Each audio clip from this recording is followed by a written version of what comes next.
this guy, he doesn't have any mansions, right? He has like maybe one property to his name. It's a very like it's a small like two bedroom apartment. He's not amassed billions of dollars of wealth like many of these other politicians I can name them. He's no Americans. He has no Rolls Royce. He has no Porsches or anything of that nature. And prove it. Like, why don't you show a picture of him driving a Rolls Royce?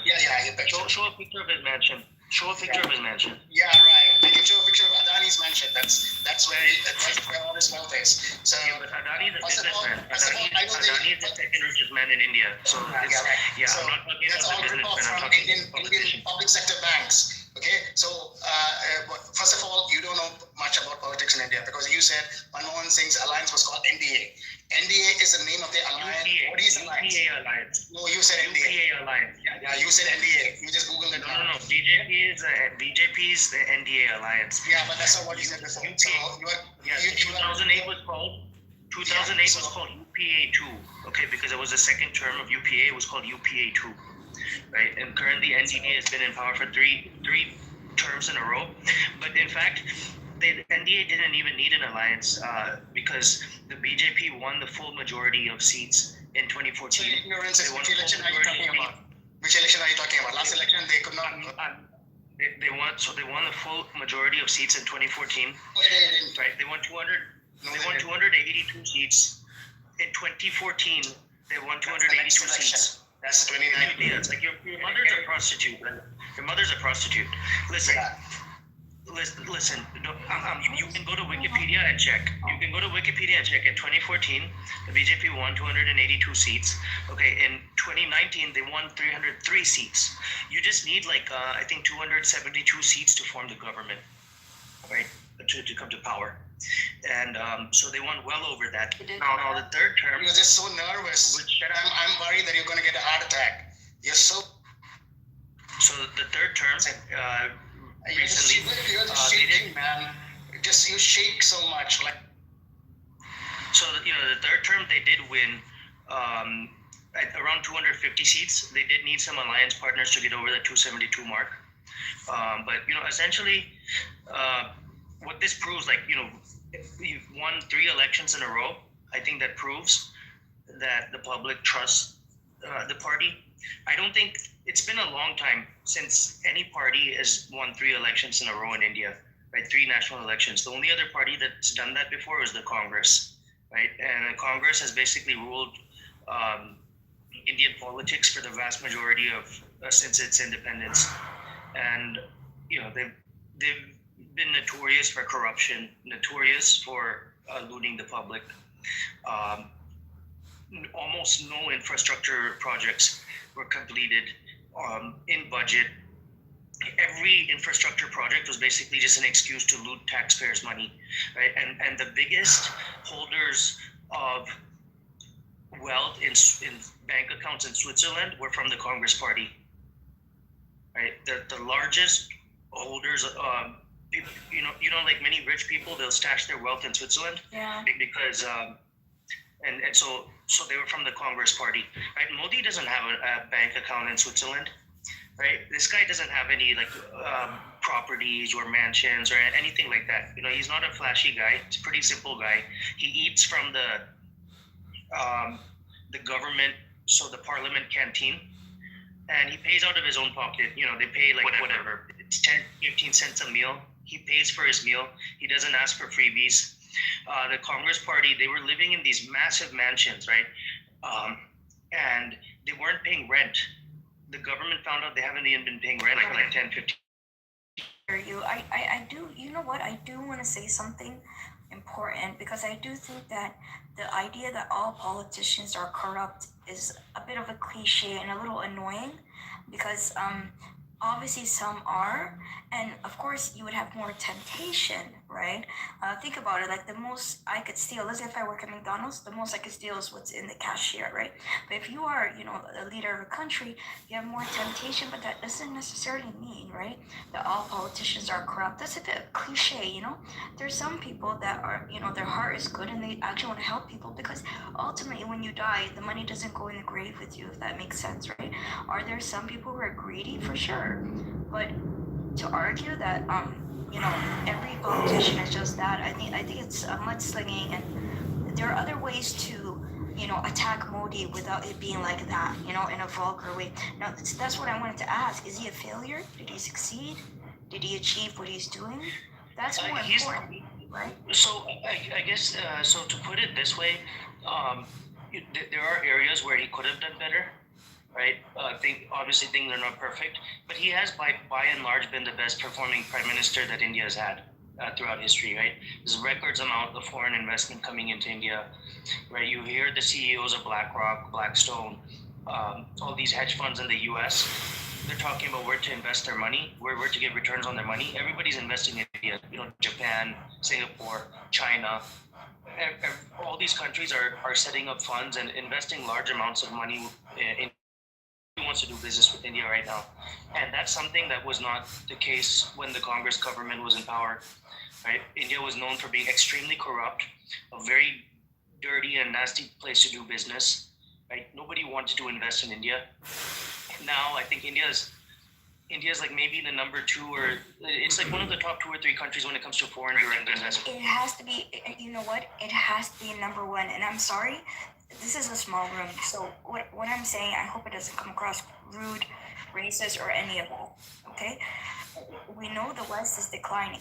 If we have to choose which country to take, if you were to ask me, I can't control it. But if I had to choose, I would prefer India over China, simply because we have more, similarities. People are more familiar with their culture, and a lot of people don't like the way COVID was handled. Sorry, and I'm not talking about. I'm not trying to be racist and say Chinese created COVID. Yes, Ebola came from Africa. Like West Africa or something, right? Diseases happen, right? That's fine. It's the way they handled it that I think a lot of people are disturbed by. Because if you treat your own people like that, then how do people trust you, right? To be the rulers of the whole earth. So I do think a lot of people are panicking now. They'd rather give the baton to India, right, than China. I think people are just a little terrified of China. Is that a bad thing to say? No, it's not bad. It's not bad. Like, look, China has done exceptionally well. I don't think anybody can deny it. China has done incredible things in the last 30 years. It's a very different system of governance. I have, I don't have any bias or like intrinsic hatred towards the Chinese. I know a lot of people do for political reasons, but I think the Chinese, they've done incredible things, right?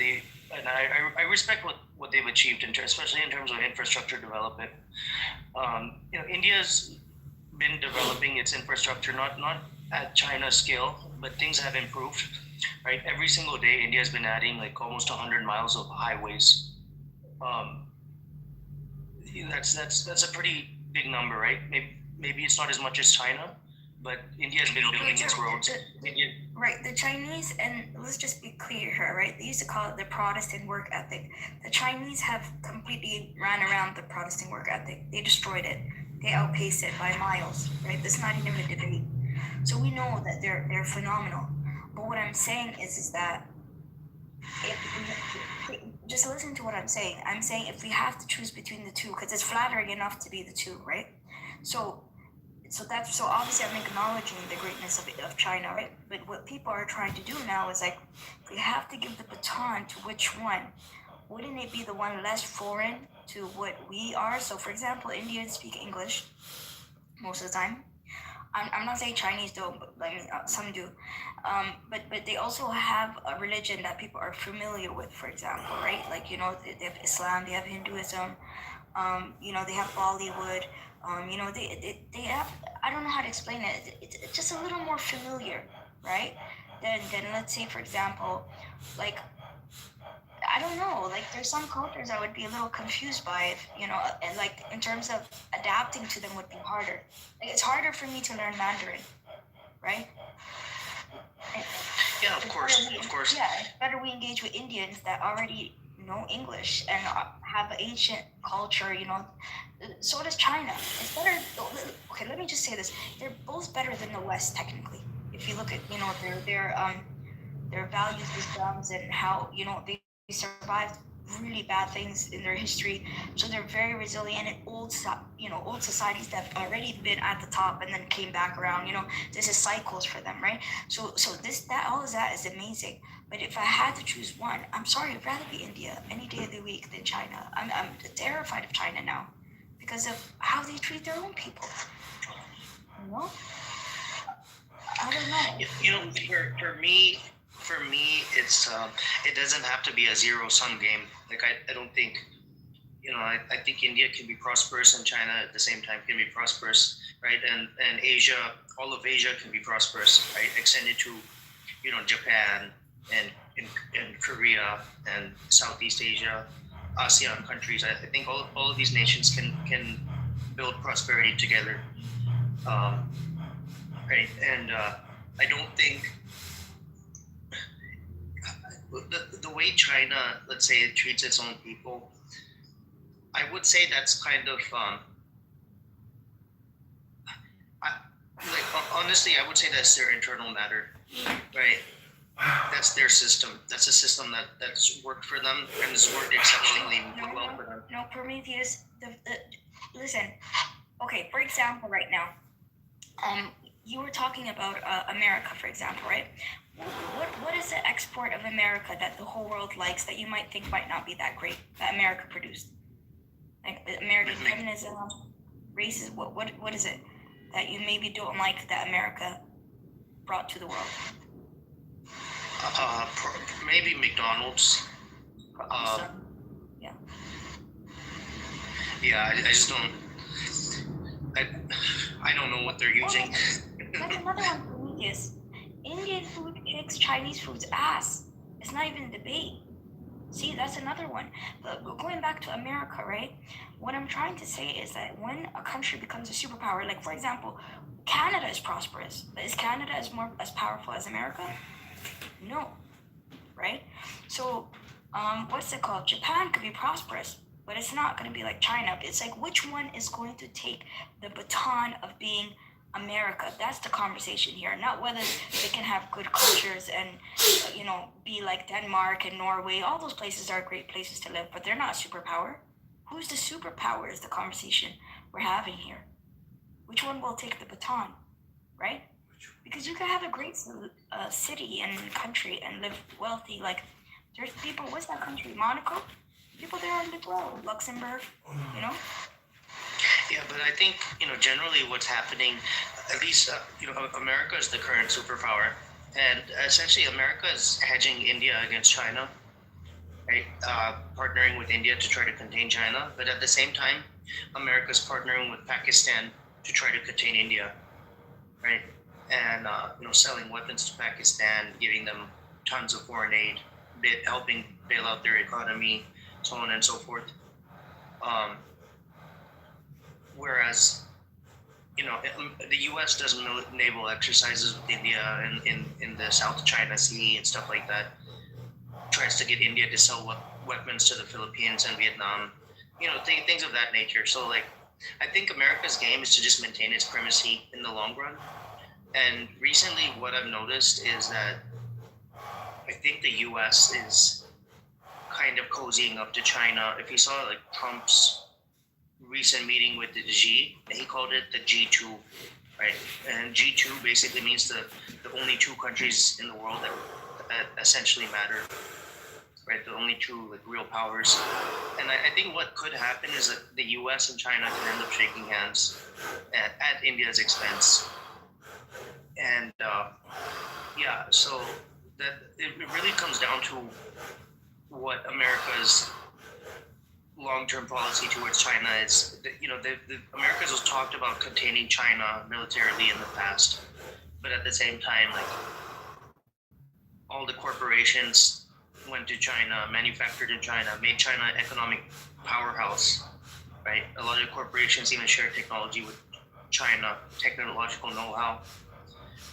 America's basically single-handedly contributed more to China's development than any other country, and I think in the future, what we're gonna have to look at, we're gonna have to watch very carefully is what is America's strategy towards China? Is it going to continue the containment strategy and see China as a competitor, or is it gonna have a working relationship with China and see China as a sort of a coalition partner?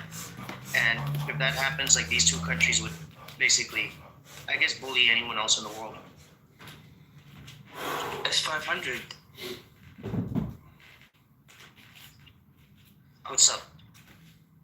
You know, China is currently building a currency that undermines the US dollar. They're going against the US dollar. Yeah, you're talking about the BRICS currency. And what is the BRICS currency? What is it? What is the So, currency? It's the founding members of BRICS, so Brazil, Russia, India, China, South Africa, Yeah. and it includes a few new members, includes the UAE. No. China is trying to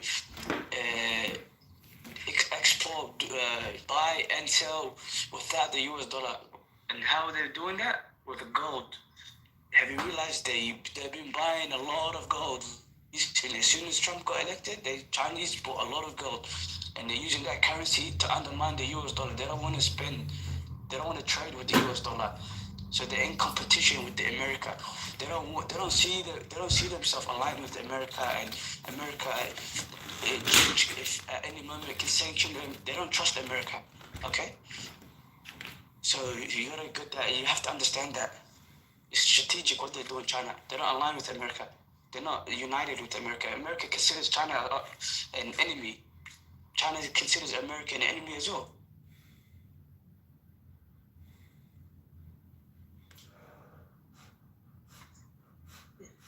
Yeah, I mean the thing is, America is reliant on China for many critical areas. Of it. America has to import a lot of minerals, rare earths, manufactured goods from China, and America can't just cut off its relationship with China. Even in 5 to 10 years, it's impossible, right? So, I think America's policy towards China is evolving slowly, especially with Trump.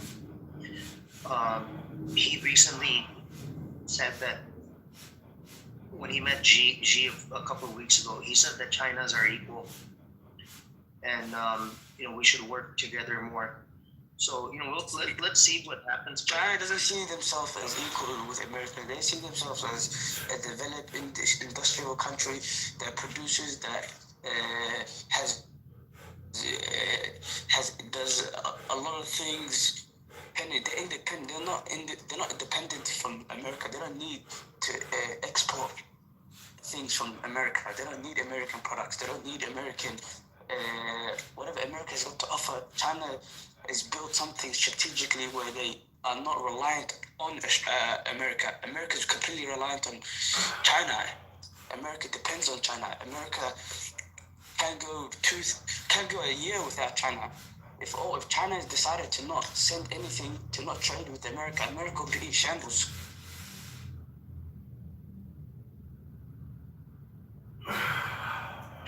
I'm not disagreeing with you. I think the U.S. is more dependent on China than the other way around. I agree with you there. Yeah. China has the leverage. That's why China realized that why are we going to use the US dollar to buy and sell, trade? They realized, okay, we can use gold. Let's buy a lot of gold. Let's accumulate gold. Let's value gold. Let's use gold as a commodity where we can trade instead of trading with the US dollar. That's a middleman. That's how they consider the dollar. They don't value it. So eventually the dollar's gonna plunge.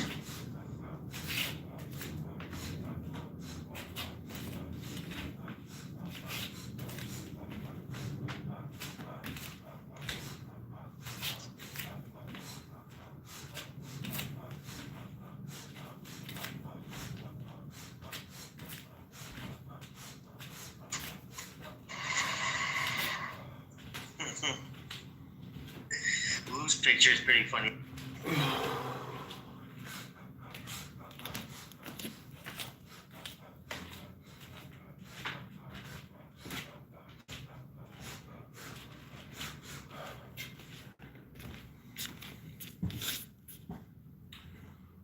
What's up, Prince?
What are you here for? He jumped in, did a drive-by, and left. Yeah, that's a little crazy. If I got 45 seconds or a whole minute to have a break, I'm not gonna spend that 45 seconds on Clubhouse trying to get a point out. I'm not. Exactly. Anyway. That's what short man did. Thanks for letting us hear you on the phone, Gemini. We know you got it going on. We got you. He got two phones. Hello, guys. I did forget to say the most important. He came back from his break. To finish his point. I did. Rich, you look pretty. I like Where did you come from? Thank you, sir. I appreciate it. You're welcome. Thank you. You're welcome. Trey, you're funny, bro. I don't know if you're trying to be funny, but you hilarious. He's funny as hell. I'm not. I am funny if you, especially if you have a drink with me. The redacted victim is Virginia Guthrie. I said that earlier. They said, "Oh, you don't know what you're talking about." I said, "That's what they said." Now, I ain't said I know what I'm talking about. I mean, are you talking about the one that was dealing with Trump? Yeah. She dealt with Trump and Epstein. That part. So she said. We went over this about 6 months ago, didn't we? Go ahead, Trump.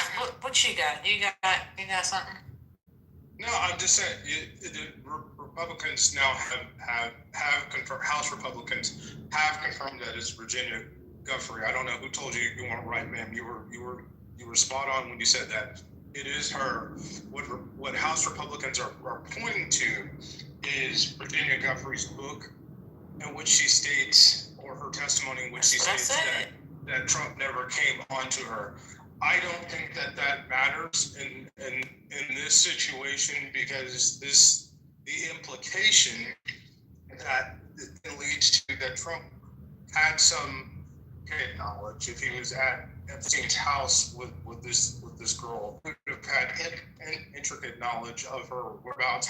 He knew how old she was because she worked for him, and so just the fact that the email states that is an implication of knowledge of something at this point. But there's a lot of backtracking and backpedaling going on. Anyway, I'll see y'all later. Well, the problem with the Guthrie part was always that she was the reason why he and Epstein apparently fell out. Because if you remember, he has always said that she was the one that worked for him underage at the massage parlor, and that she was the reason why him and Epstein fell out. He poached her supposedly from his massage parlor, and Virginia Guthrie underage working at what you call it, which does not make sense. How could she have been working underage at Mar-a-Lago? Let's go there for a second, folks. Well, according to the same thing that Trump was talking about, the response is in her book, she mentions working at Mar-a-Lago and saying that her father used to work there in the book. And that is how she got the job, because her father was an employee there. She was also underage, which means that she didn't have papers. She was working there illegally. But you see where I'm going with it, right? I hear you. And she was abused by her father, wasn't she? Right. Yes. Well, are we listening to Yeah. over the weekends? So y'all get up, join us this Saturday and Sunday to tune in. Shameless plug, first lady, shameless plug. Yeah, I we love see it. But yeah, she actually talked about how she was abused by her father, her stepfather. Like the men in her life have abused her, and her father has spoken out and said he didn't do nothing to her. But she actually has said her father has abused her.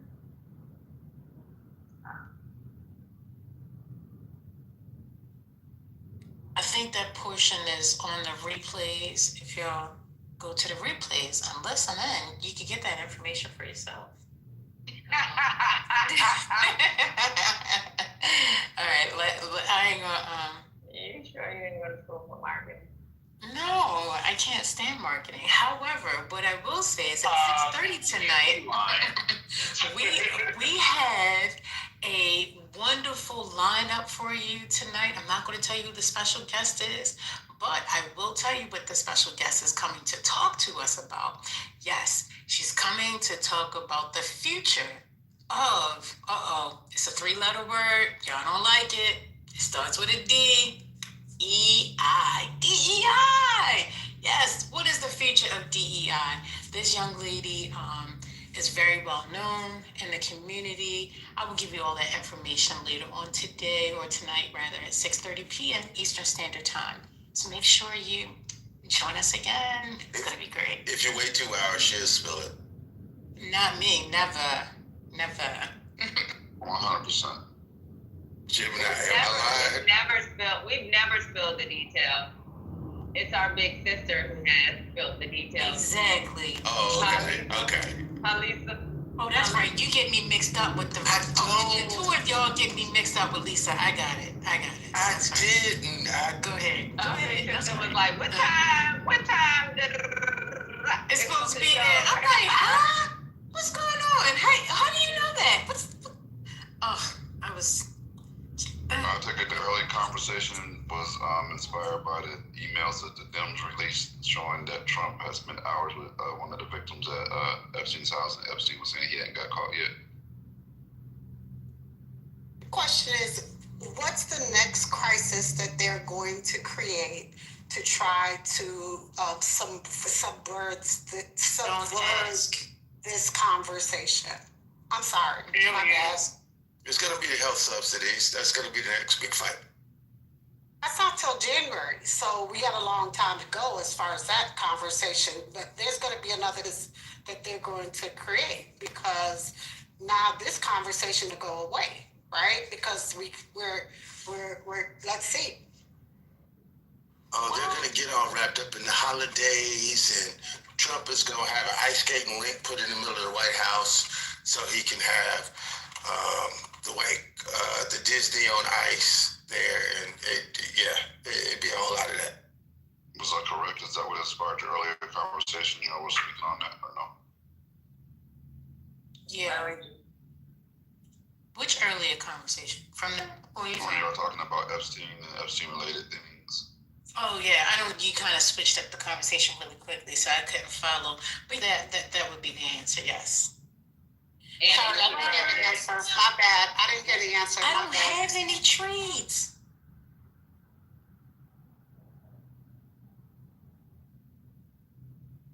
Lady gave me the turkey fried chicken inspiration.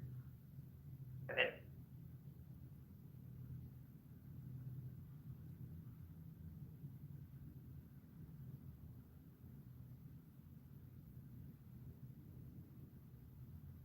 but damn, I want to see these emails. Has anybody been able to see what emails have been released by the Democrats? So one. I dropped the link in the chat, guys. Yeah, I saw one of the emails. Yeah, it's dated from 2011 from Epstein, and it's pretty wild. Yeah. All three are on PBS. You can find it there. Trump did that shit. You know, he never uses emails because y'all know he's not technology savvy, but this one actually is an email from Epstein. So it's pretty wild. Who's he emailing? Is he emailing Trump or is he emailing? He was emailing Giselle. The one that I saw, he was emailing her directly. I'm seeing Michael Wolff. Michael Wolff also. Yeah, but Michael Wolff is actually, I think he was trying to write a book or something like that. He was gathering information. So, like, I'm just trying to figure out what did he email other people. Because, like, him emailing Michael Wolff, he's going to give Michael Wolff just what he needs to give him. Like, I want to know what he emailed. Like, Ghislaine, that would be awesome. I think two was the Ghislaine, one was the Michael Wolff. And what did he say to, no, there's 20,000 emails. I thought it was 3 that was released. It's 20,000. Yeah, 23,000. But Oh, there's my God. three released that they're talking about for this specific incident. Oh, wow. Yeah, so he's emailing. So Jay, whoever G Vacation is, that could be Ghislaine. That's being sent to Michael Wolff. And then we have from GMAX. That's the Ghislaine. That's the Ghislaine in my show. Okay, then we have GMAX to G Vacation. Also from there, that's been replied to directly from Jeffrey Epstein to GMAX. So yeah, we got like 3 or 4 people. We got 3 or 4 people in this chain. Oh. It's really meaty. Oh, dirty. It's a weird word to use, but yeah. I think it's an excellent word, Aleph. Sausagey. That's a terrible word. Hey, you gone too far. Now you went too far, yeah. Meaty is one thing. That word. Sausage is a whole Cringe. Why would you co-sign that? Meaty is a horrible word to use when you're talking about pedophile. Like, what are we doing? So you put in the chat the actual email? No, it was just an article from CNBC.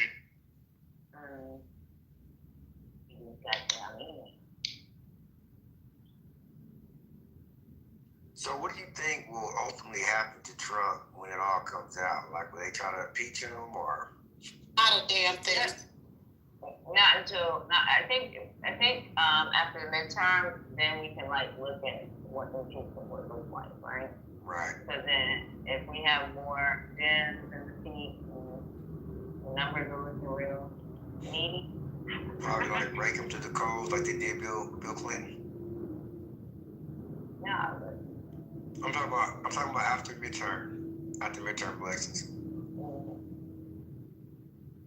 Oh, so this is interesting. So Trump has called Boebert and been trying to talk to Nancy Mace. Nancy Mace is she's such a wishy-washy she's such a wishy-washy because she will find a way to excuse him. I don't believe nothing that she does. She jumps from one end to the other. And right now, MTG, she just don't know where she wants to be. She's so over the Trump train. Right now, she's trying to be a centrist. So I don't know.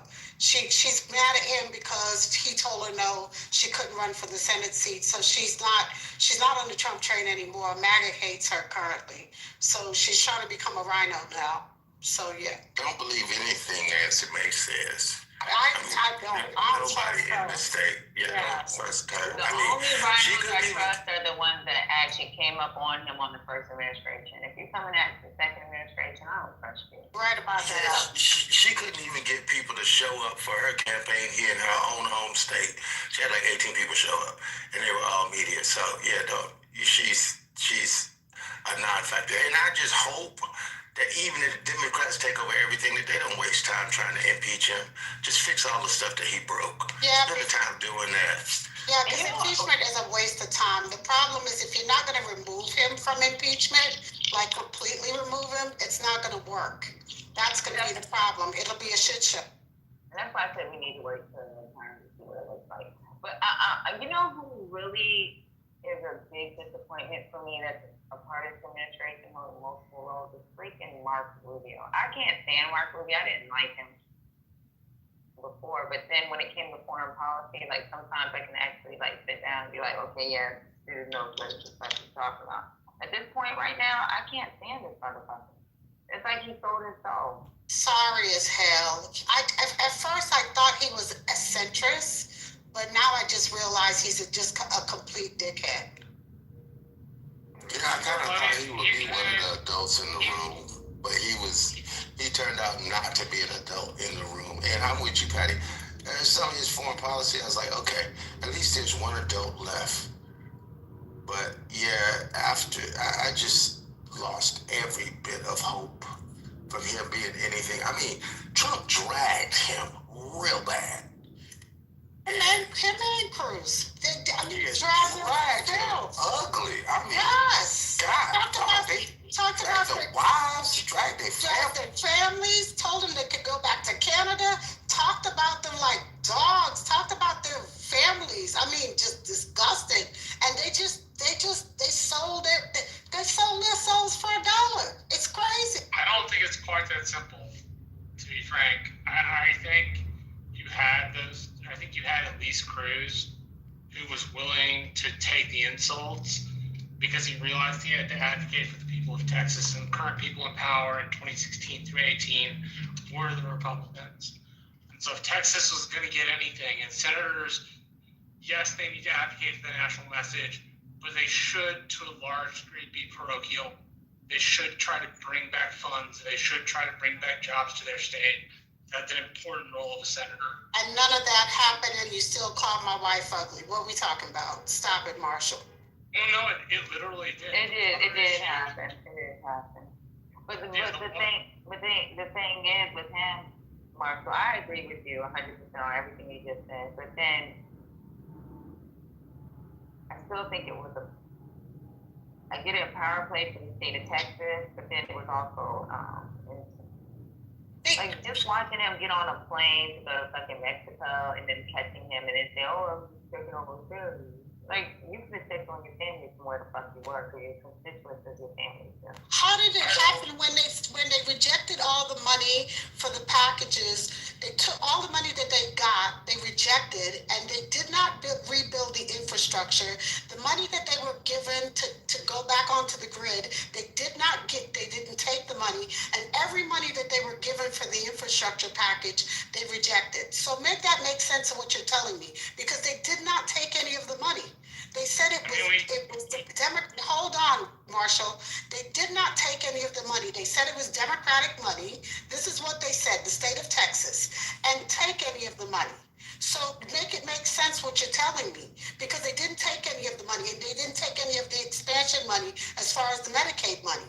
So the Texans literally shot in the foot. Stop. Oh Lord. What's going on? You okay? Turkey fried chicken. You good? Have y'all talked about the fact that the Republicans snuck a THC ban into the agricultural portion of the funding that's required to reopen the fucking government? So basically, it's a big ban on all hemp product, especially with any portion of THC or TA, which if you're not into the market, probably won't make a lot of sense to you, but that's fucking huge. I don't know if y'all follow that aspect of it at all. Didn't Texas, it's a terrible idea. You guys did do it in Texas. Texas has the most conservative law, but now it's nationwide.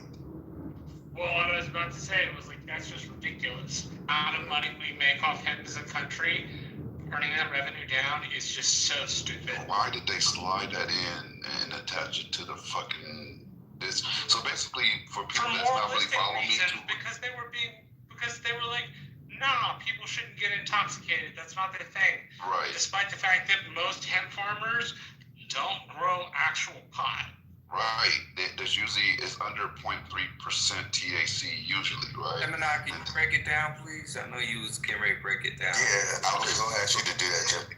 Okay, so basically, in the agricultural portion of the spending that's required to reopen, so they attached this. The Republicans is that they attached this to the bill that's needed to reopen the government, and they made it so all hemp products or hemp-derived products with any intoxicating effect is going to be banned, right? So we're talking about tens of thousands of businesses, farms, farmers, a shit ton of people are going to get hit by that were legally compliant prior to this being passed. 100% legally compliant before this. This makes them illegal. So this puts them out of business, is what you're saying? 100%. Yep. Or Does the state law supersede this? Because I know Federal law always trumps state law. Yeah, I was thinking that. So Gemini, have you been affected, Gemini? Not at all. I never delved into that space. I don't play in that. Like, any products I do that are hemp derived, you don't get intoxicated. I do seeds, I do clones, and they are hemp compliant, but not intoxicating. How's that going to affect the people that smoke marijuana? What should we know? You're not going to be able to get the THCA products at the gas stations. You're not going to be able to get any hemp products that you normally can get at the smoke shop that were still legal. All that shit's gone. But you still could buy regular marijuana. If it's a licensed dispensary that has everything licensed, yes. Thank you, brother. I appreciate that. Thank you. Like, this might sound small, but when y'all understand the size of the market that's about to be impacted on the hemp side, yeah, it's gonna fuck up the economy. Oh yeah, it's gonna hurt. It's gonna hurt tremendously.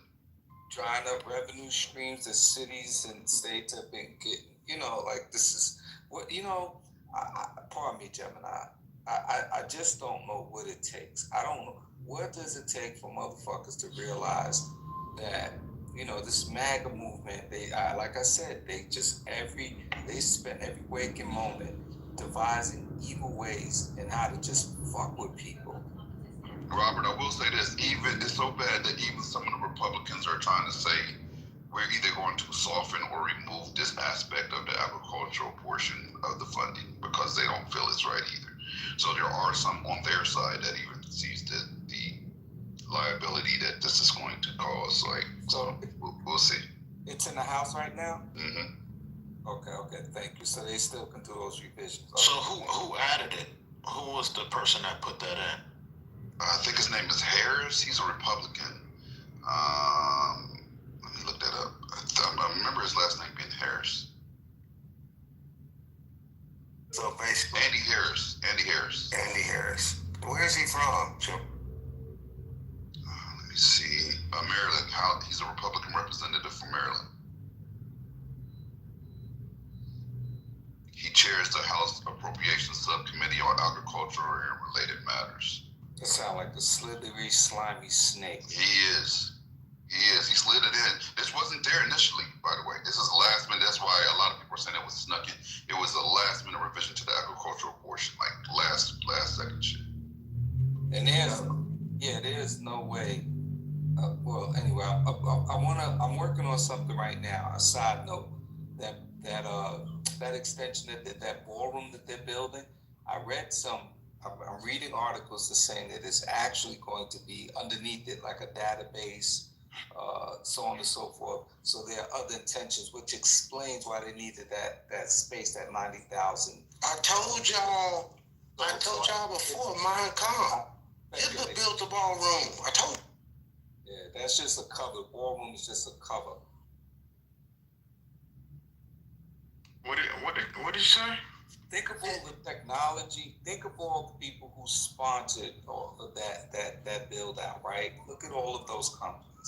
So, and think about what we're doing with data centers. Think about what we're doing with underground bunks, because that used to be a bunker as well. I don't know if you guys realize that in case there's an evacuation, there are portions on the White House grounds where where our representatives can, and the family can hide and so on and so forth. Right, So, there used to be shelters back in the day. Right. So in other words, this 90,000 ballroom is not merely a ballroom. It's 90 square. That because we wonder why is it so fucking big, but now it's starting to make sense. And I'm reading some sources. Y'all find out what y'all find out, and then I guess when we're ready to unpack it, we can unpack it. But that's what I'm working on now. Robert, go study when Hilton built his ballroom, because it was built as a bunker. It was super fortified. Go read that.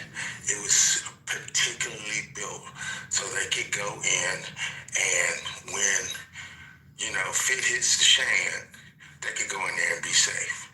Literally, go read that. Go study that. Thank you, Jed. I don't think it's a Nazi analogy. I think it's a Greenbrier analogy. Greenbrier was this huge secret government facility right outside of Washington meant to take in all the Greenbrier. Yeah, no. Like, that seems more like what it is than about the other thing. It seems like a bunker in which people could get to quickly. The PI is probably being expanded. I think it's on that side of the White House, actually. And that makes sense. I respect that, Marshall. I said, if you put that in context with the other things, that's the only reason why I said it, because there's about 10 more other things that actually sit right in place, and it's step by step by step by step by step. But I'm not just saying this alone by itself, but I mean, I see the Greenbrier analogy as well. I don't understand what you mean by the Greenbrier analogy, though. I don't know, like, if we're talking about bunkers. Right. It seems like they're trying and that bunker will probably not be secret because you have all the media attention on it, but it'll exist. I don't know what that does for the actual White House aside from sticking an extra bunker in there, but that's more what I mean. I don't know. This theory, and tell me if I'm floating it incorrectly. I think the reason I don't mean you. Wait. What? This is what I'm asking you. Yes. What do you mean by the Greenbrier analogy? I called it that because it seemed to me that they were looking for an extra presidential bunker. Maybe the Greenbrier right to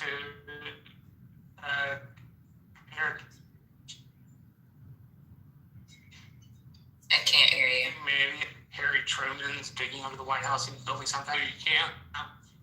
Yeah, but that's something that they would need, though.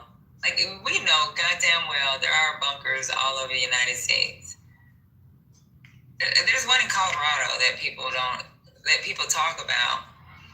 You know what I'm saying? Like, a bunker's not a big deal. I don't see that. I don't either. Do they actually have a relocation site for, like, we have important people from Congress? And you gotta protect the president and administration. So I'm not, that conspiracy theory for me is not a big deal. Not at all. Ostentatiousness of which the ballroom is being built. As people have been saying the last couple of days, the Great Gatsby effect.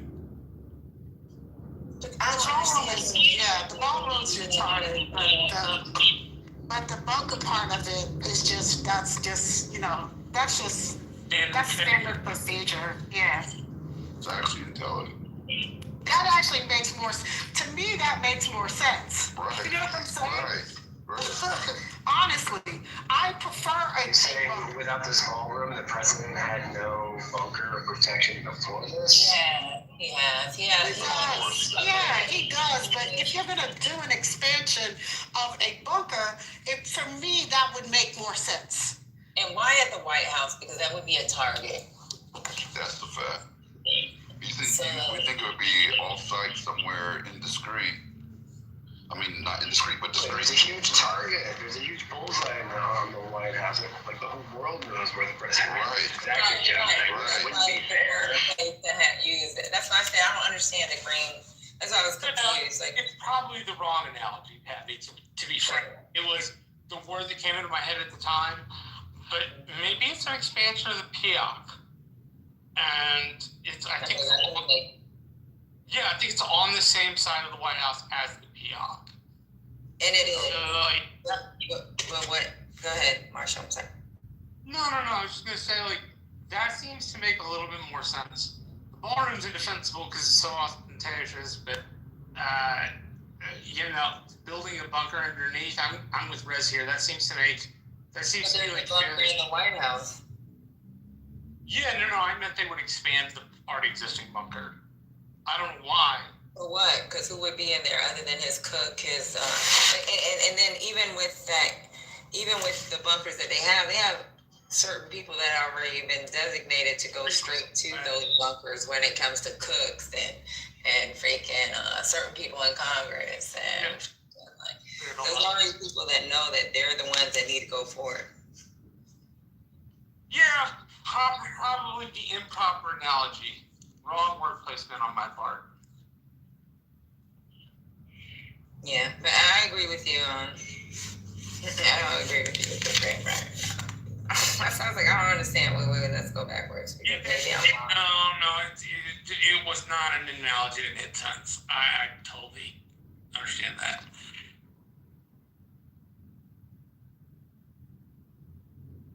Give me that little brain, Marshall. He's definitely gonna have a McDonald's and a KFC. Be right back. Bunker. All right, so. Look at Rez. Rez, don't act crazy. I know it was Lady that modded you. But you are so cute. Don't act crazy. Start cussing everybody out. We already know how you get that. You expect Rez not to act crazy. Like, what are we doing? No, shit. I know Rez got some dark side and some west side. She definitely got some dark. She will crash. Like, she don't wear no seatbelt. She just crash. Yeah, she got some dark side in her. No dark side, baby. She was in the critical thinking forum yesterday and had just the bang up responses always. Yeah. So Rez can be on the political side, then you'll catch her giving out turkeys on the west side, and then be on the dark side talking about fucking. Yeah. Hey, Rez from the Bay? Rez, you from the Bay, right? Rez is busy.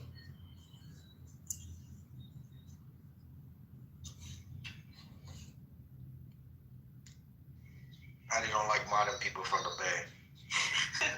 No, it ain't. I love Rez. Rez, no, I love her. Hey, Patty. Hey, Michi. How you doing?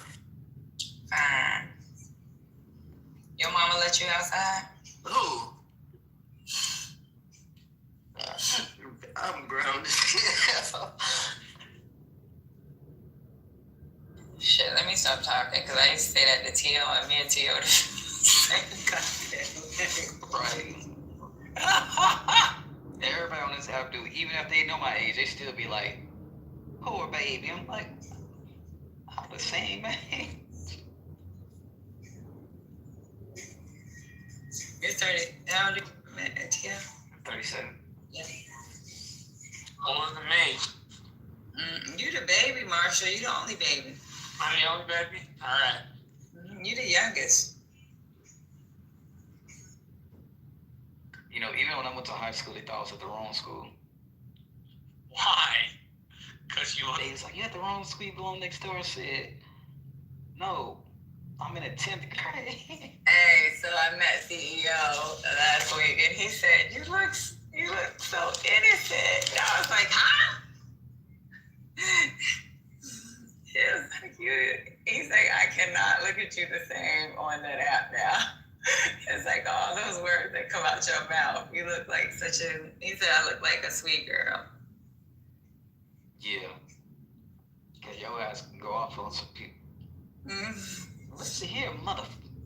You swear from now on, I'm just going to say that's your virtual twin.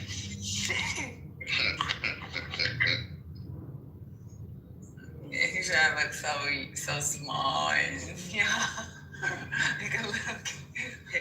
He's like, you're so Anthony said the same shit. Huh? Anthony said the same shit. Oh, he said that like so innocent? Yeah, he said the exact same shit. Oh, God. I don't know what, look how he giving off. Even at work, they be like, when I get tough, then they be like, what the hell's going on here? I think because I'm skinny. I don't know. And it, You were my boss, you would scare the shit out of me too.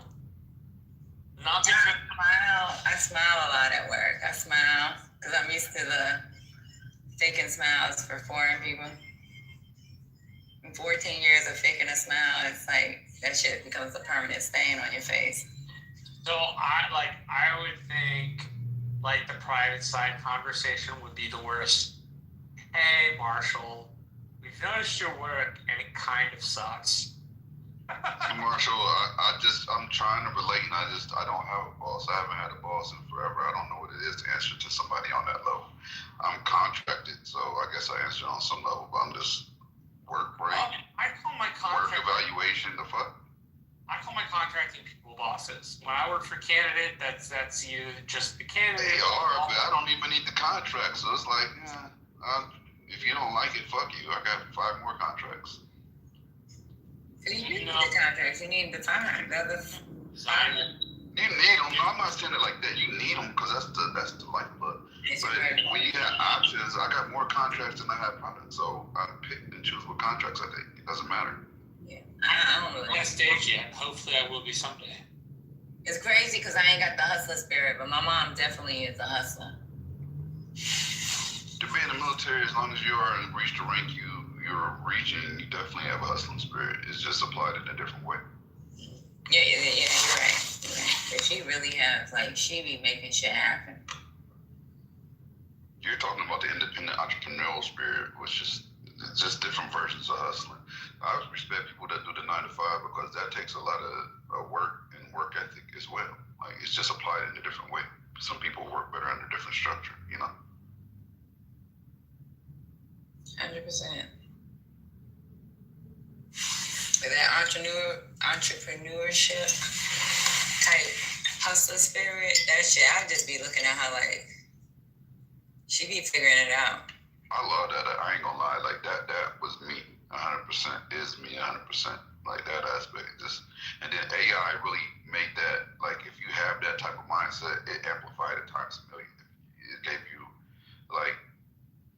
you basically a staff that works 24/7 if you know how to utilize it.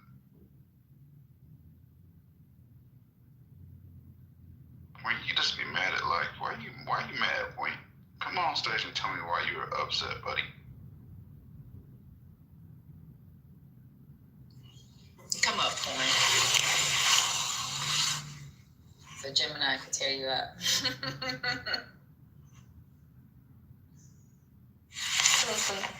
You just be talking shit for no reason.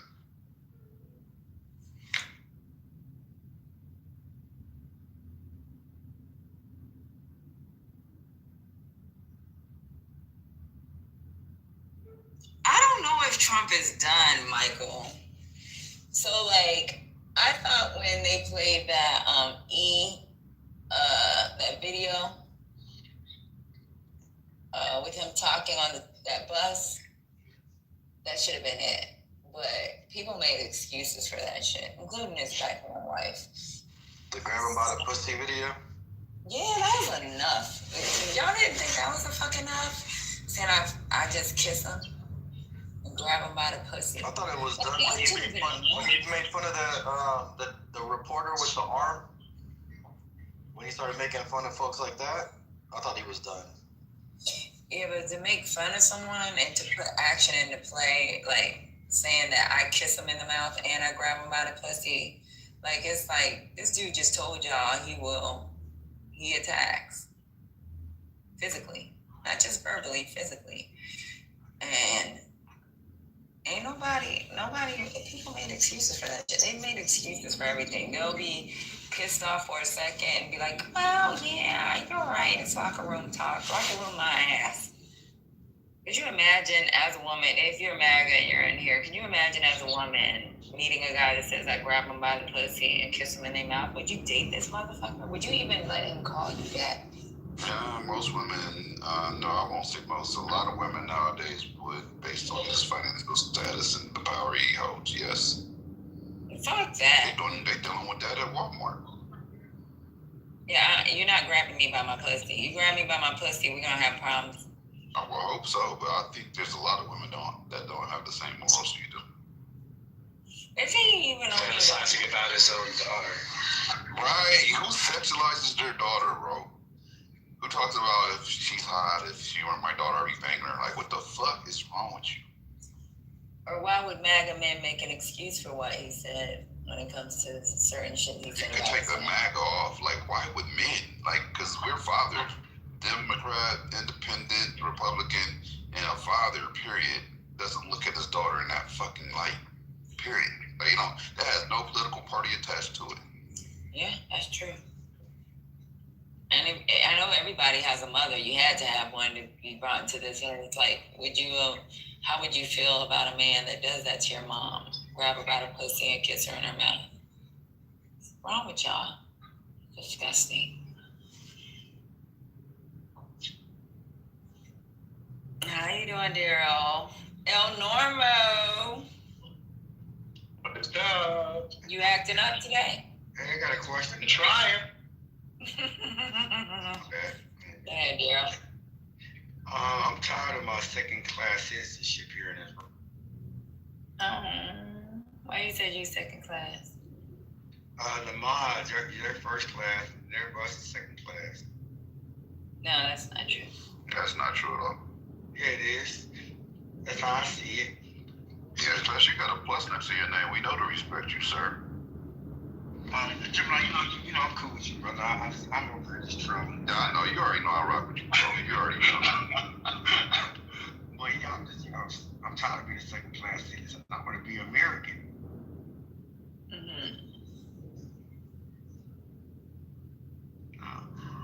Where'd the GA go, man? He burnt out? He's probably working. You know, most of the mods have a job up here. So they'll disappear and come back. Facts. We need to quadruple down on the Epstein file focus, though. We need to just Epstein it out until we get every single shred of pedophilia porn that Trump is attached to. I want to find, let me find these goddamn emails, because I want to read those emails and have somebody read those emails, because I want to see what's going on. Somebody said they were on PBS. Sweet. Yeah, that's what they said, PBS, yeah. You meant NPR? Yeah, well, it's one the same.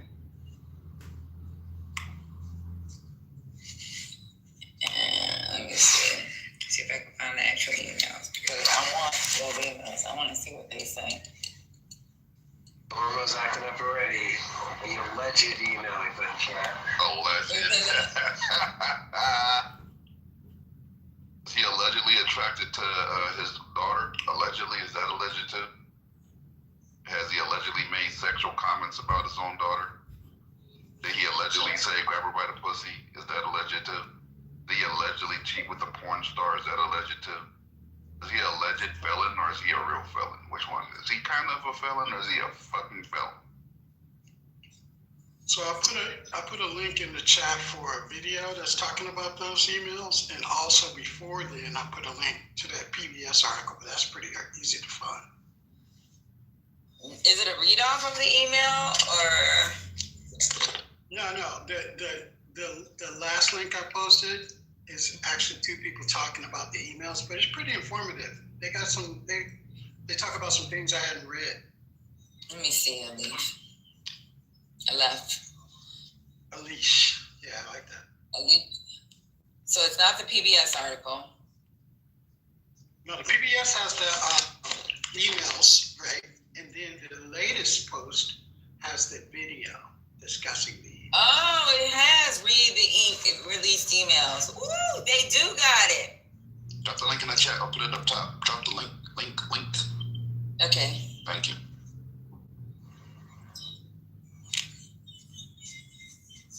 Hold on real quick. That's my hairdresser. Give me a second.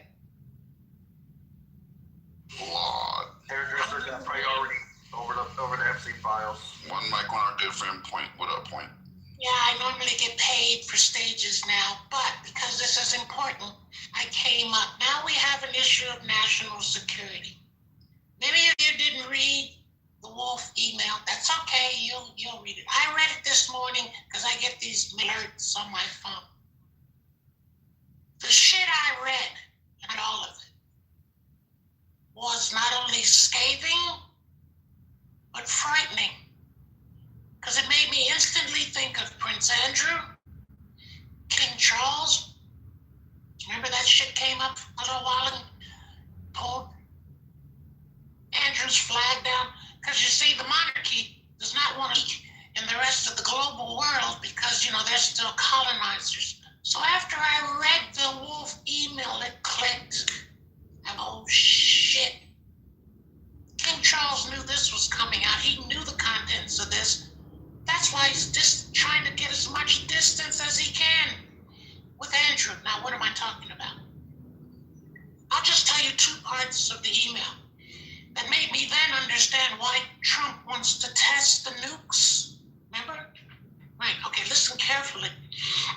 The first part, the email is between Epstein and Wolf. Right? 2 Jewish guys. Right? You should know who Wolf is, and you'll understand more if you don't, when you do. And the conversation goes like this. Well, you know what you did. That's Wolf talking to Epstein. And Epstein's like, yeah, well, what do I do about it? How do I fucking play this? And Wolf responds, well, see, Wolf is trolling Epstein. Wolf responds with, well, you could play this 2 ways. One, he's talking about how do I play this with Trump? Wolf says, you could play this 2 ways. Now remember, this is near the election, just before the election. He says you could either put it all out there, and if he loses the election, you at least have some good PR for yourself. Or 2, you could do what you need to do, bury it, and if he wins election, then he kind of owes you. When I read that shit, I said to myself, no wonder they hung this motherfucker. Right? Because there's a direct admission. He had goods on Trump before the election. So Trump must have known about that email or some conversation along that line. That's why they put the hit on this motherfucker. Yo, you guys are comedy. No, let him finish. Let him finish. You can talk shit about me, but I actually agree with him. The second thing the email proved to me was Trump was running trains on little girls a long time with Epstein, and that's what Epstein and Wolf were talking about earlier in the email. I didn't even read that part because I got disgusted. The part that hit me the hardest was, they were playing Russian roulette with Trump or whether to tell him he's on the hot seat or bury it, and then Trump owes them after the election if he wins. That's heavy shit. So those of you that haven't read the email, please try and get at least that one, and you'll see what I'm talking about when you read it word for word. Where is that email at? Where's that email? I read mine on X this morning, and it made my hair raise on my. We read the emails. They're nothing. Yeah. Oh, they read the emails. They are nothing. No. That's not being blown up right now. That's why nobody's saying that he spent hours with the victim at his house. Nobody's talking about it. Literally. Hold up. We're talking about it right now. Lil Trump, let me ask you this. When Epstein is directly writing in his email that Trump... Did you read the emails, Gemini? Let me finish. That Trump spent hours with one of the victims at his house. That's nothing to you? You read the emails, right, Gemini? I asked you a direct question. Post the emails on your PTR and read them out loud for everybody to hear. I asked you a direct question. So we can stop sensationalizing everything. I asked you a direct question. Are you going to answer it? Pointy, can you put some in the chat? Can you put the emails up so Gemini can understand what he's talking about? Because I don't think Gemini read the emails. I read them. He just read like a title of a story and he just ran with it. Really? It's fine. And that's why why nobody's talking about it? Because they know they don't have nothing. What do you mean nobody's talking about it? Nobody's talking about it on Instagram. Nobody's talking about it on X. Nobody's talking. Yes, they are. No, they're not. Nobody's blowing it up on the news. Like this is. Yeah, they are. No. Okay. Well, look. The beautiful thing. The beautiful thing about life is that. The beautiful thing about the truth is like we could just let it ride. Like we could just let it ride. Look, we could just let it ride. It's a headline. It's a headline on every news media right now, dude. Yeah, we could just let it do what it does. You're in a cult, right? bro. Let it do what it You're in does. denial like a motherfucker right now. Let it do what it does. Let's see what happens. Everything that's against Trump, are you one of those that like? Are you one of those sexual harassers or some shit that this is okay? No. And I'm actually the type to sue for even I'm if actually it's the type to alleged, sue. maybe you need to keep your fucking mouth shut. I'm actually the type You to a sue fucking man, for and it's about defamation. women, and it's about children. I'm the type to sue people for defamation. You the type that's about to shut the fuck up. Yeah, you definitely are. This is the only app you could do that to me. Remember that. No, in real life, we stay winning. You know that. I would choke the shit out of you in real life. What you talking about? In real life, you wouldn't get close to me, chump. Yeah, you're a big neck chump. You wouldn't do shit. Yeah, I would smack the fuck out of you. It all sounds good. Everybody got a plan to get in the face. To Ghislaine Maxwell from Jeffrey Epstein, I want you to realize that the dog that hasn't barked is Trump. The victim spent hours at my house with him. He has never once been mentioned by the police, etc. I could be by the crib and you're chilling with your girl. Does that got shit to do with me? Now you're interrupting him reading the email. You said I haven't read them, so I'm literally reading it to you right now, real time. Perfect. I want you to, this is from, to Ghislaine from Mr. Jeffrey Epstein. I want you to realize that the dog that hasn't barked is Trump. The victim spent hours at my house with him. He has never once been mentioned by the police chief, etc. I'm 75% there. What does that sound like to you? Nice. You put in flame emojis like you what? Trump's a fat pedophile, bro. It's on it. Or maybe you don't. Yo, bro, stay on this app. This is where you belong. The latest headline says Trump is in a meltdown over the emails. Right, that's a headline. I don't think he's in a meltdown. You gotta remember, you guys stayed yapping and y'all lost, and that's all y'all do is yap. So I can't take your words. I can't trust your words. Do you know what I'm saying? Like I can't. No disrespect to nobody in here, but I can't say anything you guys say for face value. Because every time you guys say something, it just comes out to be the opposite. So I can't take nobody's word in there. That's the problem. The problem is I can't take your words. I can't take your words for no value. We gotta wait it out and see what's up. Because every time somebody says something here, it's just even change your name to Lil Trump. That's how booty clapping you are. Right. What weirdo wants to be named after Trump? Fucking weird. My last profile was way bigger. I had you don't give a fuck about your last profile. Right now, you're named after Trump like a fucking weirdo. Like a fucking weirdo.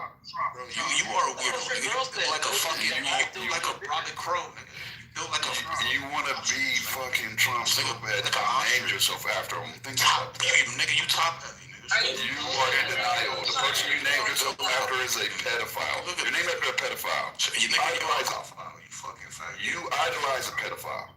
Shut your weak ass up. You named yourself after a pedophile on Clubhouse. Because niggas is winning and you trying to make a narrative. Niggas is winning. Where are you? That's why you guys are now. Like this. Conversation going. Go ahead, babe. Yeah, go ahead, finish. Go ahead, point. So, if you also recall, a few weeks ago, someone said we should start testing our nukes. So then I said to myself, all right, now this is, after I read the email, I said to myself, one, I thought about King Charles. Someone even confirmed it in the chat. He said Europe is on fire over this. King Charles knew this was coming. And what this does, it starts to implicate, of course, Andrew even deeper. And I told you the monarchy can't afford that. So then I said to myself, imagine if I were Trump. I've just been exposed as suspect number 1 for the Epstein murder, right? Because it was blackmail. You'll see that in the email. They were discussing fucking blackmail. So that makes him suspect number 1. Secondly, I said, if I were Trump, fuck it. Fuck these Americans. I hate everyone. And you guys taught him how to test the nukes?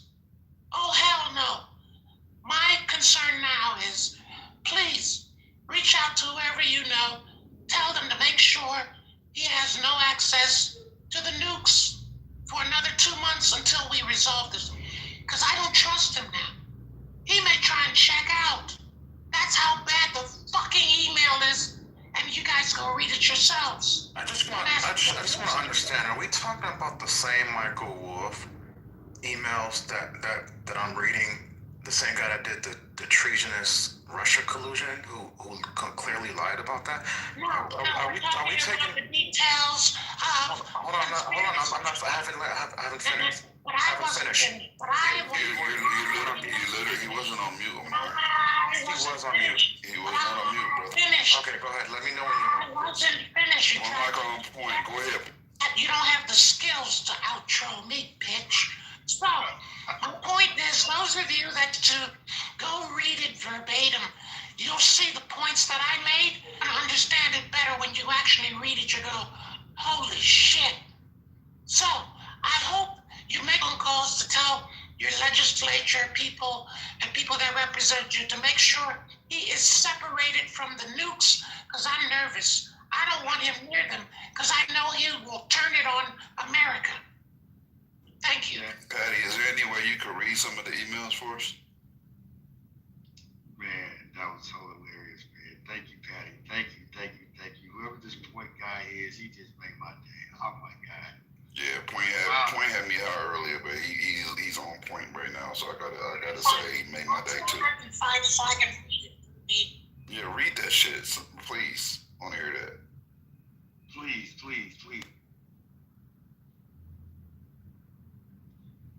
But before you do, that point when he said, you don't have the skills to outro me, bitch. Hey, but all over this app, all these people in defense of Trump are crashing the fucking. They crash it. Hey, JD, they mad. Hey, when he getting outed right now, you don't get a more direct outing than fucking Epstein saying he spent hours at my house with her. Like, you don't get any more direct than that. Like, how do you defend that? You can't, bro. What they playing? Patty cake? You already know what's going on. Oh my goodness, bro. I don't know how you defend it, bro. It's hurting little Trump. It's hurting. These guys are losers. Hey, he's big man. And the thing is, my question to Trump was this: what if he is guilty? Then what? How about we just take the info? But we know the answer to that because they voted for him after he was found guilty of 34 felonies involving a porn star. So it's not, and after we heard the everybody pussy audio, so it's not like they're going to clutch their pearls. They already know what the fuck they're dealing with. They're just trying to stay in denial. I think, Jim, that's a good point. But I think for some people, not all people, pedophilia it might be some people's last. It should be. You would really hope, and I think that's why they are trying to just step away and distance themselves from it, because nobody wants to be aligned with a fucking pedophile except for little Trump. That's it. Exactly. There you go. Michael P. David. I don't agree because you can grab somebody on a pussy and they'd be like, all right, I've grabbed somebody on a pussy before. I mean, if you can make that rationale in your mind. No, we're not gonna say. We're not gonna. I just got out the car, bro. I'm not saying grab it. You meant in a way that she was willing and happy that it happened. Consensual is key. Right. Right. Consensually grabbing. Okay, there we go. That makes a big difference for me. Thanks for helping me clean that up, bro. I appreciate it. Okay, so consensual, and then if you got somebody and filed bankruptcy and got over somebody, some people are like, oh, that's actually pretty gangster. He outsmarted the system. I can see you doing those mental gymnastics in your head, but when it comes to underage kids, that's hard. Look, the first time I know, like when I was in the military, they would always tell us you're supposed to be willing to. Okay, I'm gonna give it right to you. Point. When I was in the military, you're supposed to be willing to give your life for your battle buddy and all that shit. That's what we were trying to do. But in my mind, I always thought, you know what? I'll push him out the way if I see a bullet coming, but I'm not gonna die for this motherfucker. My daughter was the first time where I felt like I would legitimately crash the fuck out, die, and be happy in my death behind her defense, right?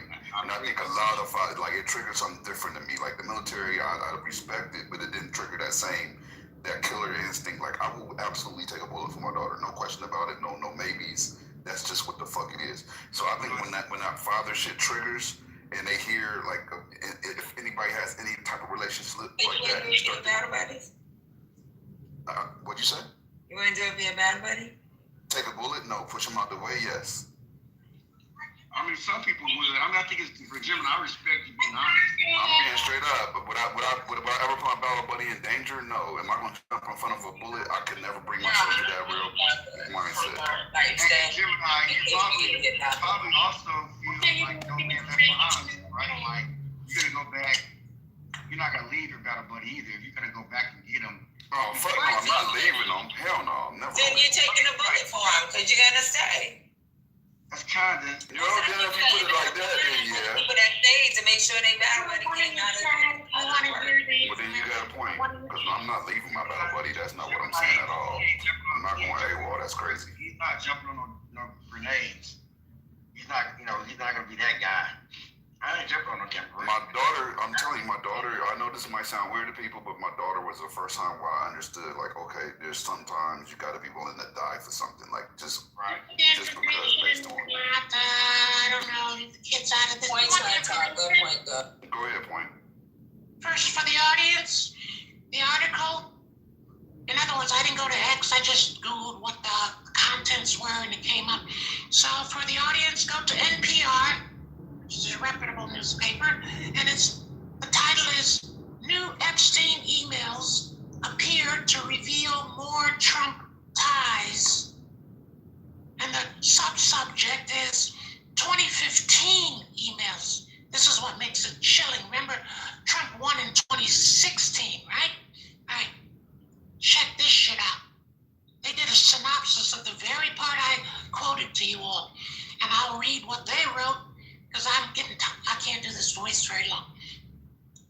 In one 2015 email between Epstein and author Michael Wolff, the pair discuss a potential question from Trump's upcoming CNN interview about Trump and Epstein's personal ties. And here's the quote from the email. This is Wolff. I think you should let him hang himself, Wolff wrote. If he says he hasn't been on the plane or to the House, then that gives you a valuable PR and political currency. You can hang him in a way that potentially generates a positive benefit for you. Or if it really looks like he could win, you could save him generating a debt. Now, if that's not motherfucking blackmail, then I don't know what is. Go read the article, go read the shortened version, and then go read the actual emails for yourself. Good luck to you all. Trump was wrong me. Point, could you say one more time where you said we could locate this at, please? NPR, you know that publication, right? PBS, bro, PBS. Can you hear me? Yep. I heard you there. And the title of the article is New Epstein Emails, blah, by the time you type that, it's going to come up. New Epstein emails appear to reveal more Trump ties. Got it? Thank you. No problem. I don't work here, so I'm going to submit an invoice. Hey, point. Patty is where the invoices go. Where's your, Patty pays all the invoices. Point, what does your real voice sound like? You said you was getting tired of that voice. That was hilarious. Hold on, let me do it for you. Hold on. You ready? Yeah, I'm ready, bro. Stupid ass. You stupid ass. Stupid. You literally lined yourself up for that, bro. Oh, man. No. You know what's crazy? Is that these emails are pre-existing, not something newly created, and they all align with what we already know. But they hear little Trumps and the rest of them crash out saying that they're lies when this is a digital evidence. This is digital data. It's a digital trail that showing a pattern of pedophilia is hilarious to me. I love watching them crash.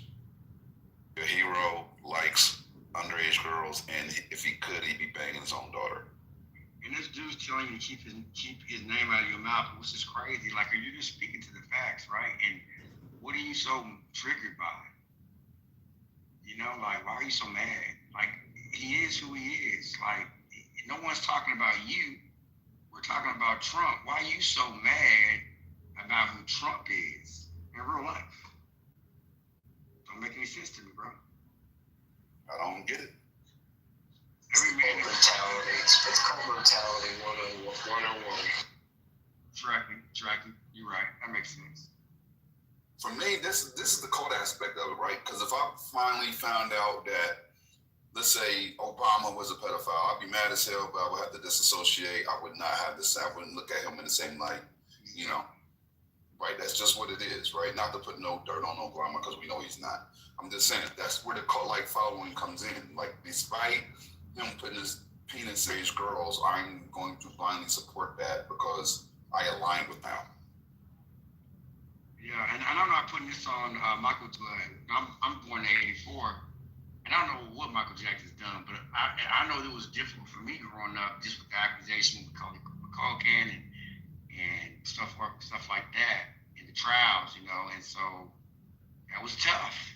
Like, yeah. See, and I was with you on the Michael for a while, like, because I'm a big Michael fan. But you know what? I ended up learning, like, there was a lot of propaganda put up against that man to disparage him. Like, honestly, the feds did 3 different investigations, and you know how thorough the investigations are. And they found nothing after 3 investigations. So if anything, indirectly, they cleared him 3 fucking times. If there was something to find after 3 investigations, they would have found it. Okay, now, so that's a bad example, but like even with Bill Cosby, I grew up watching The Cosby Show. One of my first albums was 12 Play, so the R. Kelly album. That was my first album. It was one of my first albums. Yeah, but you know what? Would you even, just because of allegations, but just don't say they're allegations, would you even let your daughter go somewhere with R. Kelly? Would you let your daughter go? Like, no. Hell no. Whether you haven't been seen in a court during Hey, Patty, but to Lil Trump, if Lil Trump had the option of letting his daughter stay over at R. Kelly's house, he'd do. That's a good point. He probably want to get a record deal. Now, Diddy was funny, you know, kind of funny, you know. And I wasn't surprised the stuff that they were saying about P. Diddy with the casting stuff. Yeah, I seen the videos of R. Kelly. That was enough. Facts. You talking about that one movie with the girl, the little 13, 14-year-old girl? The pissing and shit, yeah. Yeah, that was crazy. Why were you watching that, Patty? Because I'm nosy. How about that? Well, yeah, I watched it too. So that makes 2 of us. We both was nosy together. Nah, it came up. You know how kids be like, yo, you did this. Man, everybody searched that up. They wanted to see if it was him, and then he tried to blame his brother. Remember, he tried to say it was his brother? I remember him saying something. I remember some of the words he was saying with the girl. I remember, cause I watched him in college. I remember like, damn, little girl's taking all that. What he got going? Like, this nigga, she is taking that shit. I mean, anyway, so. We going too far. What are we doing right now? What the hell are we doing right now, bro? I'm just saying, I remember watching the movie, because you remember back in the day doing all that stuff with the BitTorrent stuff. It was, you know, the P2P sharing, and it was like the BitTorrent. You just kind of like rip stuff, and we had found it online off of, and I remember watching it, and I'm like, God damn, like, R. Kelly, you gonna let that girl take everything you got? Anyway, so R. Kelly example, that was tough, and then Bill Cosby was tough for me. Now, cause I'm more like this, man. Like, I can see. Yeah, Bill Cosby was tough for me. Exactly. See, I'm turning. I'm getting it back right. Bill Cosby. Yes. And so, yeah, when Bill, like 30, 40 women, like, damn, Bill, like, what's up, man? What's going on with, you know, Jitto pudding pops? You know, like, that was tough. So anyway.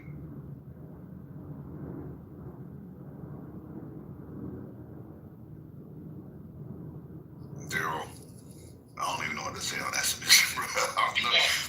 The way you started off, I'm not even gonna. Never mind.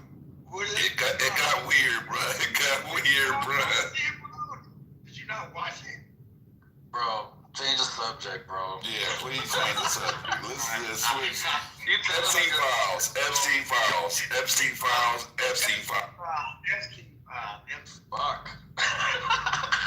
Jeremy, help me out, Jeremy. I'll say somebody take it over, man. Somebody take it over. Go back to Epstein. Yes, sir. Hey, y'all remember Katie Johnson, right?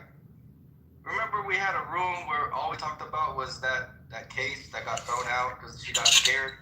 Is she linked to this at all? Because that's another victim that had a whole testimony, a video testimony, like before he got elected. Who knows? The victims' names are redacted, isn't it? So yeah, I'm wondering if maybe she's one of them.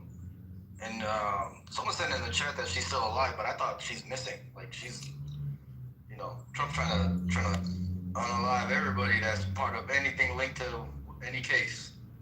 So I know that they scared her, and that's why she dropped the case. You talking about the girl that got? Yeah, she was like 11 or 13, something like that. But then she didn't testify until like 2015, when she was already, I think she was like in her 30s or something. Did she testify? I thought she was going to, and then she I'm gonna drop the video in the chat. Ooh, okay.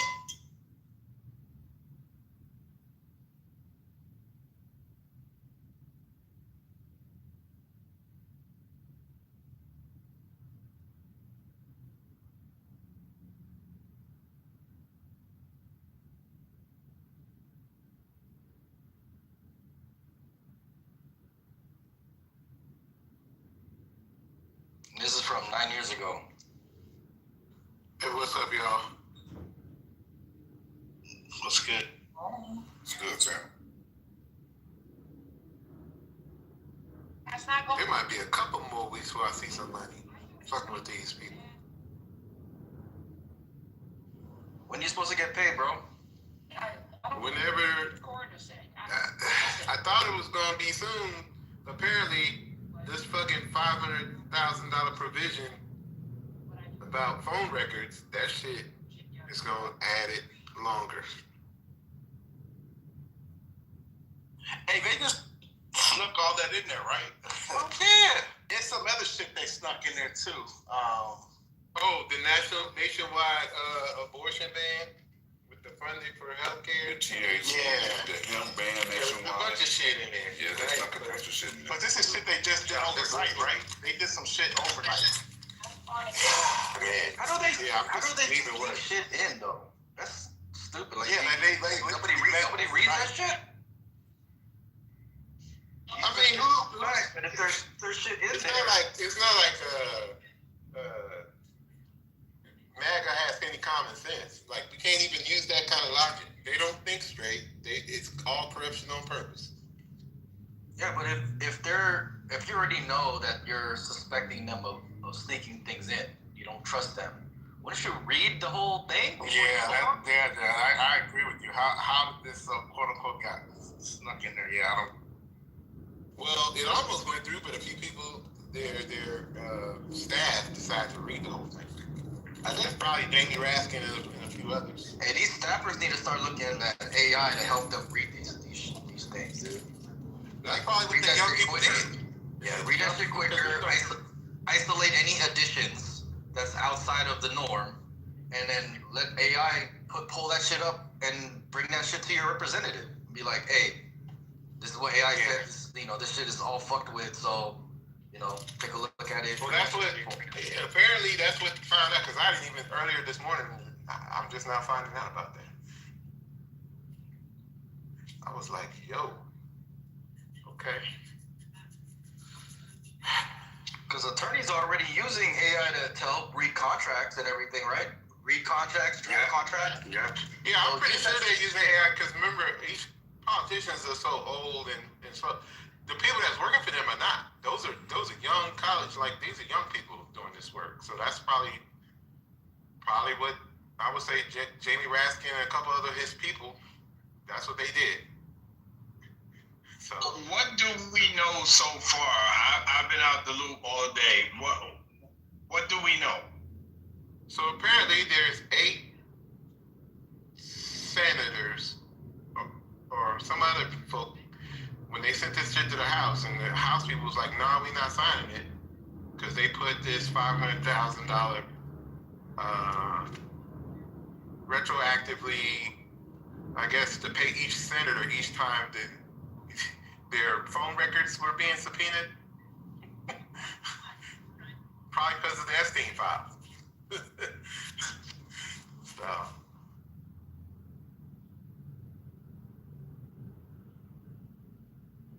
But they actually named we know regarding Trump. Is there anything new about him with what came up today? Oh, there's some email. No, that dropped. No. Isn't there some emails or that? Isn't that? Yeah. Emails. I don't know if y'all discussed this one, but the one that says I know how dirty Donald is, y'all saw that one too? Yeah, that just dropped like. No, I haven't seen that one yet. Okay, yeah. So Epstein wrote an email and he said, "You see, I know how dirty Donald is. My guess is that non-lawyer New York biz people have no idea." Is he talking about legally, or is he talking about? Because that sounds like he's referencing a legal matter. Oh, could be. I didn't even recognize you, CEO. You look too black in that photo.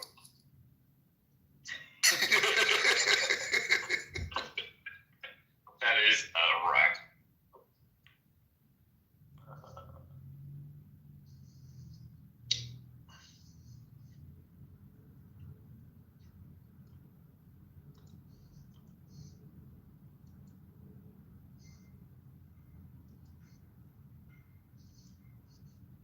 So I guess MAGA now has a PPP program inside of it. Pedophile protection program going on.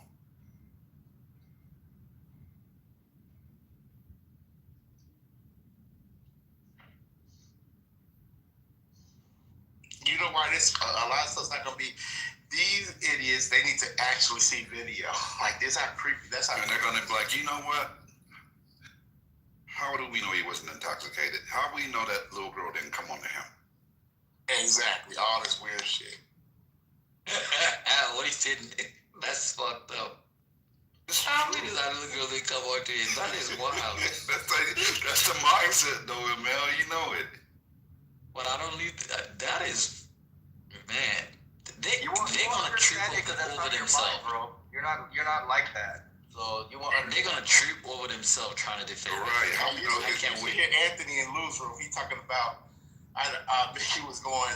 You know, Mickey was bringing it up, and then Anthony. You know, she said that they continue to be friends even in his first term. And of course, Anthony goes, "No, it's not. Trump denounced all that." She like a pedophile's gonna tell you, "Oh yeah, I'm still friends with the other pedophile." Like, yeah, I know. Right. Stand down and stand by. This we're in crazy land. Man, I still can't believe are we going through this. Sorry, man. Now go ahead, bro. No, you got it, fam. I didn't mean to cut you off. No, I just can't believe that we're going through this. And funny thing, because we made fun of Trump the way he kind of, talked about his daughter and shit, which was kind of fucking creepy. Yeah. Shit he talked about, like walking on the young contestants, white kid and shit like that. And we were like, this motherfucker is weird. And no, the shit's coming out of their own doing. Because it was not like it was Democrats pushing to release the Epstein files. They themselves thought they were deflecting by or if we talk about release the Epstein file, nobody's gonna, say that we're in it. And now the shit's come back to hunt them because they did this to themselves. This wasn't a Democratic-led effort. It was a Republican effort all along. Until the shit backfired in their face big time. So people are going to be talking about this for a while, that this is a self-inflicted wound. Yeah, man, I think it's coming down to something real simple. We need to simplify it. It's coming down to either you're pro-felon and pro-pedophile, or you're not.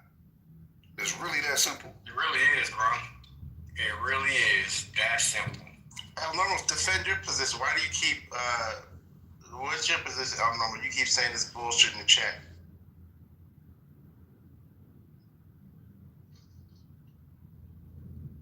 Oh yeah, smart. Keep quiet.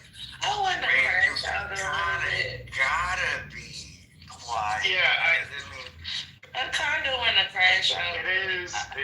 Gemini, that is a tough bind, though, still. I don't agree with doing a double bind like that. But like either you're pro pedophile and pro felon or you're not. I mean, yeah, it's an easy answer for me. I'm not, so it might be tough. Yeah, no, but I think the framing is still a little intense. But it's accurate though. That's what matters. It's the truth hurts, right? You've heard that term before because it's real. So when you hear this is truth, we have the most notorious pedophile ever saying that he spent hours with victims at his home in writing. You know, let me. This is Virginia Gumphrey, right? Is that who we're talking about? No, Epstein. I'm talking about who is the victim. I'm talking about who is the victim. The name is redacted. Doesn't matter. Insert victim. Oh, I think. I think it might be Virginia Gumphrey though. Because I'm looking at. I'm looking at some of the testimony, and is this the one where it references that Jeffrey told me that Donald Trump is a good friend of his? No, there's a separate one where he's writing to Ghislaine, and he's saying that Trump spent hours with the victim in his house, and his name still hasn't been brought up to the police chief. Hey, I'm just gonna say this, and I'm gonna let Brooklyn go. Look, all this shit. Look, when people identify pedophiles in the street, you already identify them based on facts, common fucking sense. You don't, of course you have to wait for a person to get locked up when they're proven guilty, but there's clear fucking evidence that you have already determined someone's a fucking pedophile. Look at all these fucking facts, all the pictures, all these fucking emails. The fact that Gasoline got sent to a minimum security prison with all these fucking privileges, but we still have to hear from people. Yeah, but he still needs to be fucking convicted. He needs to be fucking convicted, or like I said, these nasty motherfuckers need to see the actual motherfucking videos. If that shit was fucking recorded. That's how crazy this shit is. So I'm with Gemini, like with the facts, and you still support this motherfucker. I mean. Look. Yeah, so I think the furthest the facts go right now is that he knew about it and didn't say anything because of the email where he says, of course he knew about the girls, and he asked Ghislaine to stop. So what does asking her to stop mean? Maybe don't get me caught up. Yeah, don't bring them around me no more. I'm about to chill out. I have presidential aspirations, so we got to stop this pedophilia shit. Yeah, and this is a 2019 email. Yeah, this is a 2019 email. Exactly. That means he was president at that point. He had to start creating distance between him and his pedophile past. And Epstein disappeared on his watch. However you want to say it. Like, come on, when the fuck do people put two and two together anymore? Man, come on, that's for every time. How do you all protect your kids? So, how do you all protect your family, your kids? How do you all do it? You wait until in a court of fucking law? Like, let me ask CEO this. How do you protect your neighborhoods? Like, you guys wait until this shit hits trial? I don't fucking get it. Like, me either. No, it's not. But hold up, CEO. I want to ask you this. Are you basically insinuating that you're kind of wobbler? It's a wobbler for sure? No, not at all. I look at it like this. Finley was in here earlier, and he said something I don't even know. He said, you have to treat Trump like he has a church congregation, right?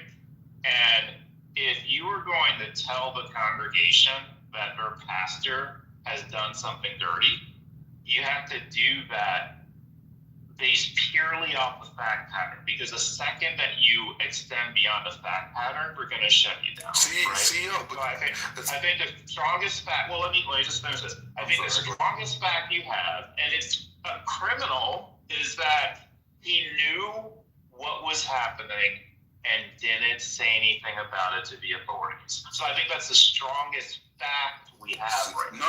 No. Stop there. Okay, if this pastor had previously made sexual comments about his daughter, if this pastor had got caught cheating on his wife with a porn star and then lied about it and got 34 felonies from that, if this pastor had been recorded saying, grab her by the pussy, if this pastor had multiple beauty contestants say that he would come backstage inappropriately, various stages of naked, right? I think the congregation would be a lot more open when we say he's a pedophile. Look at his history. Some in the congregation, right? But like, look, I knew Eddie Long, right? How well? He had those allegations were deep in the mix, and he still had his church, and he still had people going on Sunday. He lost a lot of attendance, obviously, over time, but he still had that going for a very long time. Hey, CEO, let me add this to you, CEO. So I'm in Dallas, right? And to that point, Robert Morris is the pastor of Gateway. He just got locked up for 6 months for an inappropriate relationship with a 14-year-old girl when he was a missionary at the age of 21. And Gateway Church obviously is a mega church, and he had to step down. I love Dr. Tony Evans. He stepped down last year, for a sin. I mean, and there's some other ones I'm not going to even really speak on because there's just still technically allegations. But those are just two examples where there was no video between this 14-year-old girl and Robert Morris. And I don't know if you know Robert Morris, but he's said it. Oh yeah, I know all about it. Okay, so he lied about it. And then when they hired the consulting firm to kind of clean house to see if there was anyone that was a part of his, pastoral board or any of the board members that are anybody in the so-called upper ranks that knew about it to purge them as well, so they were losing members left to right. Cause I live right next to, I go on my way. I don't go to that church. I go to another church, but it's close to my house, and they have a great Christmas show every year. But anyway, I say all that to say, bro, like, if it looks like a duck and it cracks like a duck, often, many times, it's a duck. Even if they are a pastor, bro, even if they have a church.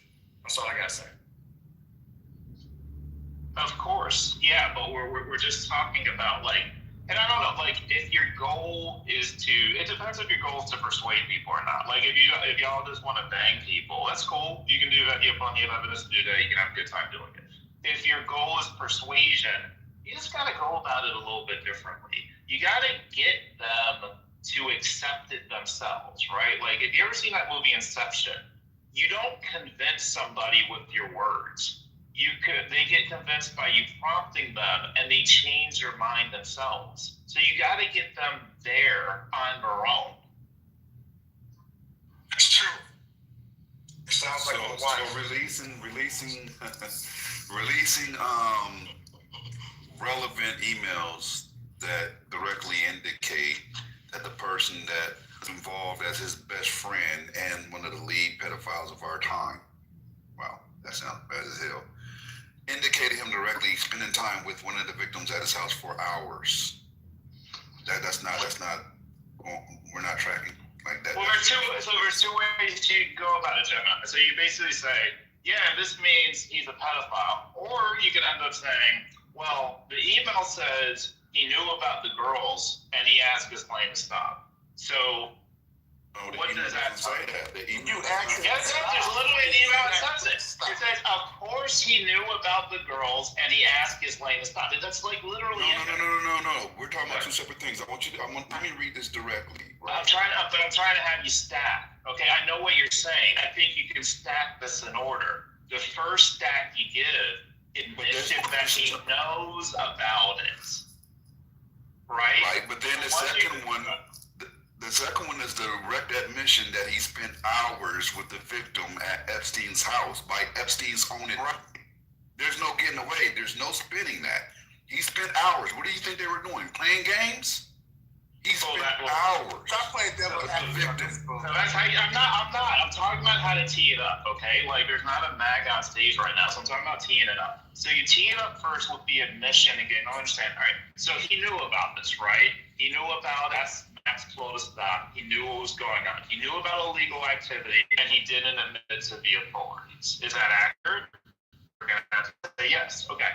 Now, it says he spent a lot of time with the victims. What do you think he was doing with that person, right? So, love them into it. A reasonable person is going to say something illegal. If not, then you know you're dealing with someone's denial, and there's no point in banging them at the point. Taking them around, try to bring them along, right? They'll get there eventually, but if you bang on them, they ain't going to get there. It sounds like the girl is, never mind. Gemini, stop it. Alright, so walk me along this, because I haven't seen the news. Oh, here we go. Okay, we can do this real time. Okay, this is your moment. This is your moment, CEO. Only CEO can walk me down this path. All right.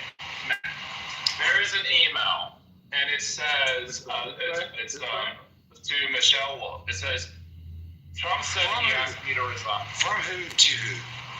Okay. It's to Michelle Wolf. I don't know. Do you all know who this G vacation is? Do you all know who it is? Well, you spend hours with a woman. We're not doing that. No, we're not. I have no idea what's happened except there's some episodes. Let's see, man, have this back and forth. No idea. Mike on CEO, y'all. Come on. Okay. So there's an email to Michelle Wolf. And it said, I don't know who. When was it sent? G vacation. It was January 31st, 2019. Okay. It says. Sent to who? Michael Wolf. From who? G vacation. I don't know the name of the person. Okay, I already have some red flags. Go ahead. Okay. It says, of course he knew about the girls, and he asked his lane to stop.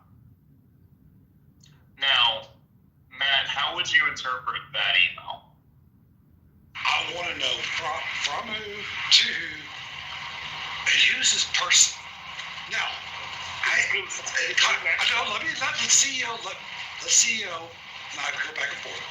That's the reason why the first question asked was from who and to who, and no one has been able to give me who this email is from. So I need to. There's some. Let's call it, for lack of better terminology, fact checking behind this email. CEO, you're failing. Some random email coming from some random person means fucking nothing to me. CEO, do we know who the person is? I wasn't anticipating that one. Do we know who the person is? No, CEO. Can I quarterback this real quick? Go ahead. Matt, I got one thing to give to you. There is an email that came directly from Epstein to Ghislaine. Okay, are you following me? You tracking? Okay, yeah, good. I mean, all respect. Let's be respectful. All right, so from Epstein to Ghislaine, and it says, I want you to realize that the dog that hasn't barked yet is Trump. Victim spent hours at my house with him. He has never been once questioned or mentioned by the police chief, etc. I'm 75% there. That's what it says. When was Epstein? Or just line of questioning? That's it. Go ahead. When was Epstein arrested? I don't know the date of his arrest. Can we find out? Was this email sent? I guess I'm assuming this email was sent before she was arrested. It was sent prior. It was sent on April 2nd, 2011 at 7:09 p.m. Okay, that changes things. So this was sent from Epstein to Maxwell in February of 2011. Yes, at 7:09 p.m. Directly from, and it says importance high, and it's directly from Epstein to Ghislaine.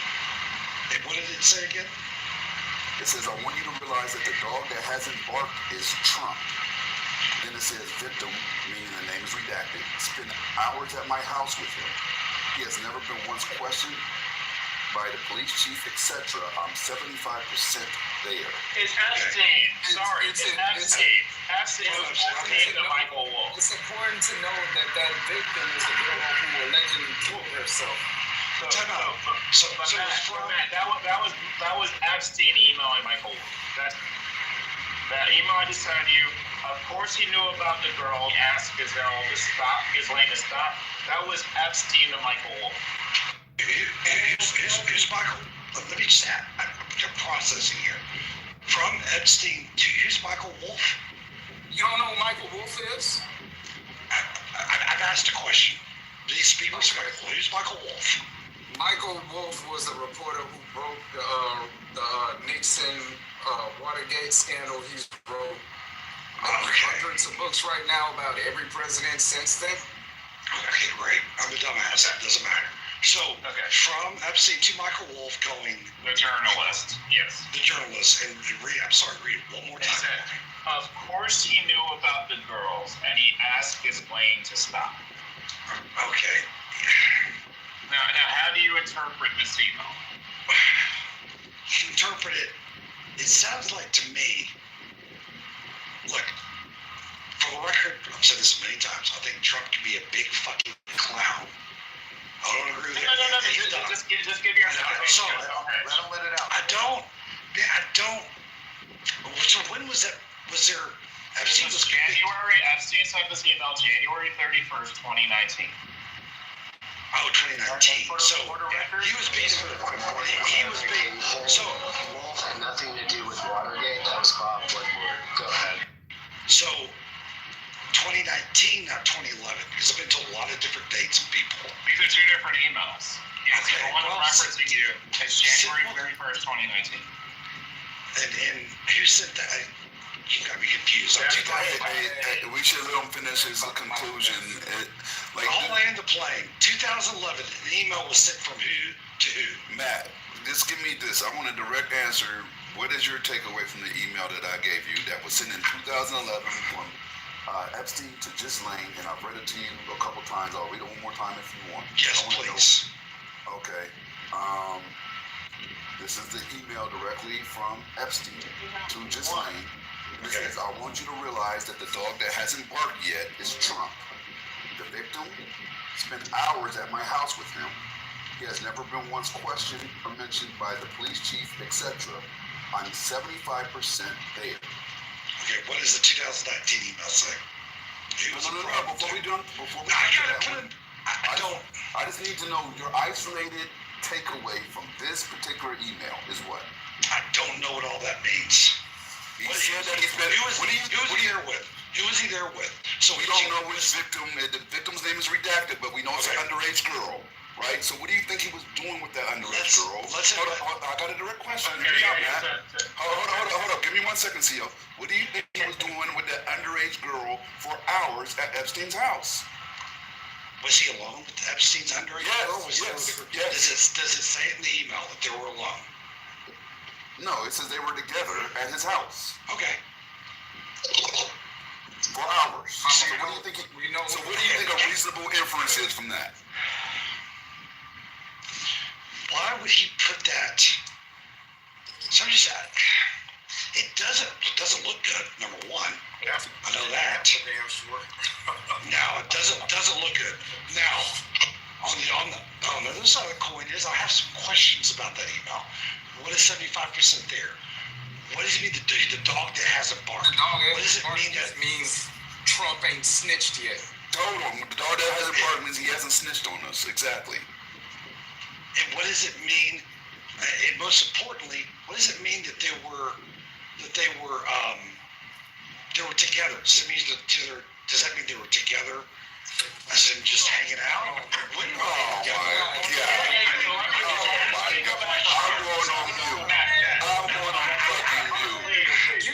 Let me switch back.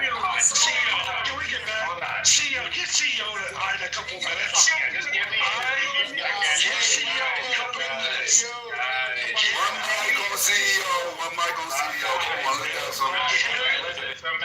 So Matt, give me CEO a couple minutes. This is denial. Y'all hear denial in real time. I just want to listen. One Michael CEO. Come on, y'all. All right, so Matt, so going back to it. It's Justine's email to Michael Wolf, the journalist, and it says, "First he knew about the girls as he asked Ghislaine to stop." What do you interpret that to be? When was that email sent? January 31st, 2019. Stop it. Don't say anything. So 2019, as he was a city president, Trump sent an email to him that said what? No. Jeffrey Epstein sent an email to Michael Wolf. Oh, Epstein sent. Michael Wolf is a journalist. Epstein to the journalist said, "Of course he knew about the girls. He asked Ghislaine to stop." When did he get arrested?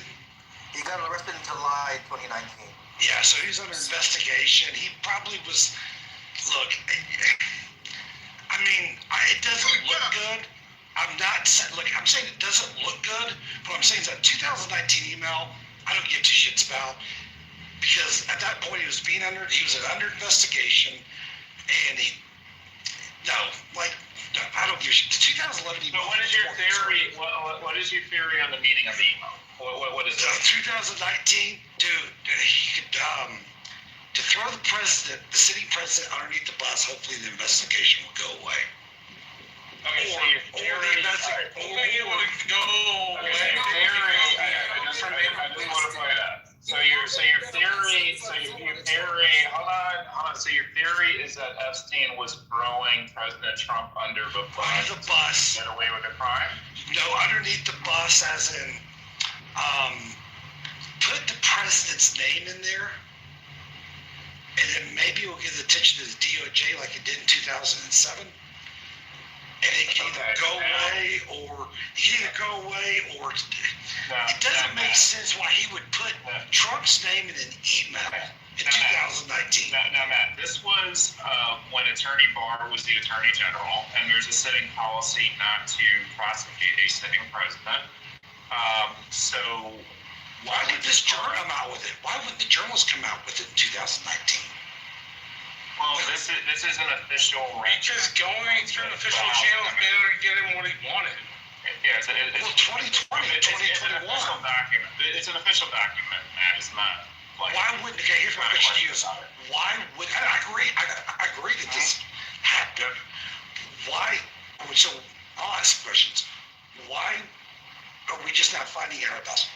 Why wouldn't if that journalist come out in 2020, 2021, 2022, 3 or 4, and say, hey, here's an email that should be concerning to us? Why is it now?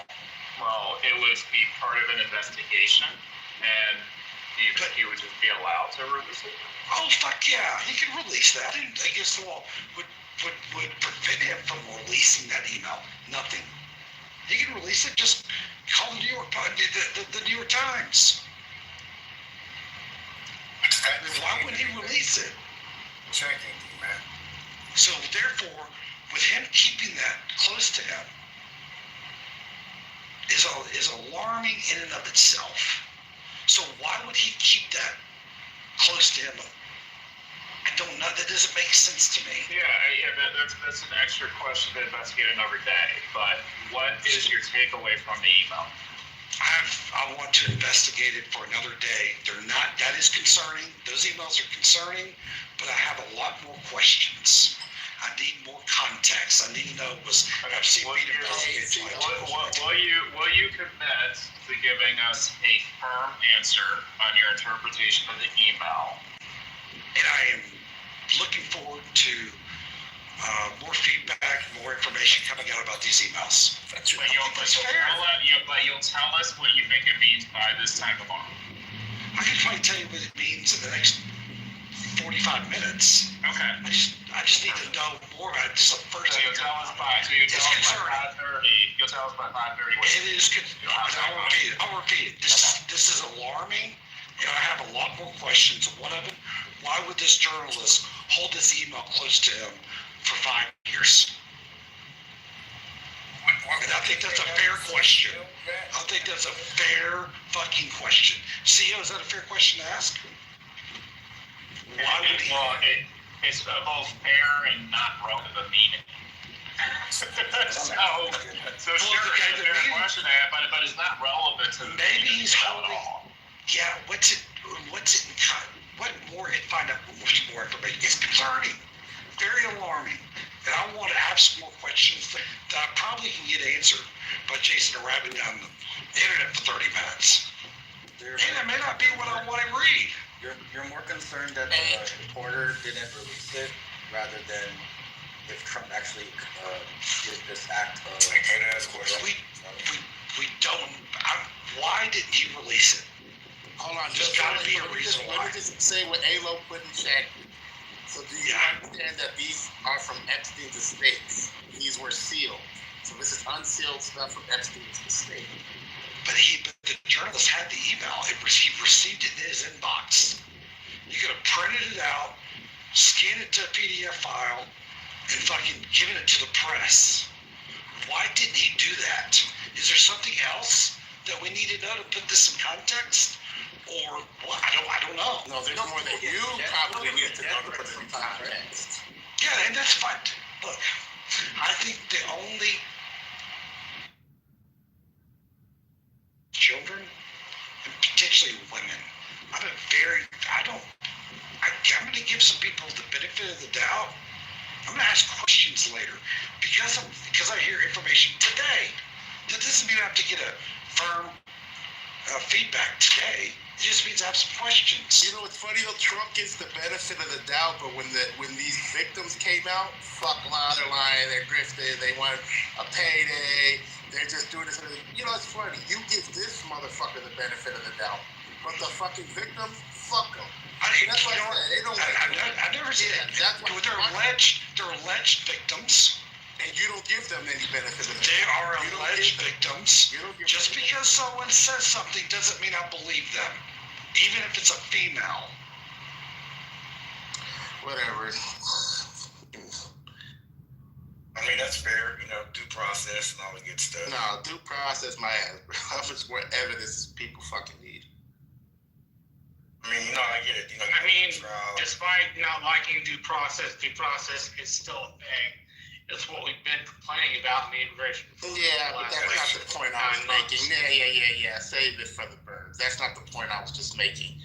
The point I was making is you can come up with your own fucking conclusions without due process. So Marsha, don't save me with that bullshit that you just tried to do right there. Because that's not where I was going with that, and you know that. No, I didn't mean it like that, JD. I'm just saying, I think the guy's guilty as hell. But he still gets his day for it. That's what I'm saying. Well, what I want to know is, because can a woman speak of this bitch? Let's go, Brooklyn. That's on you. Right. What I want to know is, and I'm happy racist madness up here, because the way the truth up here trying to figure out who the fuck is this reporter you keep talking about? Why are you deflecting to a reporter dropping the email, the actual email? I want to make, because, you got your little baby in the picture. It's a little daughter that you got.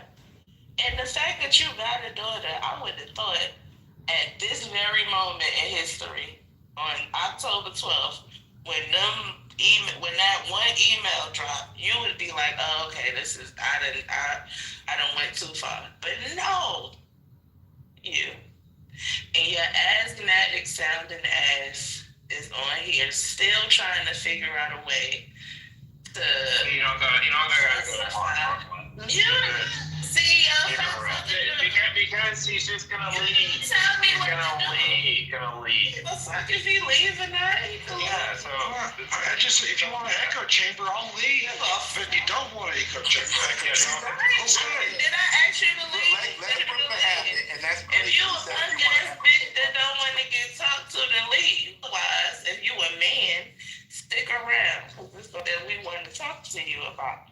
Why is you up here trying to justify this email that you got? You deflected. I don't like this deflecting thing that you people do. And I need y'all to stop doing it. Talk about what you're seeing. I'm asking. So what I'm seeing is an email. Let's see. I'm reading it right now. Hold on. I want to realize that dog that hasn't barked is Trump. Okay. Mm-hmm. Victim spent hours at my house with him. Mm-hmm. He has never once been mentioned. Mm-hmm. I'm 70 police chief. I'm 75% there. So I'm not going to take Jeffrey. First of all, what I'm not going to do is take Jackie up to Jeffrey. What I'm not going to do, without context, I'm not going to take a Jeffrey Epstein fucking email sent. That was in 2011. This isn't good. This just is not. This isn't big. I'll say this: they better have some fucking. I'm willing to hear about. Is it good for who? But this isn't good for Trump. Not Trump. This I'm willing, but I want to hear. I'm not going to take one email and draw conclusion sheets. I want to hear him out. Like, what the fuck is going on? Okay. What does this mean? So, hold on, racist man. Yeah, don't call me racist, I'm leaving. Oh, well, that wasn't. Anyway, Yeah, what's up with that? What is up with What's his name? That's what It's not, but it's bad. But go ahead. So, you mean mute up? No, hell no. God damn it! I don't need you to. Everybody know me. Don't nobody tell me how to fuck the talk. Daryl, I'm gonna have to drop you, bro. Daryl, Anyway. I'm gonna have to drop you, bro. So, that paired with all of the things that you know about him previously, the grabbing the pussy, the going into the dressing room, the beauty queens, all of the derogatory things. Cheating on his wife with a porn star. Cheating on the wife with the porn star, the thing that he said about his own daughter. When you pair that with this email, that's not enough for you. That's what you're saying. You need more. Yeah, I need to know what context this is. I want to know where Jeffrey Epstein, where was he? The Jeffrey Epstein case ended in, hold on, let's see here. You are. It's just 2011 emails concerning. Yes, it's fucking concerning to me. 2019, he's sitting president, Epstein's being investigated. Who knows if he's doing that to try to throw Trump underneath the bus, who knows? But the 2011 email, where I'm getting somewhere with it, I don't know where yet. That's fair. I don't know why that's such an unreasonable statement. Yes, it's a concerning email, and I'm looking forward to figuring out what all this shit means, in what context, and what, if there's any what was happening at that time, all of that stuff. That's it. And when was this? Is there, when was this? When did this take place? Is there other people that can verify that he was alone with her? I mean, alone with the victim. Those are fair statements to ask. Just because something happens, I'm not going to immediately jump to conclusion. My conclusion as of today, learning about this, is it's very army. Yeah, and it's so crazy. It's so crazy of you to say something like that, because I've seen you jump to conclusions about Jasmine Crockett. You know what I'm saying? I just seen you jump. I have not jumped to No. That's what I'm agreeing with you. That's a good point. I didn't see you jump to conclusions about Hillary Clinton. I didn't see you jump to conclusion. Matter of fact, you was one of the ones that was like, I bet you Clinton in the files. The Dems don't give a fuck. If Clinton in the files, hang him too, right? You only had to tell me once. I only needed to see Clinton being emailed one time, and that was it for me. And it. But you need more evidence. You don't think back in your mind somewhere that you're holding on to the great white hope, that you are just, regardless of what, you want this man to be your leader, and you don't care what the fuck he did, because you know that he's doing everything in your best interest. Is that what it is? Because what he is doing outside of the food stamp thing, because I'm not familiar with the food stamps. Outside of that, he's everything in your best interest. Is that what's going on? No. So you don't want to admit that he's a bad person. No, he's not doing anything about best interest. No, not at all. Well, he's not. So Matt, but to Brooklyn's point though, right? She's made a good point that you have jumped to assumptions before. And if this was Bill Clinton instead of Donald Trump, would you be offering the same grace? I would be. I'm not offering grace. No, there's no grace being offered. From 1 or 2 sentences. You are reserving. I'm going to say it different. I'm reserving. Would you reserve judgment for Bill Clinton the same way? I reserve judgment for Bill Clinton, even though, first of all, look who Bill Clinton was married to. I mean, have you seen Bill Clinton, who she's married to? I would fucking blame him. But anyways, You wouldn't blame him, but he was fucking on a girl. I don't judge. I don't do judgment.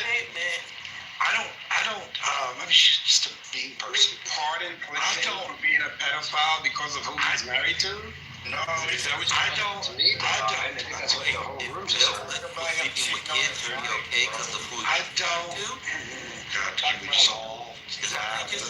Matt, why don't you put clean up that acknowledge what you're saying or clean up the statement? One of the two. You got to do one of the two. Okay, I was trying to have a little sense of humor because Hillary Clinton is not a nice person. It's not right when you cheat on your wife. Period. Full stop.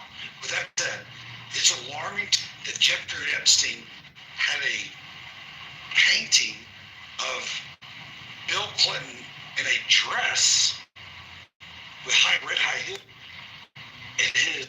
So do you think Bill Clinton's guilty? See, we gotta stop at some point. All right, that's my last question. I understand. No, not that. I just want to say this. Married to was like Matt is clearly compromised. Matt is clearly pro-pedophile and trying to step away. Okay, you know what, dude? And that minimum pedophile adjacent. Anybody that stands in support of a pedophile, when they have blatant, obvious information right in front of them, in writing from the main pedophile organizing the pedophilia ring in front of them, is compromised.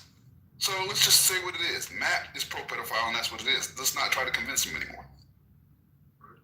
I'm not sure why you're suddenly trusting another pedophile named Jeffrey Epstein, unless you're a pedophile, which is the case. But I will tell you, on the front page of the New York Times, it says the victim alluded to in the email, namely Virginia Dufresne, is on the record saying Trump had nothing to do with this. So the pedophile's email is not credible if you allow that the victim is credible. And that should really close the case.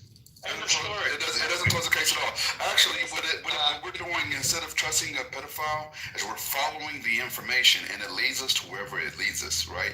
This information predates... I didn't cut you off on normal. I did not cut you off on normal. Do me the same, right? What we did see is we went back prior to him being investigated, prior to him being on trial, to 2011, where he started talking about how Trump was spending time with victims at his home. There's nothing to trust there. He thought that email was going to stay in confidence. He wasn't writing that for public consumption. That was internal dialogue. Let me finish. That was internal dialogue between him and his co-pimp, right? Let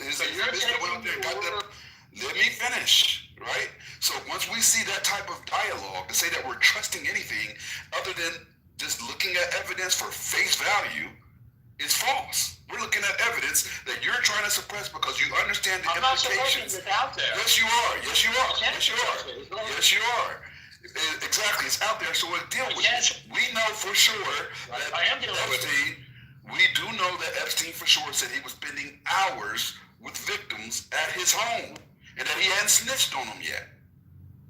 Right, and then the so-called victim says it's out was untrue.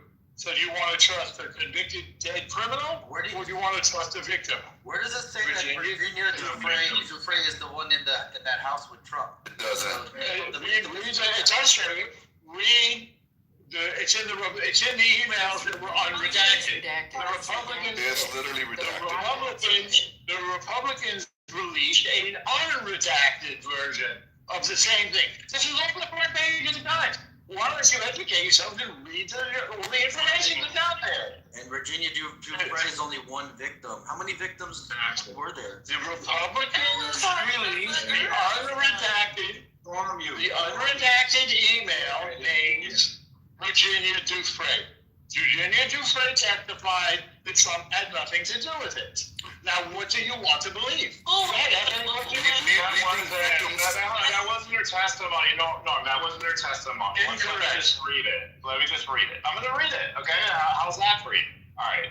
So she said, Jeffrey told me that Donald Trump is a good friend of his. But you never observed them together? No, not that I actually remember. When did Donald Trump flirt with you? He didn't. That's what's inaccurate. Did you ever see Donald Trump at Jeffrey's house? Not that I can remember. On his island? Not that I can remember. In New Mexico? Not that I can remember. So all she's saying is she did not observe him at these places. But she did not exonerate him. It's just one person sharing her experience. She's one victim sharing her experience, but your statement was she exonerated him. Isn't that what you said? No, I never used that word. Listen again. What did you say? What was the Listen very carefully. Listen very carefully. According to the unredacted emails, which have been released, the victim referenced in the Epstein email that we're talking about. You gotta say the victim. Listen. She's not the only one. No, the victim. The victim. No, the victim. She's not the only one. Listen, you're not listening. The victim referenced in the released email that we're talking about now is Virginia Dufresne in the unredacted email. Virginia Dufresne testified that Trump was not involved. That's on the front page. No, but she said. She didn't say Trump is not involved. Yes, she said she she did. didn't see him. She said she didn't see him. That's not what he just read. I read it. Once again, take a breath. I'm breathing. The alleged victim is the one who, again, the alleged victim is the one who's saying that she wasn't, that Trump was not involved. Did she say the words Trump was not involved? Was she the only victim? Did she say that? No. Hang on, I want to give you the exact quote. I'm going to the New York Times now. In 2016, Ms. Dufresne was asked in a civil case if Mr. Trump had witnessed the sexual abuse of minors and Mr. Epstein. I don't think Donald Trump participated in anything. There's your answer. Where's the unredacted email? The Republicans have released it. All the stuff is, by the way, available on the... Yeah, all the stuff is available. Read the New York Times articles. It gives you the full... What I'm telling you is what the... All right. So I'm not yelling. This is how I talk about what ends in the morning.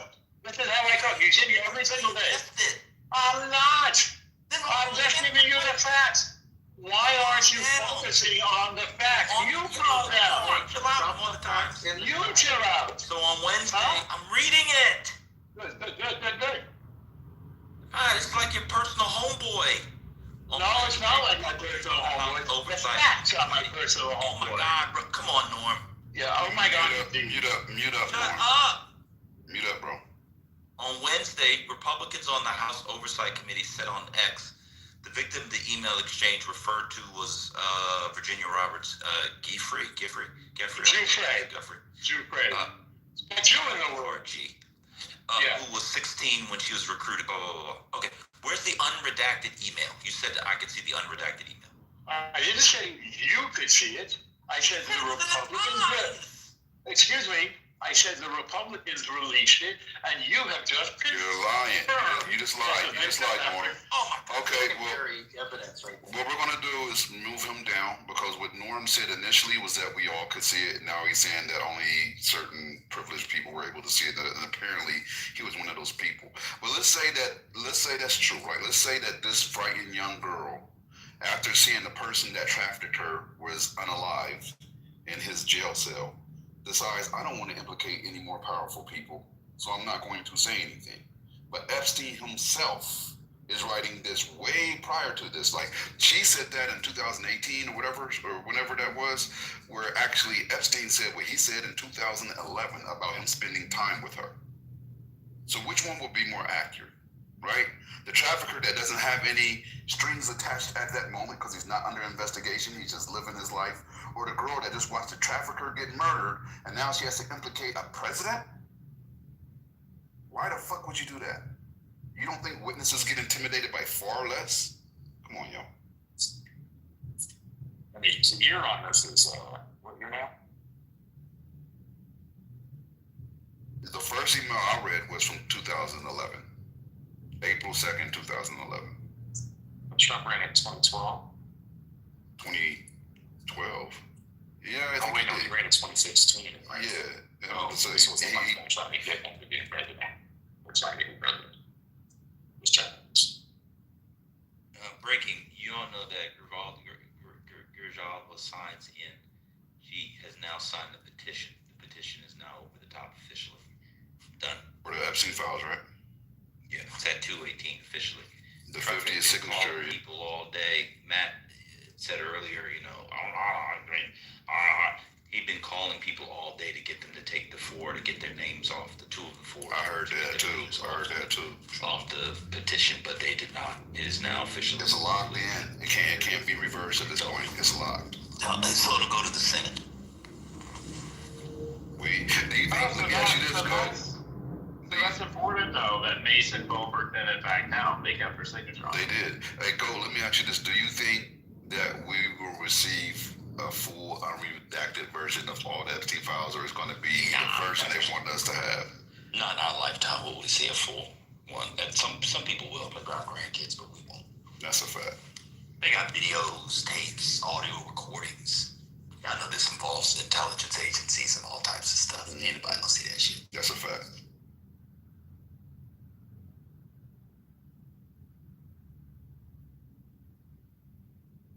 I like watching the Also, ACA subsidies. Sorry, the other breaking news was ACA subsidy commercials are running in states with Republicans who voted against them.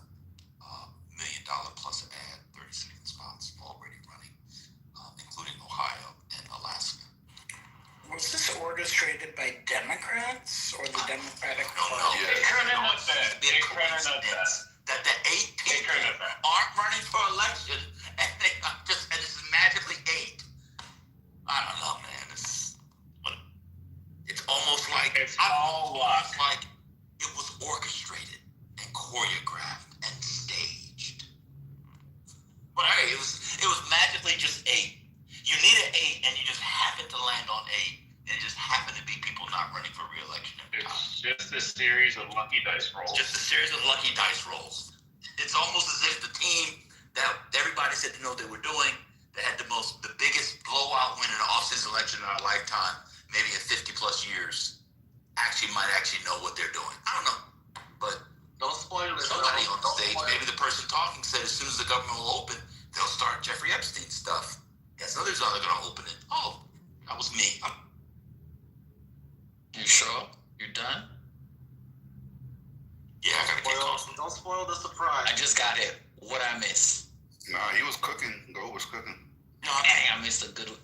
I miss a good goat rant. Yeah. I didn't know Trump. It wasn't say the rant, but it was accurate. Everybody was so upset about the ACA subsidies. They caved. So you got your cave out for 2 days. Now it's all Epstein all the time. I like that. All Epstein all the time. That's what it needs to be right now. Yo, but I didn't know Trump said Americans are dumb as fuck and we don't have enough talented people. Damn. I heard that last night. Yeah. That's fucked up. Trump turning on y'all now. Trump was like, no, we needed you motherfuckers because y'all just aimed it smart enough. Yeah, I saw that. But you know what it is for me? Did Elon Musk finally get to him? Yeah, I saw a video of a young lady, not to cut you, ML, but I saw a video of a young lady. I got a red bar. Okay, and she was trying on her dressed to go to a dance, like a 13 or 14-year-old with her dog. And they busted all the guys in the comments that were like, yeah, you look better naked. Yeah, I'll take you out, this, that. And when they showed the owners of the accounts that were commenting on this little girl's post, it's disgusting. We have a problem in this country, and it needs to be addressed. Old creeps with big beds commenting on little girls' posts. They ought to be ashamed of themselves. And they're going to get what's coming to them. So keep doing what you're doing, because the whole world is watching. Fuck 'em.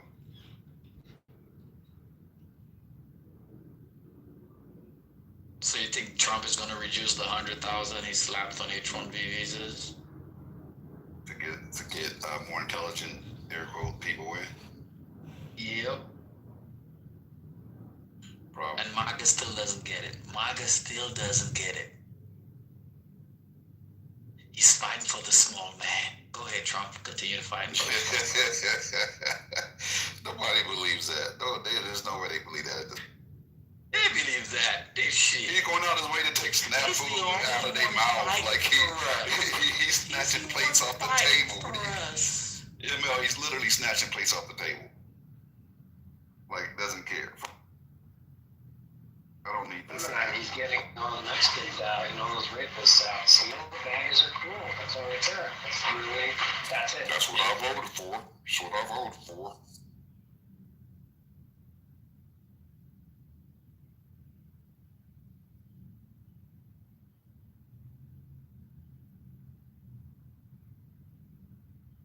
All I'm gonna say is to all the Trump supporters, y'all nasty.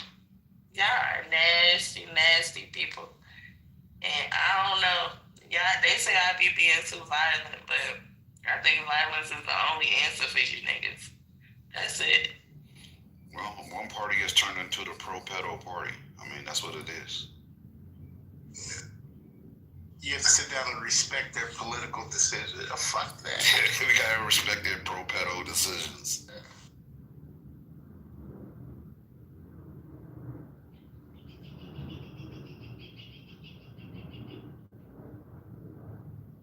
Don't Trump troll me, because I'm a pedo troll you back, buddy. That's all I'm going to tell you right now. If you come out here talking any crazy shit about Trump, I'm going to tell you. What? Your mother? Your mother what? What your mother did? Oh, okay. I wasn't sure. Why would he talk about his mother like that? What was that? That's terrible. Some guy from India, like, have you ever met a South Indian? They're blacker than us. The fuck? That's wild.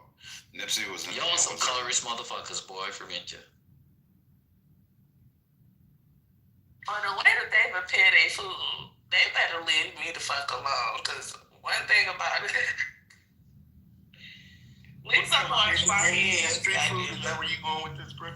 That shit. Did you be seeing the post when they Don't do that. Don't do it. Don't do it. Don't do it. Don't do it. Don't do that. I'm not gonna attack the entire culture because of a random Did y'all know that those kids, you know the cookies that you get from on Christmas in the can that your grandmother used to get y'all? You know they made in India. And somebody posted how they prepare them. Y'all better not buy them this Christmas. Okay? Brooklyn, not too much on Indian food. It's tasty and nutritious. No. I'm sure it is. I like Indian food sometimes, but I had to rethink my whole childhood. Yeah. I had to rethink my whole childhood and vomit. But your beef isn't even with the culture. Your beef is with that idiot that come on stage. Your idiot that came on stage. I like Indians. I like them. Only thing I got against Indian food is it be coming out your fucking pores. They make a dance real good. You know, I fuck with them real good. I fuck with them. Man, you must not like any food from the continent. What? Ooh, I love me some West African food, Liberia in particular. I'm talking about the person who said the food comes through the pores. Oh, yeah. Yeah, African food was too. No, what y'all eat? What Panamanians eat? Just rice and beans? You know, all kinds of food. Okay, well. No one come out your poor stuff, all kinds of food. Is it clear?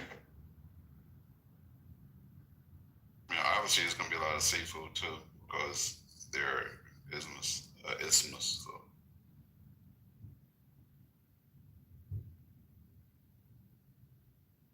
Yes, I heard you make collard greens like a Black American, and I need a bowl.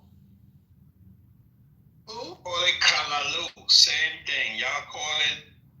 Some people call it spinach in the West Indies. They call it kalaloo. Y'all call it collard greens. It's not the same. It's not the same. It ain't the same. No. Definitely not like collard greens, and spinach is not it's different. either of those two. At all. There are 3 different greens. It's like saying collard greens and kale's the same thing. Definitely. Nah, that's different. They complement each other. You can cook them They together. do. I like collard greens mixed with kale. I've never had them mixed. I like any green mixed with mustard because them shits be they get too bitter. Wait, so what's the topic? Food is the topic now? No, we are shaming all of the MAGAs who are still MAGAs as of today because the email came out.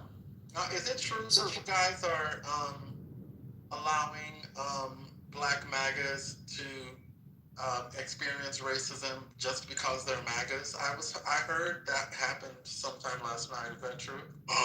Where was I at? When that happened? Yeah, but did you? Okay, who let it happen?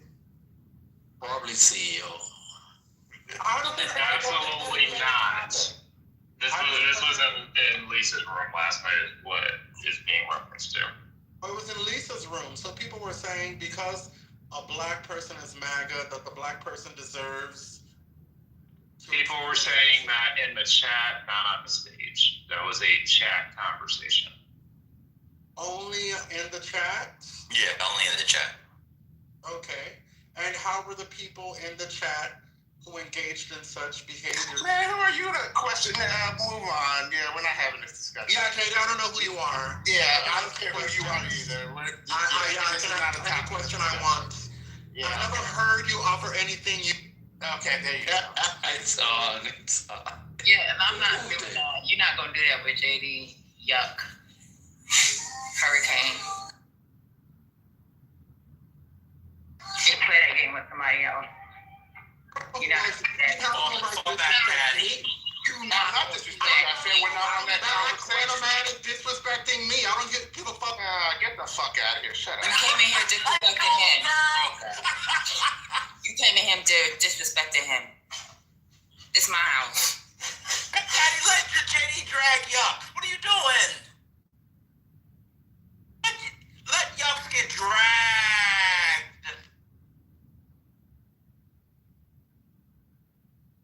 Maggie, you messy. You don't give a fuck about Yuck. What the fuck is a Yucks? Yuck a Yuck. Fuck him. What is happening? What did I miss? JD drag Yuck with his yuck. Pause. I know what he's talking about, but bottom line is, it's not like he said. It's not like the room allowed it. It was happening, but that's the chat. We all know whatever is in the chat stays in the fucking chat.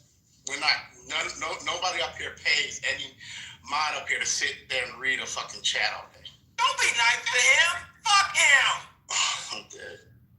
Well, I wouldn't, but Otis, I'm trying to figure out what's the point of contention. Yes, Are you Brooklyn, no Black person deserves to be a victim of racism, regardless if they're MAGA or a coon. You know that. I disagree. No, because go. So they jump in the car, and they burning up. We supposed to jump in and get burned trying to save them? Well, if it's racism, yes, because if you allow racism to persist, it's going to come back on all of us.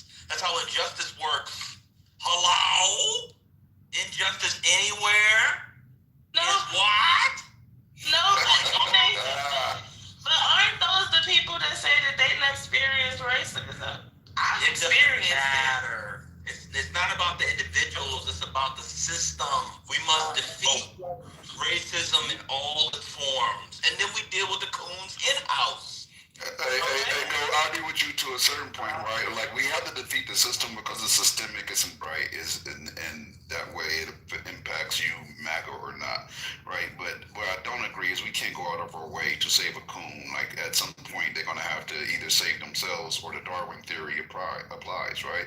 So if you go out to a MAGA meeting and you get lynched, I'm not driving my car out in the middle of the woods to try to save you. You chose that group of people to hang out with in the middle of the night. That was your fucking choice. No, that's true on I agree with you on the lynch itself. I'm just saying as a general matter, injustice anywhere is a threat to justice everywhere. And we will deal with them in-house. You can't let other people, because it's going to come back on us. Well, not me, I'm not black anymore. It's going to come back on y'all. Well, not anymore. You divested. It's too much stress. It is stressful. It's a lot of stress. I get it.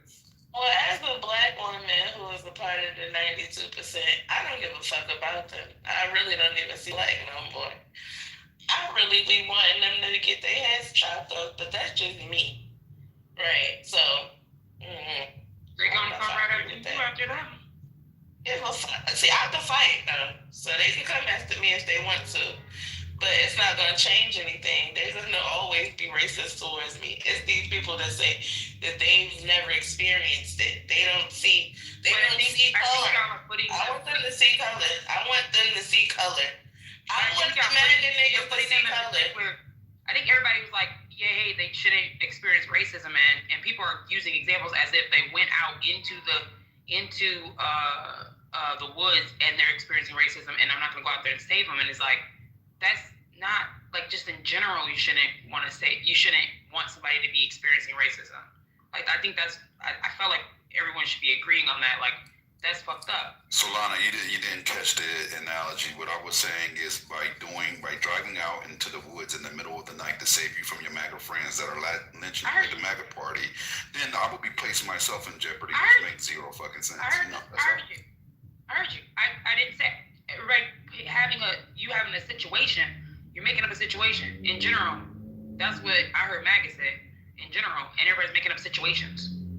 Right, I'm showing him when it wouldn't apply, exactly.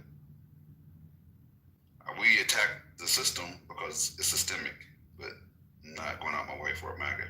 But if I see a MAGA black person getting like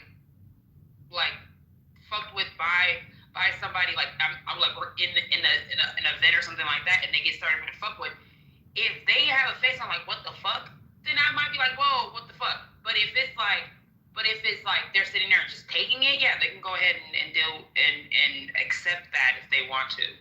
But if it wasn't what they were expecting to get from their MAGA peers in that space, yeah, I'm not gonna just sit there and watch that shit happen. The same thing I wouldn't do if I was in a Dem space and someone did some bullshit. I might not even agree with some of the Dems and stuff because there's different people don't know, but there's certain factors of Democrats, and so if they're not in my factor, my fraction or whatever, I'm still gonna defend them if they get fucked with by somebody. The fuck? You better than me, because I ain't doing it. I'm just going to sit there and watch.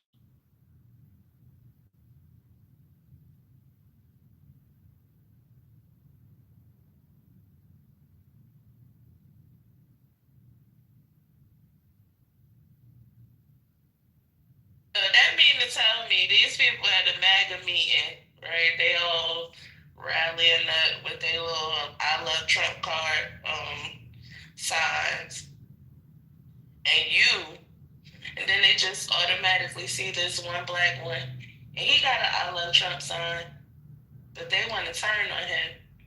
You gonna jump in? Solana, you jumping in for them? It was wait, say it one more time. I'm sorry. You at a Trump rally. Or you just outside? You across the street just watching it from afar. And you see this one black guy amongst a group of white men, and they all I love Trump with the I love Trump signs. I have to get on my knees for daddy and all of that. Then all of a sudden, they see this one guy, this one black guy, and they're like, oh, he's not supposed to be here with us. Let's beat his ass. And they just start wailing on him. You jumping in?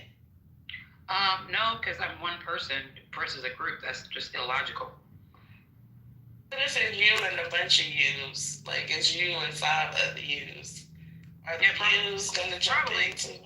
Yeah, probably beat their asses. The context wasn't a physical situation. Y'all better than me. I'm not doing nothing. Well, that's not even the context. It's not a physical situation. I'm laughing. But I think it's like, I guess for me, it's like, what's the context? If we're both, let's say sports teams, whatever you want to say, I mean, obviously MAG is a whole nother story that affecting everybody's lives and the policy, but the thing is that it's still like, okay, we're on 2 separate sides. That is an excuse from you from being black. You might be ignorant, you might be not knowing what the fuck's going on, you might be brainwashed, you might be whatever. Still black. Still human. I don't want human rights violations going against somebody just because I don't agree with them.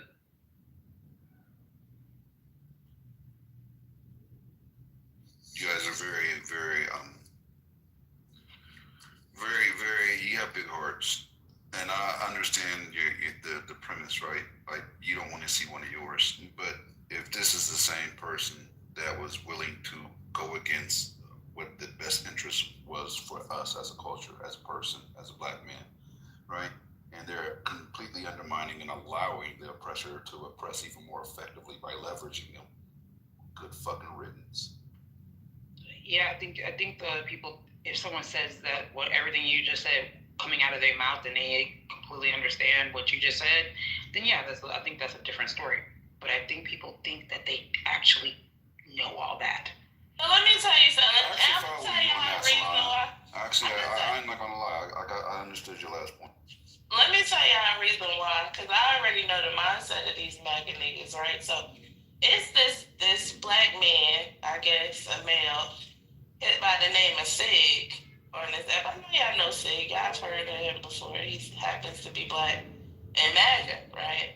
And I was in a room with him and Brad and some other MAGA crackers, and he was calling black women a ratchetang. And real derogatory. I was every baby mama, and I ain't got a kid insight. I don't even know what a kid look like at this point. But I had 12 on that stage and 20 baby daddies. And every stereotype he called me in front of these crackers. And from that point on, I said, oh, they ain't one of us. I'm not dealing with them. I will let them get dragged to hell. You hear me in back, and I'm going to watch and not give a fuck. Because that's what they deserve. So if I watch a man like Sig getting cursed out by some white people and getting called all of the N-words and all of the things, of course I'm going to be mad that they using the N-word, of course, right? But I'm not getting involved because that's not my fight. Because he's not one of me. The only time I would get involved is if it was Anthony with his white friend. I'm definitely not getting involved with him. I would help Anthony because I want to see his ass beat. I want him to get his ass. I will wait a little bit though, just so they can. I want him to feel the racism just for a little bit, so I let him call him nigger and stomp on him a few times, but then I help out. I would eventually help out. I'm watching. Didn't you hear Anthony call racist to last week? Gemini, were you in the room for that? You was in the room for that, weren't you, Gemini? Damn, Clubhouse tripping. My mic was stuck. Can you repeat that, please? Weren't you in the room last week when the racist guy was in the room and Anthony was handling him? Yeah, I was. Yeah, I was. Actually, Anthony and Omari, if we were being accurate.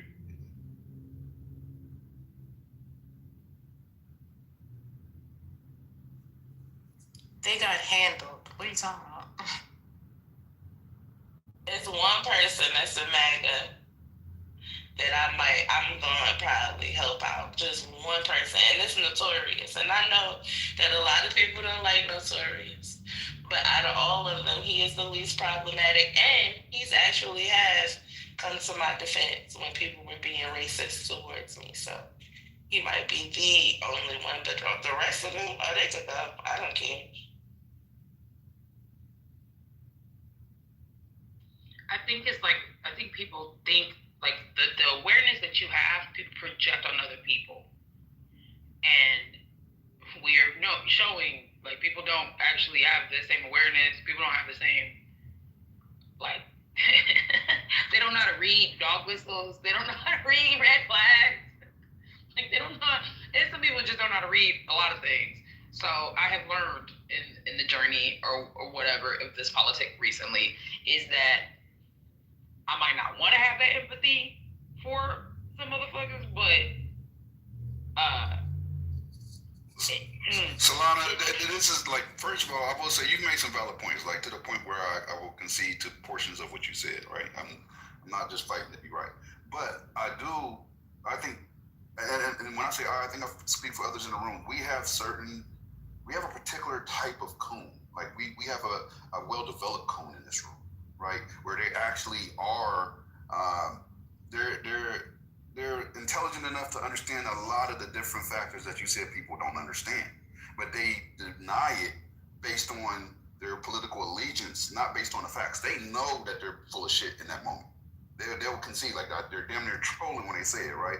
So they know it. And so when you see that here, you see them willfully just ignoring red flag after red flag after red flag and treating red flags like Six Flags, then we automatically disregard anything they have to say. Okay, well, you're making an informed decision. You're not being led astray, right? I'm informed. I looked at it and decided cooning is the way. Like that's I laughed so hard when you said well-developed coon. I'll try to put it in the chat and try to be like, that's inappropriate. But I'm being serious, and the people in the room know what I'm talking about. They know exactly what I'm talking about. So I think that's why you will get the pushback in this room when you say that, even though you made some valid points for sure.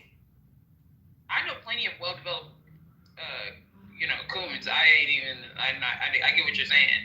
But even then, I would say recent development of a discussion I was in made me like, man, some people could just be stuck in some shit. Like, I know somebody that was like really knowing everything, can discuss me, I don't know, can debate really good stuff about everything. And then I'm telling him that this girl don't like him. This girl don't like him. The girl don't care about you. The girl, whatever. If I just do this and I can get her back or whatever the flying, I'm like, you are too smart and intelligent to be sitting up in love with some stupid ass bitch right now. Now she wasn't a bitch. She wasn't stupid, but it was a rhetoric. But it was like, it's just what the hell is your problem? And it made me like, some people just get stuck in something, and they thought about it and they had to defend it so much until now they have armor on that they don't even know how to like take it off and just listen to people and stuff like that. So also just sometimes you just leave people alone and let them be to their own devices, even though you know they're factually, logically, and ethically wrong.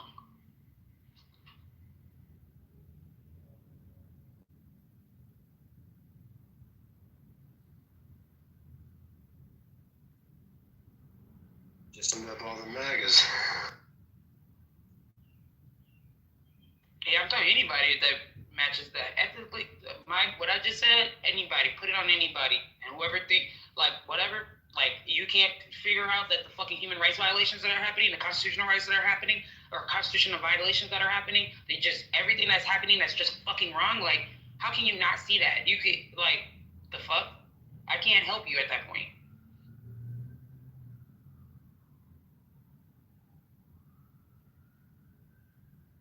Yeah, I do find it odd that there's a lot of Negroes out here doing this kind of shit. Seeing, I think when Trump won, this presidency, you had a whole sample coon nigga tap dancing in front of a bunch of white folks who happen to be conservative or happen to be Republicans. Now, if you get up here and tap dance for whatever reason, more than welcome to understand the racial dynamics of this country, and you literally doing some shit like this, right? It just, it boggles my mind. Of course, you have who is the Hodge, some of these other people who are pro-MAGA doing what they're doing, man. Like, it's really disgusting. And, you know, a lot of these people, to me, are very dangerous because when it comes down to their people versus other people, now, and my thing is not to make it a racial topic, but just from the standpoint of having a little bit of racial dignity for your own people, motherfuckers are choose other people over their own. And it's really disgusting. So, and, you know, this shit with Trump, like, kind of like at a loss for words for why these people are supporting this motherfucker. I don't know. You're also saying their own, like they think that view as their own. The only person that are their own to me is people who I believe is mine. Mine is mine, and if they say I'm one of theirs, then that's how we're mine. Otherwise, I don't think when people say, oh, their own, they're not us. Yeah, I get what you're saying. Yeah, I get what you're saying. Because we get more animosity because we think that way, and that's the group thought black culture, which is fine. But I think what is the community? What is, you know, whatever? And if they're not to be a Black Panther, you had to read so many books, you had to know certain things, you had to do certain things, and so that's the only way you could be a Black Panther. So to me, for you to be part of, like, at least my Black community, there's certain levels of the stuff that I would like you to know, or you know what I mean? So, like, I think if you think like that, it's like, oh no, okay, they're that, they're this. Just because they Black don't mean shit.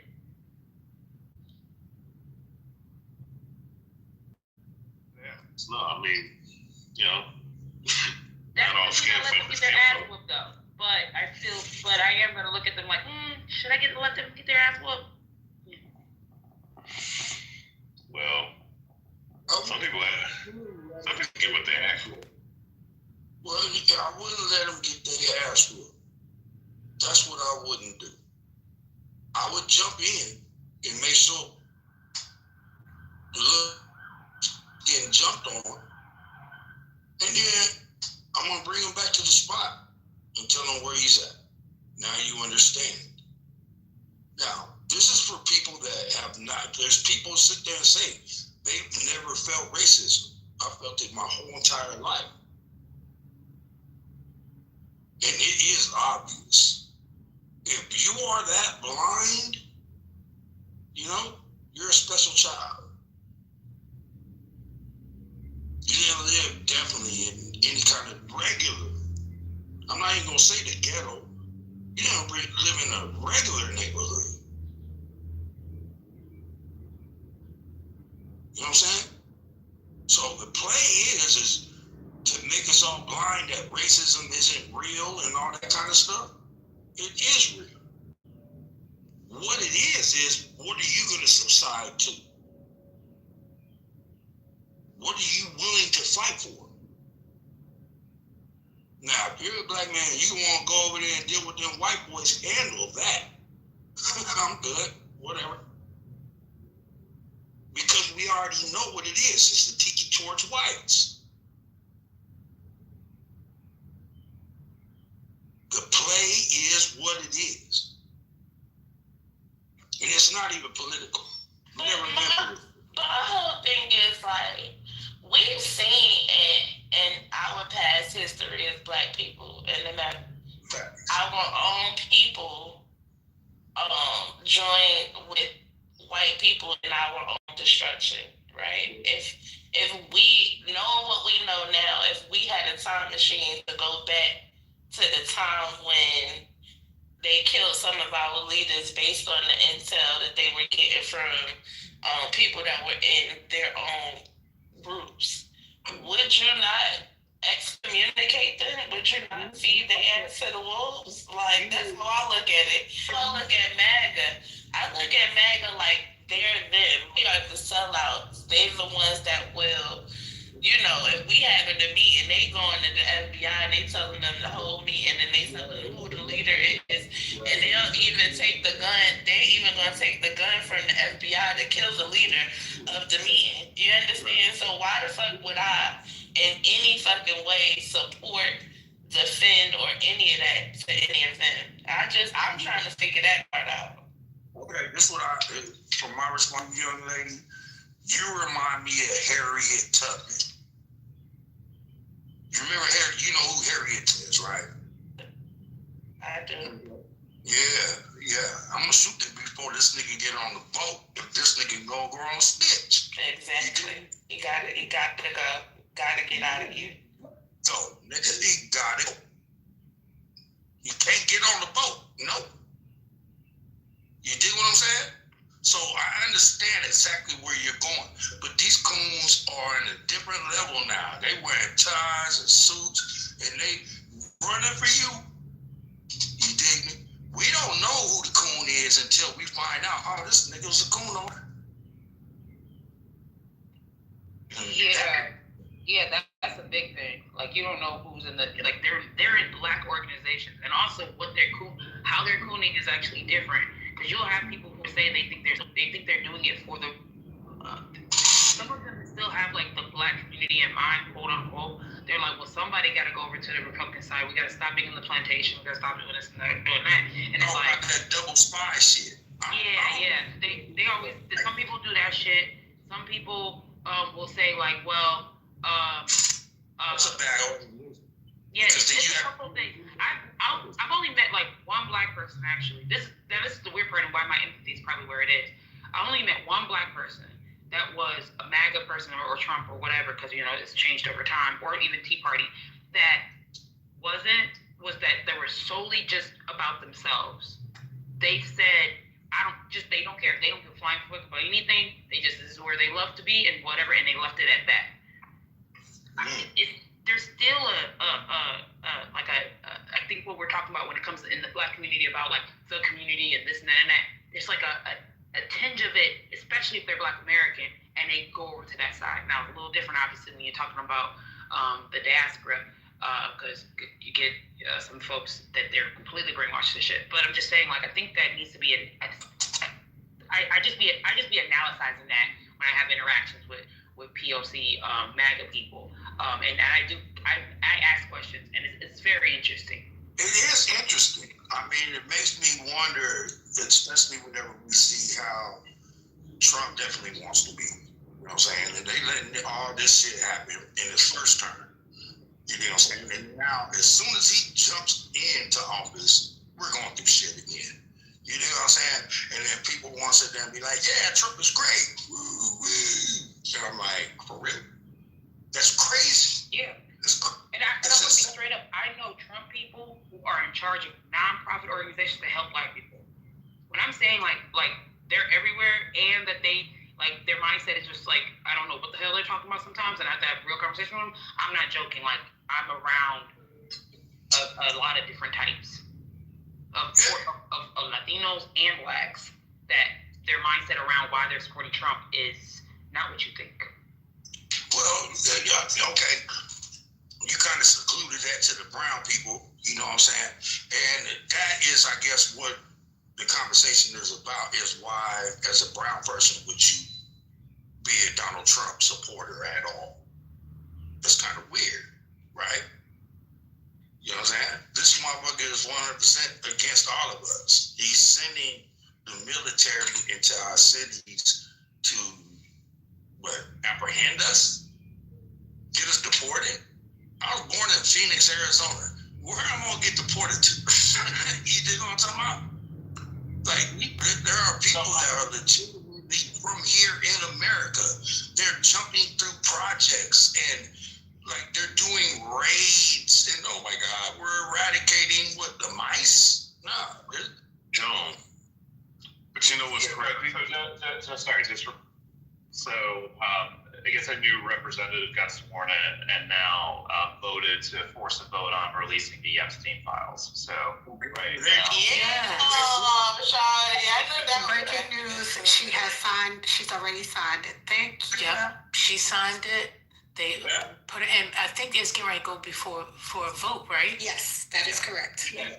Roll to the vote. Yeah. So then what happens with the vote? Yeah. So, what you call Venezuela has called for an emergency meeting. Your boy Trump with Bobert Yeah, trying to strategize at the White House currently because he's trying to figure out a new chaos and they're trying to create a new chaos currently. You already know, First Lady. Hello, again. Right. Well, I think what he's trying to figure out is what can he offer Bobert or Mace to turn them around. I think that's what he's trying to figure out. We're going to war. No. A war? Well, That's an easy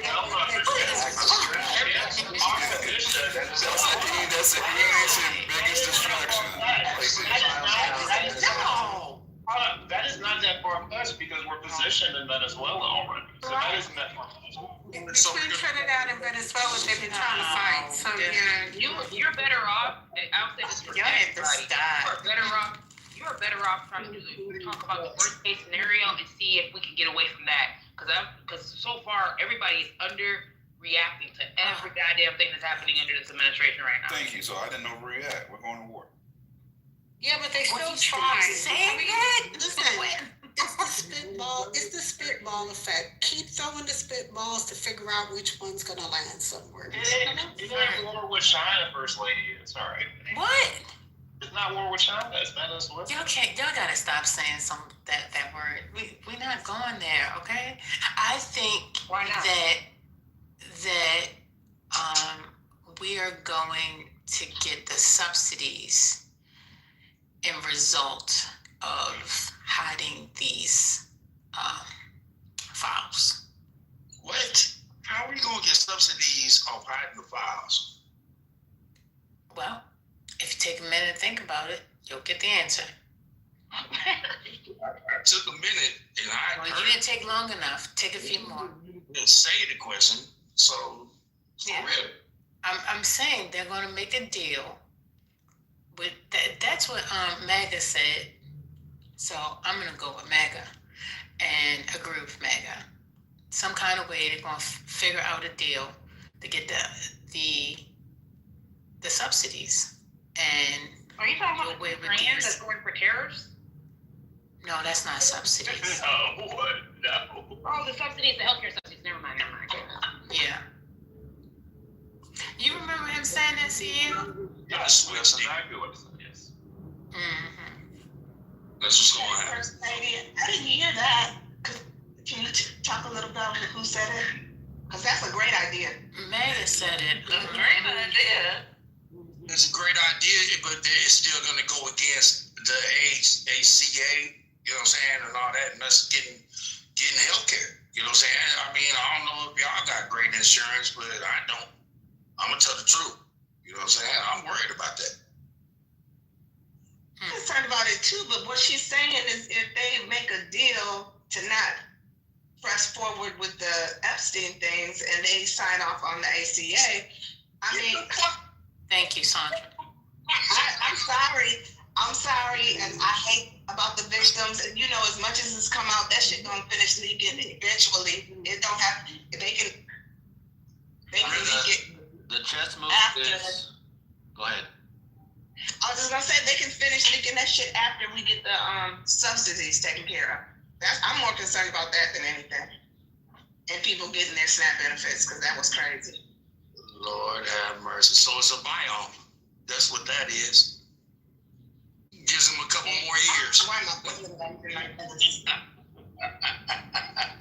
Yeah. Hold on. Well, weren't you the one that just said that you had a problem with your health care? Yeah, I ain't in a long time, but I do. But honestly, I want to know if my president is a crook more than anything. Well, if you think they're going to get that information. Wait, how's that a question? Wait, hold on. I gotta say it. He's a crook, okay? Yeah. Where's the spoiler? I don't understand. I don't know where the spoiler alert is. Why is it not being alerted right now? We already knew this. What is we talking about? It's I don't know. 24 felonies. Who is Johnny? Who is Johnny? Johnny, are you new here? I guess I am. Yes. Oh, okay. Salona, you new here too? Salute. Salona, you here? You new here? Me? No, I'm old. Oh, okay. I just haven't been on in a while. Oh, okay. No, I mean, when I say new here, I mean like in this particular space, because I see y'all with the pink tickets, so that's why I was just asking.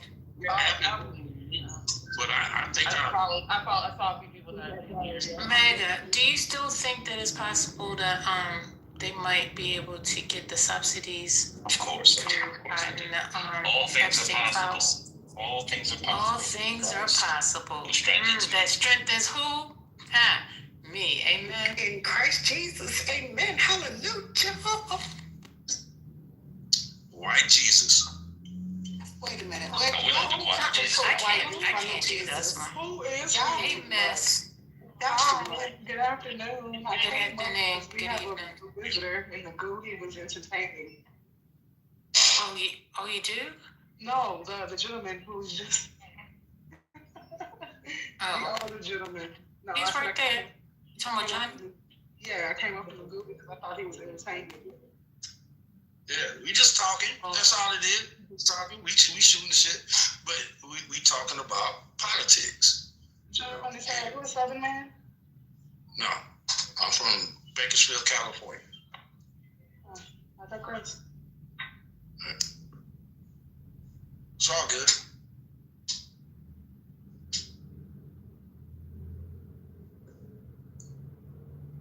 I think I know what you're saying. I'm just stuck on the fact that, I'm sorry, Brooklyn, we always do that. I don't understand how he is asking if he's a crook when he's a felon. Yes, he's a crook. Everybody knows that. Everybody. I didn't ask him if he was a crook. I want him to get, okay, he got caught with 34 felonies and he got to run for president afterwards. He got to run for president afterwards. Hold on. No law that says you can be a felon and not. They could not stop him. They could not stop him. He is the president. You know what I'm saying? But there's no law that says he couldn't run. There's no law that said he couldn't be the president. Hold on. Let me step in the way for a second. Hold on, Johnny, because I think hold on, because I think I know what you're saying. This is what I think you're saying. I think you're saying that you want him to be held accountable for the felonious actions that he's made. Because if I got caught for 34 felonies, I'm gonna be talking to you on this phone and then we got stuck up somebody's ass. You know what I'm talking about? Yeah, but you ain't an orange white man, so just. You're not rich neither. You're not rich neither. Yeah. You're right. Which is also why I don't really. The one rhetoric that I feel like the left and everybody shouldn't have done anymore was like the whole like, well, he has felonies and so he's bad, and it was like, yeah, that's like the whole ass problem with the whole United States is that we'll label a lot of things as felonies, and only people who get felonies mostly are black folks, and then they can't vote and stuff. And I'm like, I thought that was like not the best rhetoric. Black doesn't get charged with 34 felonies. Yeah. Be outside and run for president. I feel like they actually want votes with that shit. Let's go to be outside. Okay, this conversation is going down. Yeah, it can't happen. It's impossible. It's impossible. It will never, ever happen. It wouldn't be a Latino, a Filipino, a Mexican, Alaskan. Those are all the same. You said the same thing 4 different ways. What the same? What do you mean? They're all Latino, non-white. Mexican, Filipino. It's all the same. Non-white. That's the whole point. A white boy, yeah, you got $1 billion. Yeah, I'll buy my way up out of jail off 34 felonies. And then run for president. Yeah, guy. You can catch him outside with this guy. You gonna sit there and bootlick him? That's what you gonna do? You a bootlicker too? Let me give you my list of people I'll bootlick for. Yes, it depends on who it is. Yeah, we're gonna get 10 people.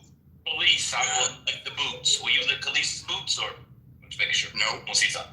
Wouldn't. I ain't licking Oh, you nobody. gay. Okay, you gay. I'm gay because I won't lick a motherfucker boot? That's weird. I said Khalees. I said Khalees. No, these boots. And I said that I wouldn't, and you call me gay? That's Khalees. No, he hasn't seen Khalees. He doesn't know anything about Khalees. Maga, that reminds That's me. before his time. That's before his.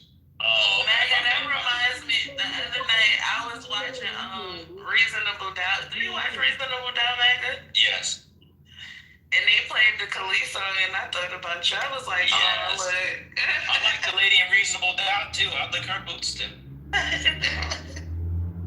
And now that I think about it, my list is about way longer than 10. You said he'd lick a man boot also, so no, keep it real.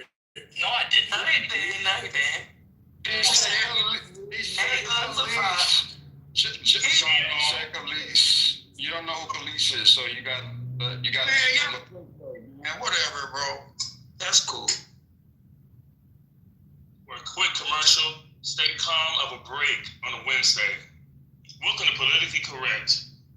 We want to just give Patty first, Rick, CEO, ML, everybody, their mother flowers as well.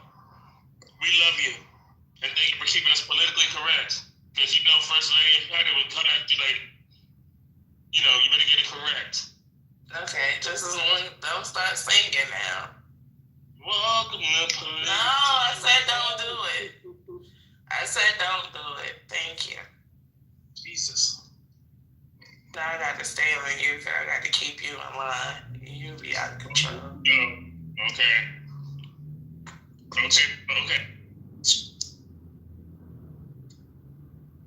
You back. We all got our one that we got to keep in control. You the one that I got to keep in control. I'm sorry. Man. Okay, never mind. We are the world. The left. Who is the left handler? Somebody get him, please, and thank you. Veganism does work. Veganism is very real. Now I'm back on what to say.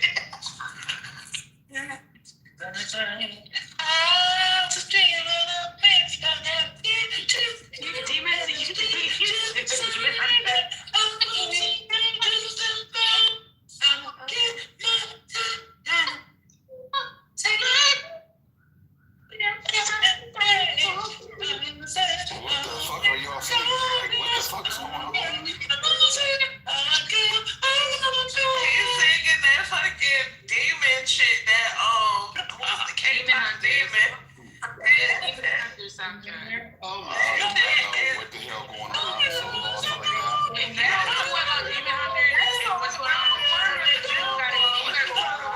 Somebody put me on. I don't mind learning. You been saying that no kids. You ain't got kids to share. It's not even a kid thing anymore. It's not even about having What's going on? kids. It's like everybody and their mama is like. Somebody explain it to me. Just look up on Netflix, go and look up Demon Hunters. Yeah. That's the joint. It's good though, and the music good too. So like. I'm about to tap in with my daughter. I know shit now. Yeah, the K-pop Demon Hunters basically didn't have no marketing, no whatever, and then people started seeing it and it started spreading online. And now the people who voiced this is an animation series or animated movie. The people who voiced it are getting their own, like they broke records and stuff themselves, and now they're basically going to form a group that is based on the cartoons. So like it got so big, they have I think a platinum record or something like that. It went everybody's getting into K-pop because now they're seeing all this stuff. It's a cultural phenomenon. That's the best way to say it. It's a cultural phenomenon right now. You can just watch the movie. Okay. Like as an adult. That's how good Thanks for it the is. explanation. No, it's so good. You can just watch it as an adult. You don't even need the kids. It's Yeah, it is good. It is. I actually seen it before my little Just text my cousin daughter. seen it. But yeah, I'll check it out. It's on Netflix? Yeah. Yeah. It's super popular. Have you guys discussed that interview that Trump had with Laura Ingraham? No, let's discuss. A little bit. Bring it. Yeah, where he was saying that the Americans have no talent, basically dumb and stupid. Basically, he was parodying what Vivek Ramaswamy said a few months ago. That to MAGA, their face. I mean, I wonder how MAGA is taking this. Not well. But he said it worse than that, right? So he didn't say it as hardcore. No, he just came out and said it ignorantly as hell. Because also, it's the first time he has said this year. I remember with the whole Doge fiasco, he mentioned it as well. That's interesting, because I thought he was bringing jobs back to America. How the people gonna do the jobs if they too stupid to do them? Well, Brooklyn, that was thrown out in Georgia because they had illegals taking jobs from locals. Some said they did it. Sick of people saying Georgia. We ain't got nothing to do. No. I'm referring to the Hyundai plant. Oh, okay. Because those people were going to be on H-1B visa or similar, if I'm not mistaken. Because H-1B is just for. Is H-1B just for tech? I don't believe it is. They're suing ICE, by the way. The Koreans. Yeah, the Koreans, the ICE people, the Koreans. The Chinese. But notice how Trump there was y'all are just the understatement. He said, "I will say what MAGA wants, and they will accept it. I am MAGA." He determines what MAGA means. He determines what MAGA means. Nobody else does. MAGA was my idea. That's a true statement. Wow. Well, we're not taking to it kindly. When that came out? Well, it's not. It's not a true statement because it came out with Ronald Reagan. So Muta, I'm asking a question about the most recent thing. Yesterday. What? Oh, okay. You didn't see it yet? A lot of his quotables has been regurgitated. This room is fun. I think some of the stuff that Trump be saying, I think people are paying attention to it now because they're like, oh shit, he's actually like doing the stuff he said he was going to do, and people are paying attention. I'm like, some of the stuff he's been said for like years, even when he was president the first time, and he just couldn't carry some of it through. But now he has the backing of the Heritage Foundation, all the mugs that are helping carry through all the agenda items, because the MAGA, or not MAGA, but Heritage Foundation and them powerful dudes did not like Trump at first. Now they're using him to carry out the agenda they tried to do under Reagan. The difference now, in terms of why people are reacting to it differently today, is because they lost an election last week, right? So he's not a magical unicorn. So now what he says has consequences. So they're looking at it differently now. That's the difference. I don't think they're switching the votes on any kind of thing like that, though. You know what I'm saying? I think they're going to still stand strong, for what they are. But what is it that we're supposed to be able to do to challenge that? It's like a brick wall now. You know what I'm saying? They keep on trying to call themselves the minority, and they're the majority. You understand what I'm saying? Where do we win at? And we say we do it through the Senate, we do it through Congress, we do it through the GOP. You know what I'm saying? Executive House is still holding the whole thing. That man kicking some No butt. such thing called an executive house. Okay, let's be clear. The executive branch is completely separate from the Congress. Congress has the House and the Senate, and that's a completely different branch. We have 3 co-equal branches of the government. Please do civics again. Civics 101 is so important. Bless your heart. Come on, Rez. Let that man keep them facts. Come on. I know exactly. Because the House is right But now. that's not what you said, babes. So I gotta correct you. Thank you. Ran by what? Sir. Republican. Sir. I know that. And then just finally got this new vote with the GOP. That's deep right there. Not GOP. The DOJ. Right? We just got that new vote in here now. And we're going to find out. And we're going to find out these files. There's going to be a change in these 3 subsidiaries. Right? Now it's a level of violence. As to where it was 9 months, 10 months, it's not been a level balance.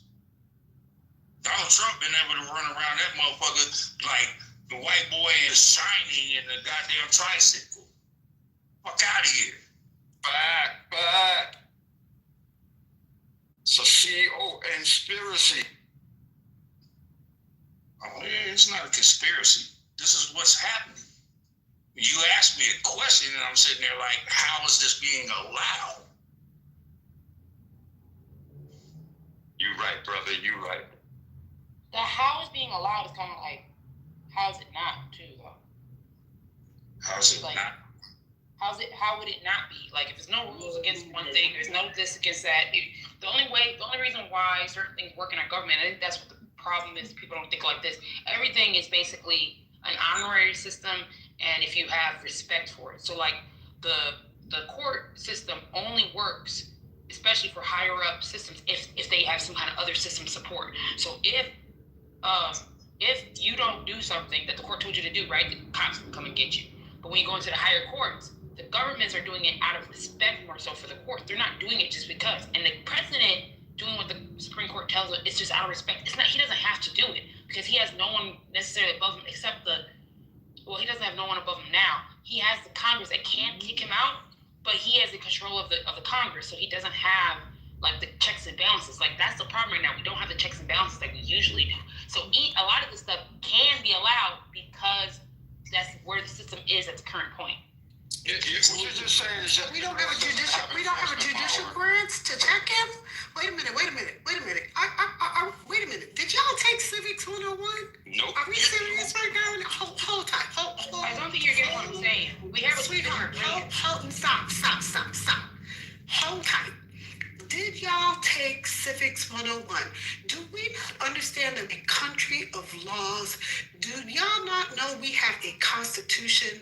Do y'all not understand there are co-equal branches of the government? Do y'all not understand that we are a country of laws? We are governed by a constitution. That constitution is protected under the Supreme Court. The Supreme Court has lower level courts. Those courts are literally governed by the laws of this land.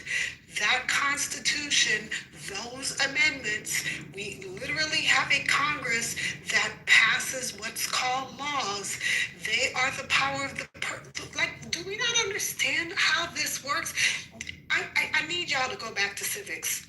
Please, I'm begging y'all. Listen to me. I'm a fit land. I promise. Just give me 2 seconds. Y'all are not understanding some of the thing coming out of your mouth.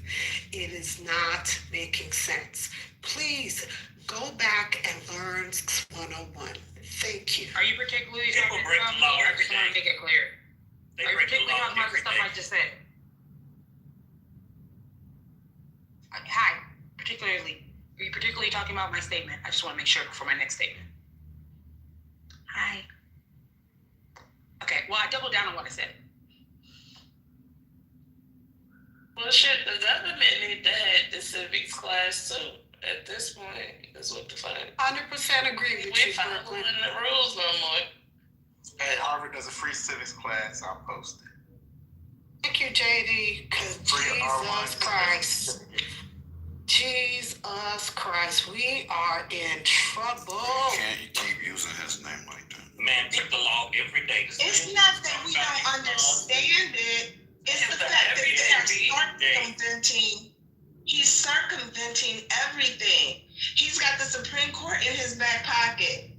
When has he gone to Congress to ask anything? He was supposed to ask Congress about the tariffs. He's not using them. Thank you. That's what I'm saying. People don't get it. They're letting him run roughshod over everything. But that's why there's a case currently. That is why there is a case at the Supreme Court currently, because it's being challenged. Because he cannot do what he wants to do. There is a case against that currently being challenged at the Supreme Court. They just deported a bunch of people after a court case. They just deported a bunch of people after the court case. Talking about the deportation, we literally just talked about the tariffs. Don't jump over one thing to the other. No, it's the same topic. We're talking about tariffs. We're talking about tariffs. Stay on subject.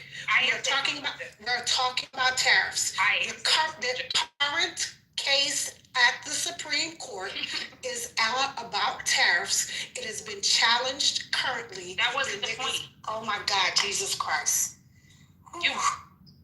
So that's not the point of my statement. It's not that the current thing. The whole point was that they do not follow the court. That's what Sandra was saying. That's what I am saying. They're not following the judicial laws. You're saying, oh my God, these laws, they're supposed to be following them. They're following them. They're not following them. They're going after against them. And then you just gave an example, and I'm like, yeah, but they didn't follow this. And you're like, oh, well, that's off subject. No, it's not. The subject was that are they following the laws? Is the Constitution being held up, and is the three branches of government being held up?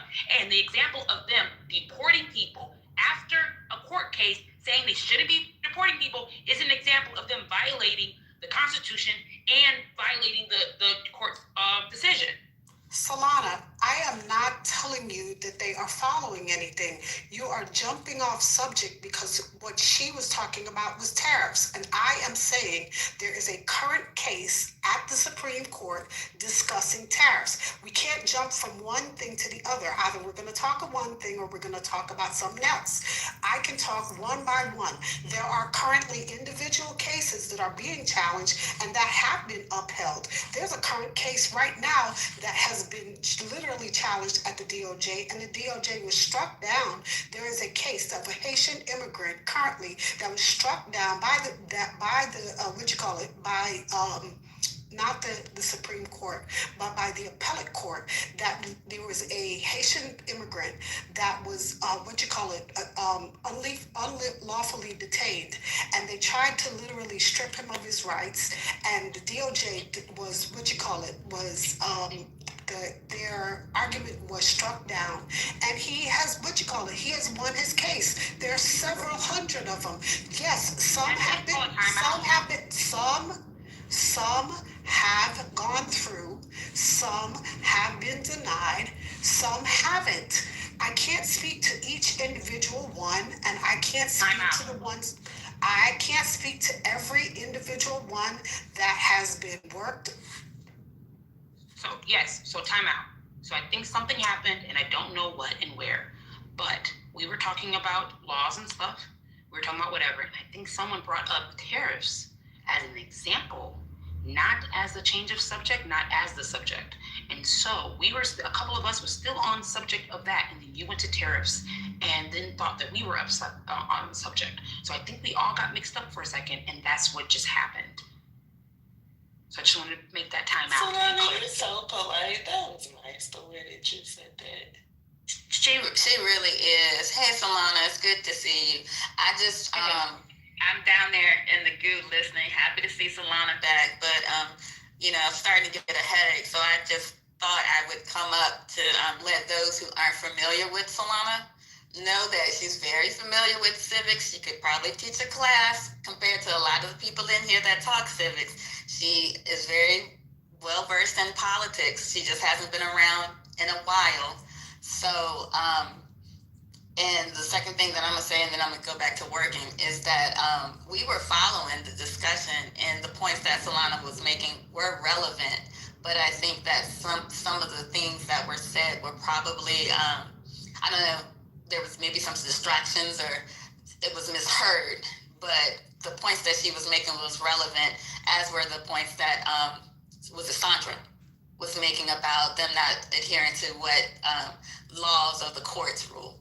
And I'm gonna go back to the audience.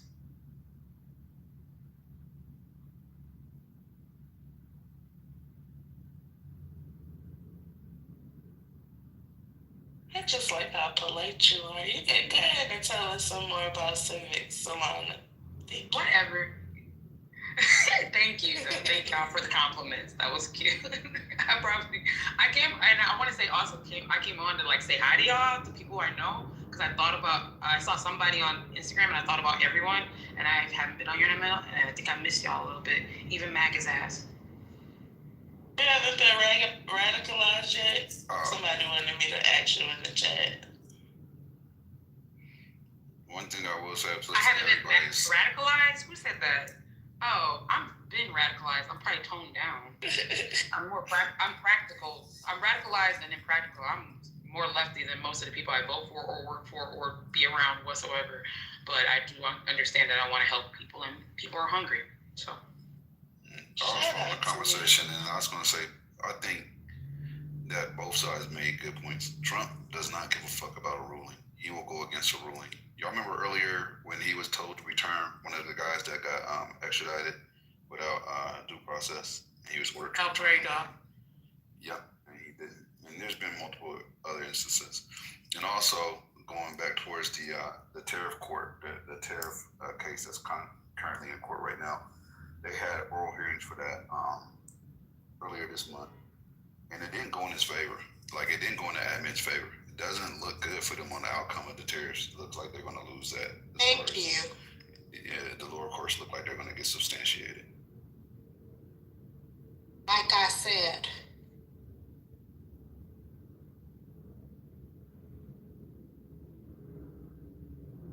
Well.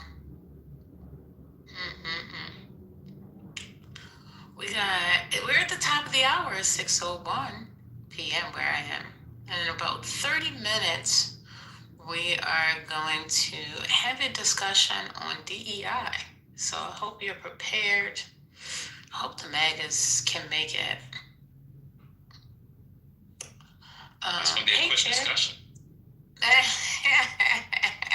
DEI is over. Dead. Damn. That's nasty, right? According to Anthony, black people need to get it out the mud anyway. They don't work hard enough. They need to learn how to bootstrap, pull it up, fight the system, beat systemic racism, and just win. Like, what are we doing? Like, why do we want the white man to help us at all? Like, why should they offset centuries of oppression that was inflicted by them? Why, I don't get it. Because they pay taxes. We got London on the track. Oh. Nah, we ought to get that $2,000 check. $2,000. Is that what it takes to buy you for sale? You on the auction block? Oh. If I can't finish, you only got 25, 30.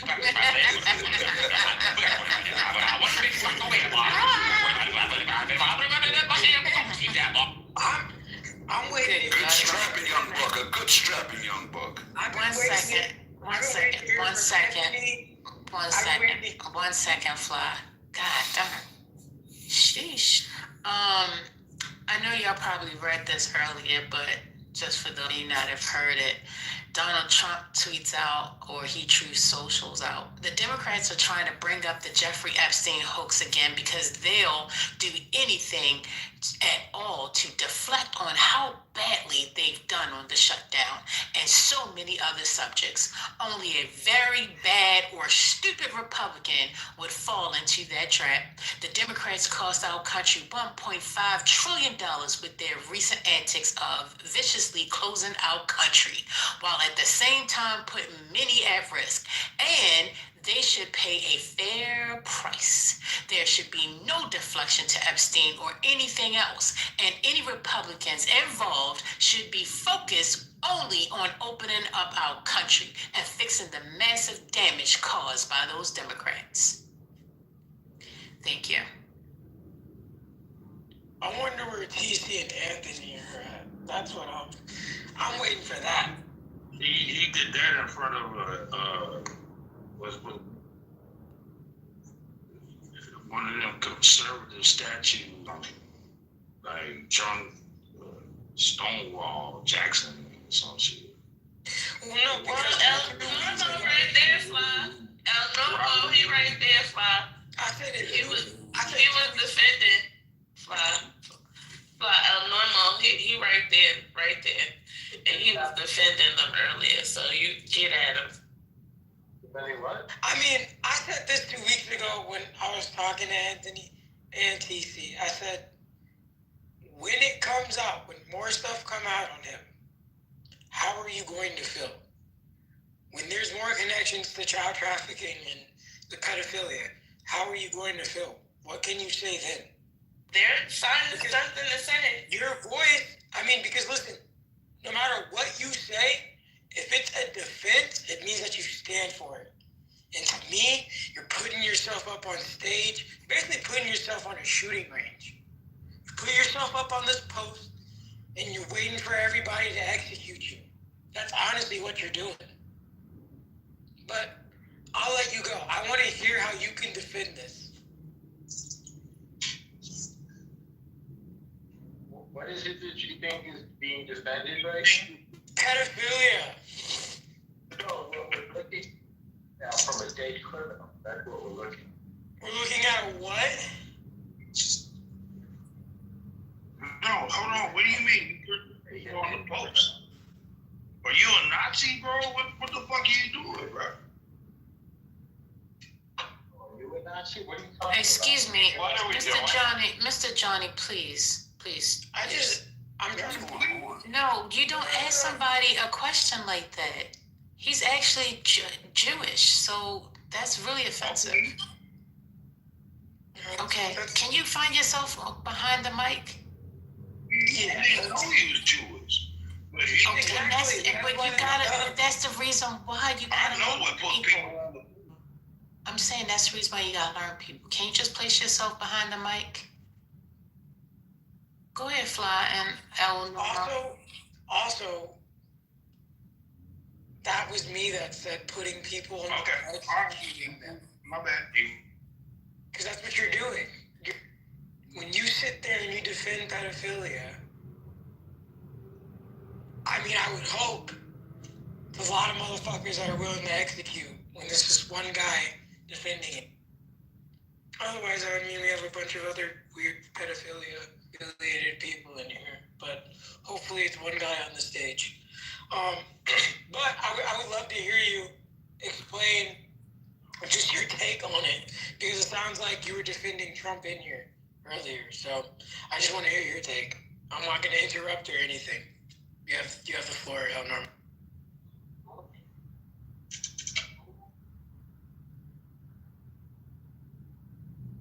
You ain't say shit.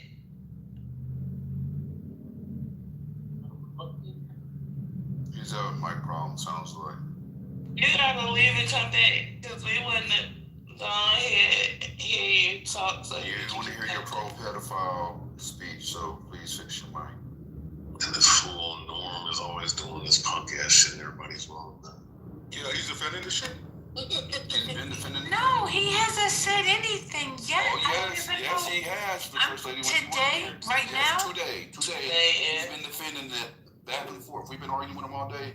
He's saying, it's not what it appears to be. You're taking it out of context. The victim's not really a victim. So wait. I have a question. Before I even get even further into this with Normo, because I think it's fair. How many of you guys have done research on this case and know facts? Because we don't want to go off of hoaxes, right?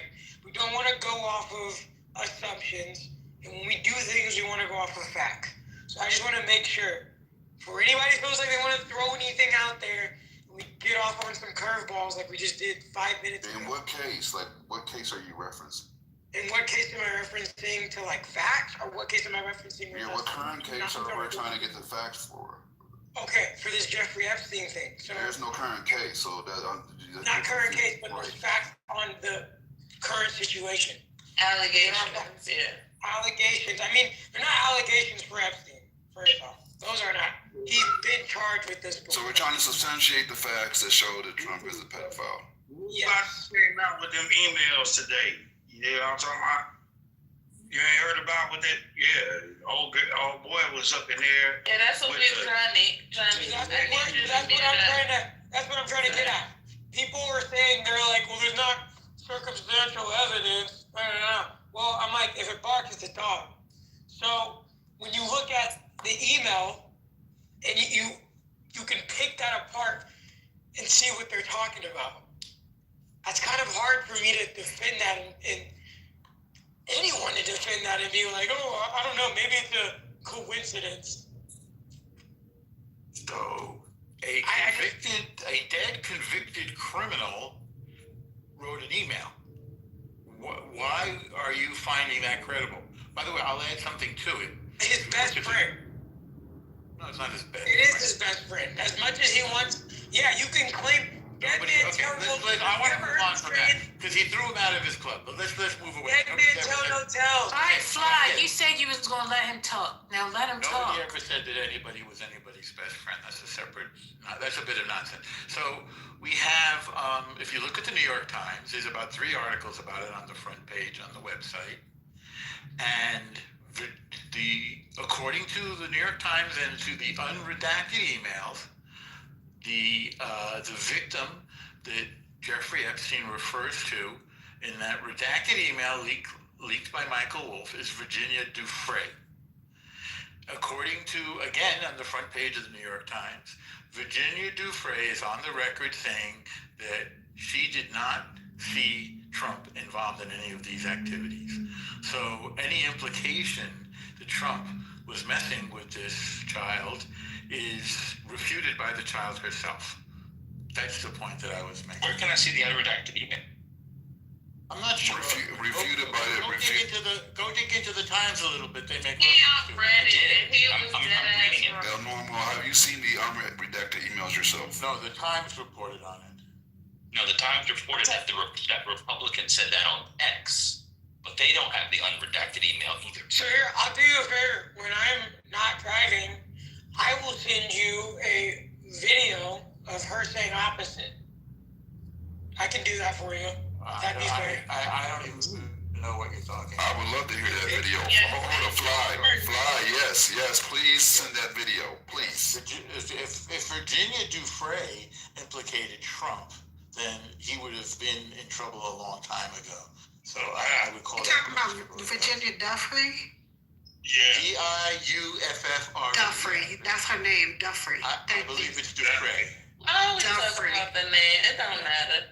Whatever her name is, you lied. Because you did this earlier. Somebody lied? And see, you, normal. You lied. You lied. You said that. You lied and said. Yeah. Where's CEO at? CEO, we already go through this. Yeah, you brought in the takeaway. You made it wider than it was. Wait, it's all she said is she did not see herself. You made it sound like that. She said, I did not see Trump involved in any of these activities or on the island. It's right there. Go read it. She's one person. She's one person. But see, not that I know of. Hang on. Apparently, according to the Times, she is the victim referred to in this email that we're discussing. Well, Norma, would you agree that witnesses can be intimidated, especially if the person that orchestrated everything was killed? Don't you think that might intimidate a young girl? Possibly, but you would need evidence of that. I didn't ask about evidence. I just want to know if you could acknowledge that It's possibility. possible that there are... Wait, hold on. Hold on, I got a question. Hold on. Sure. So what you just said, you said she is the victim that they're discussing in the email that was released. That's what the Times said. How do they know that the email is about one particular victim? Because weren't there several?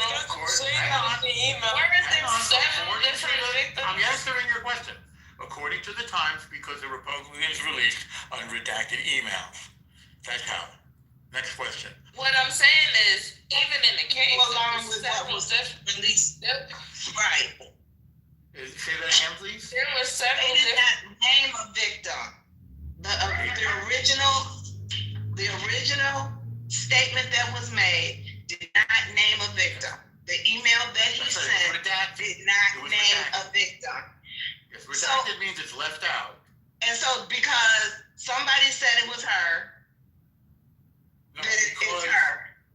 Because it's been reported in the Times. No, it's not even that. When answer my question, because or anybody can answer this question. Somebody asked the question. Was this, anybody can answer it's fine, because you're about to move it around.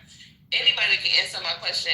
Was Virginia Dufresne the one and only victim in the whole Epstein case? No, yes, not at all. So what the fuck are you talking about? Where's my others? You know, because you're saying shit that don't have nothing to do with the actual email. No, it didn't. They didn't say this was about Virginia. They said No, they did not. Not in the email. No, they did not. No, they didn't. No, I'm not lying. You are lying. Hold up, the New York Times, he is lying. The New York Times doesn't say it for go for either. It doesn't say that. Name who the victim was. They do not name the victim. Right. He's lying. You are a liar, Norm. No, I'm not lying. I'm reading to you from the New York Times, and then you tell me that No, post the link. Post the link. Post the link. I'll read it to you. No, post the link. Post it. Because CEO already read it, and it wasn't. There is no unredacted. Post the link. Just listen.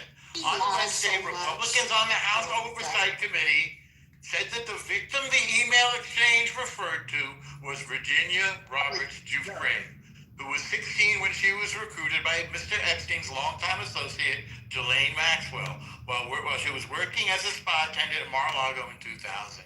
That's from the For Trump at Mar-a-Lago. Let's be clear. He was working at Mar-a-Lago for Trump. And then Epstein hired her away. This is wild. I want to call you out on something else you said earlier. You mentioned that one victim. No, we're not. Okay. So did you just hear? Hold on. Did you just hear the explanation that the victim You're lying. referred to? Yeah, but you're lying. Post the link. Post the link. I just read it to you. Hold on. One mic. Normal. Do not say another word unless you post a link. You can look up the Times. No, post the link or don't say shit. I want to say. I don't go dance to somebody else's. You're lying. Full of shit. You're lying right now. It goes and because misinformation. You can come back up when you post the link, bro. Till then, sit the fuck down. Did you hear the first thing he said? Reading the article, he said, the Republicans stated, and then he went on and named that girl's name. That is not what the original email said. Well, somebody in the audience said that they're reporting from Twitter. They're not reporting from an actual statement that was made. What's the worst about this is what bothers me is he's like downplaying the whole victims. First off, he's like, oh, well, Goodman says that she didn't see Trump. Okay, well, how about the other 7 victims? How about, we didn't even mention the other girls that have randomly died, because again, when we talk about people getting scared and not telling the truth, that's a real thing. I think to act like that's not and play like, oh, well, perhaps, but I don't think so. It's retarded. When 3 of the girls are dead, randomly killed themselves when they decided to expose what happened. I'm referring to the massage therapist.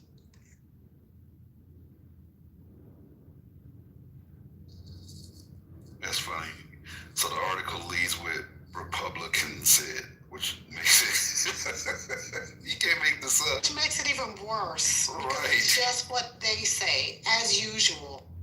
It should have said, the Republicans said in defense of. That's what it should have started with. But How about there's no unredacted. Where's the unredacted? I've not seen anything unredacted as of yet. There's nothing unredacted. It clearly goes over a line. You have people on Twitter who might like edit some shit and put victim. Why would they do that?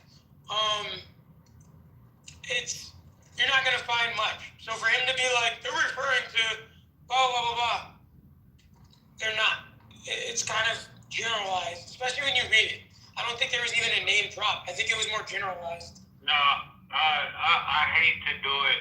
I hate to go to the defensive fucking hell normal, but I'll post the link because I'm driving right now. Yeah, I just put the link out there. There is a redacted document. I just put the link. Yeah, they said 2 of the emails did name Virginia. They said that the Democrats referenced 3 emails and 2 of them, I think might went to the anyway, 2 of the emails that they out of the 3 that they had referenced had mentioned Virginia. She said that she didn't see him committing any sexual acts. No, that's not 2 of the 3 emails. So you're off. That part's not true. There's a separate document that has the test. So I just put it in the chat so you can see it for yourself. But that's not part of the 3 emails. You're conflating the 2 things. Okay, yeah, I might be. I just briefly scanned over it, so.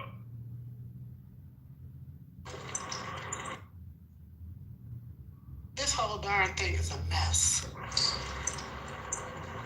It's a mess, but it's mixed with a lot of like, I don't know how to explain it. It's I think people are unrealistic. I think a lot of people, they're gonna need him to literally be held at gunpoint and be like, hey, this guy's going to jail for all these things for people to actually realize that it's true. It won't matter. It's not gonna go to jail. That's the bad part. There can be a picture of him and 7 other victims, and people are going to be like, oh, well, it was a meet and greet. What if he was doing a meet and greet? So it won't matter. It really won't matter. And it's unfortunate, but, I mean, Pizzagate's real. Hate to say it, hate to break it to you. Government's not trustworthy. Never will be. Pizzagate's real? What? What do you think all this stuff is? What do you think Pizzagate is? You think Pizzagate is just a made-up name? It's all this. Pizza was a term that they were using to reference kids and child trafficking. This is a real thing. This is all in the same thing.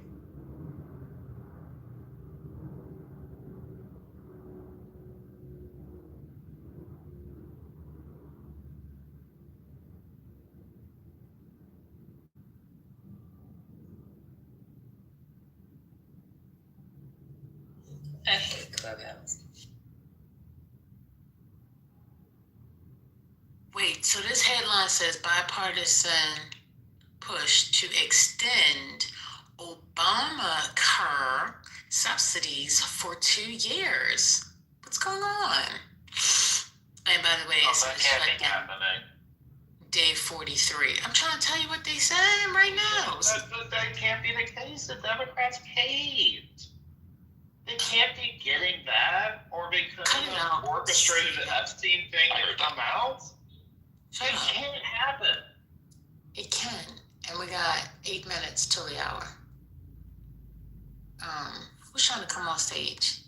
I can't see. Oh no, Slarkin, no. Not now. No. That's nasty work, CEO. I mean, it's right, Gemini? Isn't that what everybody said?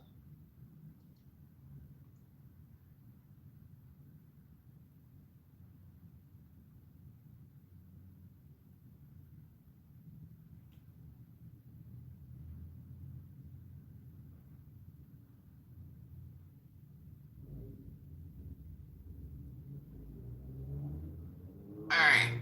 No, not everybody. Hey, y'all. Good evening. Hey, Deb. So. Yes, Deb is a Jedi. What does say? Okay, on agreeing to resolution, Republicans 208, Democrats 209. So 208 for yay, Republicans, and then no vote 11, Democrats 209 nay, 5 no vote, independent nothing. So time remaining, that is the time for that. That's on agreeing to the resolution. Now this bipartisan thing, I'm trying to figure this out. And it's historic government shutdown. And maybe this should be breaking news too. We have discovered that bipartisanship is not dead. It is alive and well. Let's talk about that with Democratic Representative Sam Ricardo. You want to hear this? What's it about? They both It's about the bipartisan Obamacare subsidy. There's been these Obamacare premium tax credits for 2 years that has been, for the Democrats at least, part of this debate. Congressman Kiley, is there a sense of urgency, or at least enough Republicans to pass legislation to do something about keeping healthcare costs affordable for constituents? I think there is. There's a lot of folks on our side of the aisle who are extremely concerned about the prospect of this massive increase in premiums for a lot of our constituents. And so you've had a number who have come out publicly and said that they want to see some form of temporary relief. This is Kevin I think Cowley. that the proposal that Congressman Ricardo and I are offering is a great compromise because it provides this temporary, time-limited extension, but it does so in a way that actually has reforms such that we don't deficit in the process. And just to give an update on what's going on the right side of your screen, folks at home, the rule has passed, and now it is an open for debate. So they're going to be debating this bill, this legislation, for an hour, and then there will be a vote on this legislation. It is expected to pass, although it's narrow. It's a narrow majority the Republicans have. Back to this bipartisan legislation, Congressman Ricardo, walk us through the basic outline of your bill. Who would it affect and how? Well, Jake, as Kevin described, this would extend the tax credits for 2 years. So the 22 million Americans who would otherwise see their premiums double will at least have those concerns squarely addressed. But it finds savings in a couple of different ways. We borrowed from both Republican and Democratic ideas. A bill from Senator Cassidy in the Senate that would help go at the very high reimbursements that insurance companies are getting from Medicare Advantage. We think a lot of upcoding that insurance companies are really gilding the lily from the taxpayers on upcoding. And so getting at those abuses is critical and saves a lot of money. The Congressional Budget Office said about $124 billion over 10 years. And then we're going to go after broker fraud as well, mostly from a Democratic colleague, Deborah Ross. Congressman Kiley, unlike other proposals, you include a plan to pay for this extension by reforming Medicare Advantage by eliminating something called upcoding, which your colleague just referred to. Can you explain more about what that would work and what upcoding is? Yeah, and importantly, this reform is actually supported by the AARP, and it's estimated that this could save $120+ billion over the course of 10 years. The basic idea is that with Medicare Advantage, the sickness of the patient is what determines the amount that the insurance company gets paid, and there's been a lot of abuse or inaccuracies in this process, such that the patient is initially classified in a way that doesn't reflect their actual diagnosis, and so that means excessive money goes from the public treasury to the insurance companies. So this is also a good answer for those who say they don't like the extension of the premiums because the tax credits go directly to the insurers. This sort of balances that out as well. In addition to, as we've been talking about, our other reforms in addition to this make this fully paid for over the course of the 2-year extension. Congressman Ricardo, one of the talking points we often hear is that insurance premiums are going All right, up y'all done? because of undocumented immigrants. What is the reality behind that claim? Well, Wait. So the guy was saying that they found the fix that would allow the premiums to go down, First Lady, and both sides might agree with. Is that what he said? Mm-hmm. It's an incredible thing. Boy, I'm back. After the election, I don't want to hear about the 2024 election. This nigga back. Nigga here now. I'm back. Guess who's back? Welcome back. Welcome back. Obviously, there was going to be a fix. Me and CEO tried to tell you. Look at CEO's PTR. True nigga for real. That's my nigga for real. CEO. Yeah, we've been trying to tell y'all they got a fix, but all the subsidies, the Democrats caved. It's over. We're going to listen to Leonard. We're going to listen to the white progressives online. Oh, yeah, Bobby, you're right. When it as well. With a little shout out to Quinn. He said it too. You know, when that, I don't know why y'all don't listen. Y'all gotta listen to. I don't know why y'all don't listen to us. It just makes no sense. It makes no sense. I said it too. I don't know why Quinn said it. No, only men. There was no women. It was no diggity. It was me, CO, and Quinn. I tell you, it was no. Hold on. Deborah, don't leave me. Deborah, don't leave me. Don't leave me. I'm bringing you joy. Before I let you go, no diggity. You better stick up for me. Shay, let me tell you something. Hey, before I let y'all go, we got a new room starting in 1 minute. Before I let you go, no diggity. Me and Quinn got it right. So don't say good. Say good night. Hell no. Quinn's part. I'm doing Quinn's part. Quinn. I got a mixtape of Quinn. I got a mixtape of Quinn. And this was Quinn's big solo. Nights like this, I wish raindrops would fall. That's Quinn. Yeah, we had it right the whole time.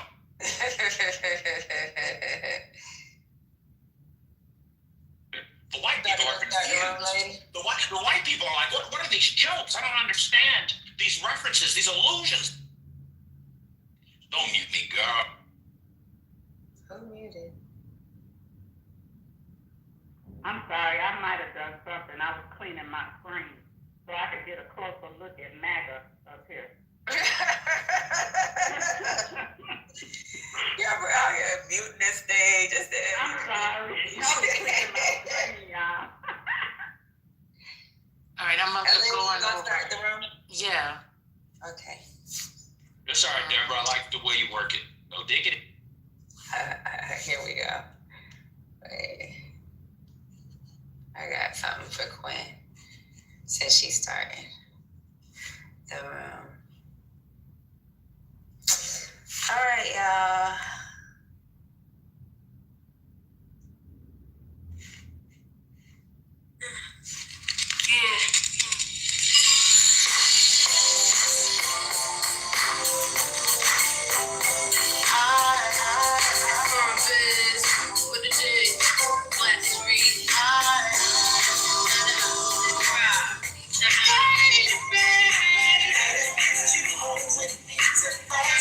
Go to the room, y'all.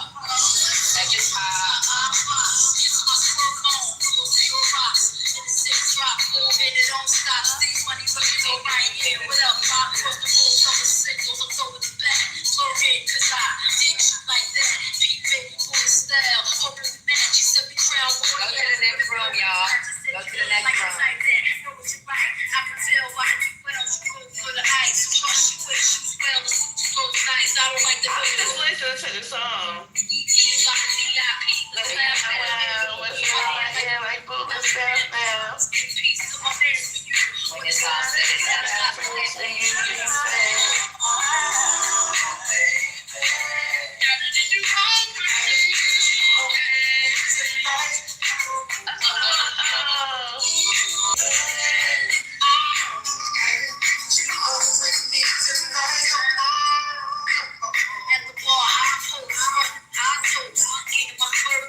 The link is at the top, y'all. Click the link at the top. It's at the top of the room. I'm about to boom this room when the song's over. Move, go to the next room. It's at the top.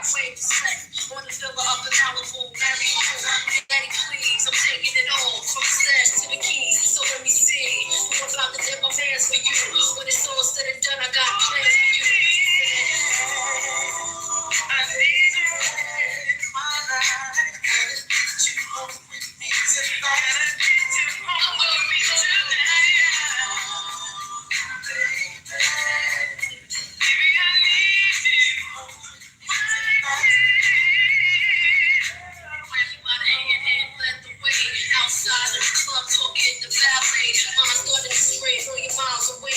Contemplating going back to his crib the hard way. Jumped in the passenger seat, relaxed my feet as he moved on the black street casually.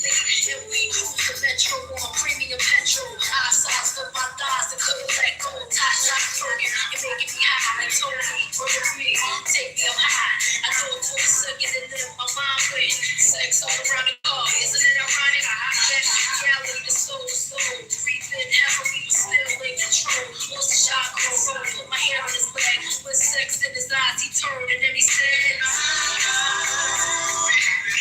y'all, click the link at the top. Click the link at the top. About to shut down in like 10 minutes. They're not gonna 10 seconds. Click the link at the top. I'm clicking. I'm gonna close this room.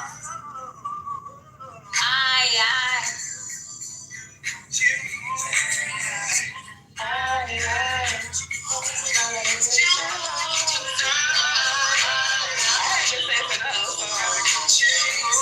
love this song too, girl.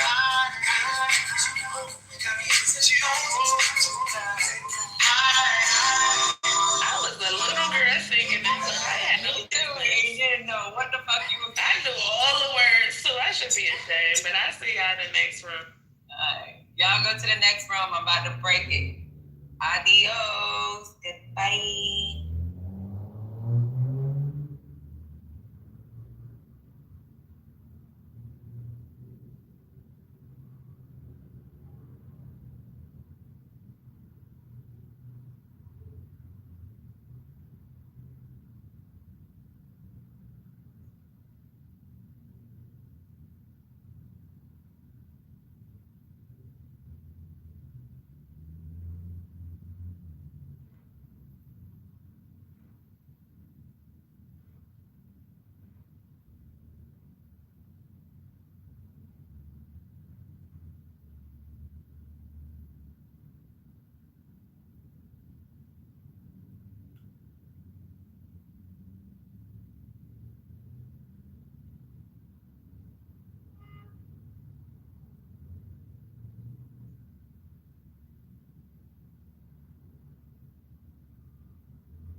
honest about, like, you know, the gays coming in and, you know, all of this extra stuff, there's been plenty of times where Lou have had a great room, and however, opinions has been met with energy. Oh, that's a trans person. You can't talk about this. You're a tranny. Like straight people do it too. Matter of fact, straight people do it to themselves. Because every time I go into a relationship room, men are calling y'all masculine, right? And women are calling men feminine. Queer people don't have to be in the room for that to happen. Y'all do it to yourselves.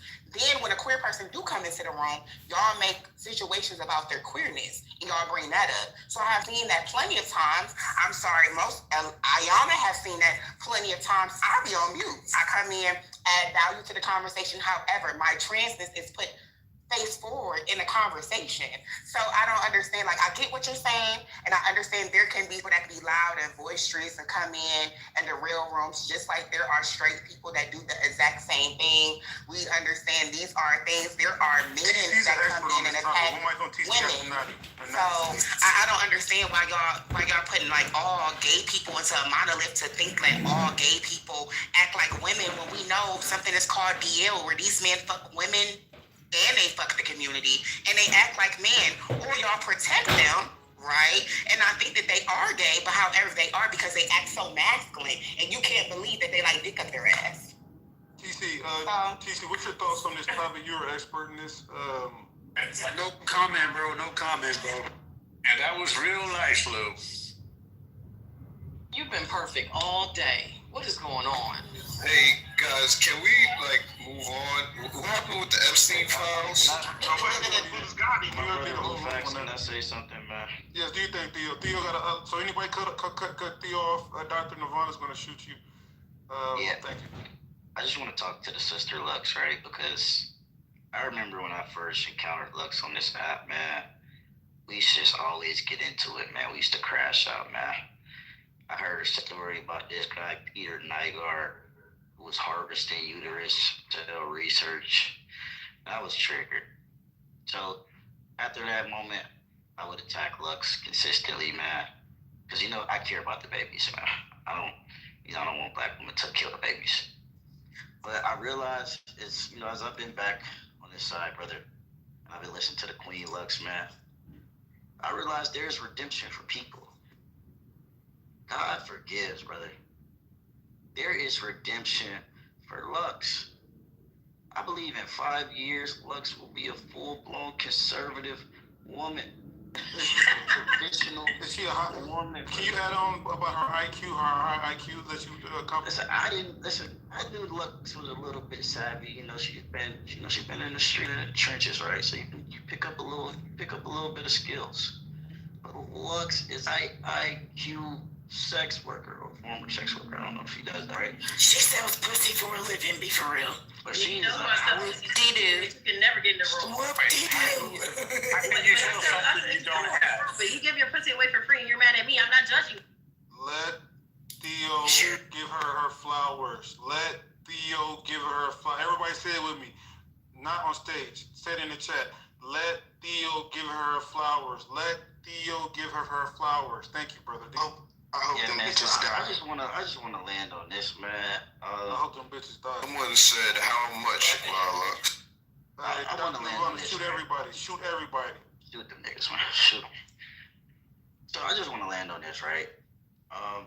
We need to be a little bit less judgmental. We need to have some forgiveness in our heart.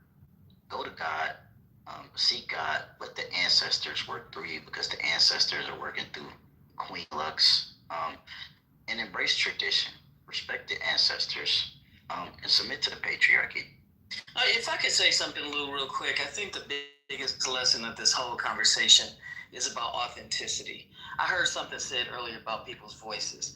Shit, I don't like a lot of fucking voices that I hear, but you don't hear me talking about it, you know. And the thing is let people be who they are. I was a tomboy when I was a little kid, but shit, my skin is more supple than most women that I've encountered. So what the fuck? This is about identity, and most of y'all don't even have your real fucking names on your PTRs, because you can't back up and stand by the shit that you really say on here.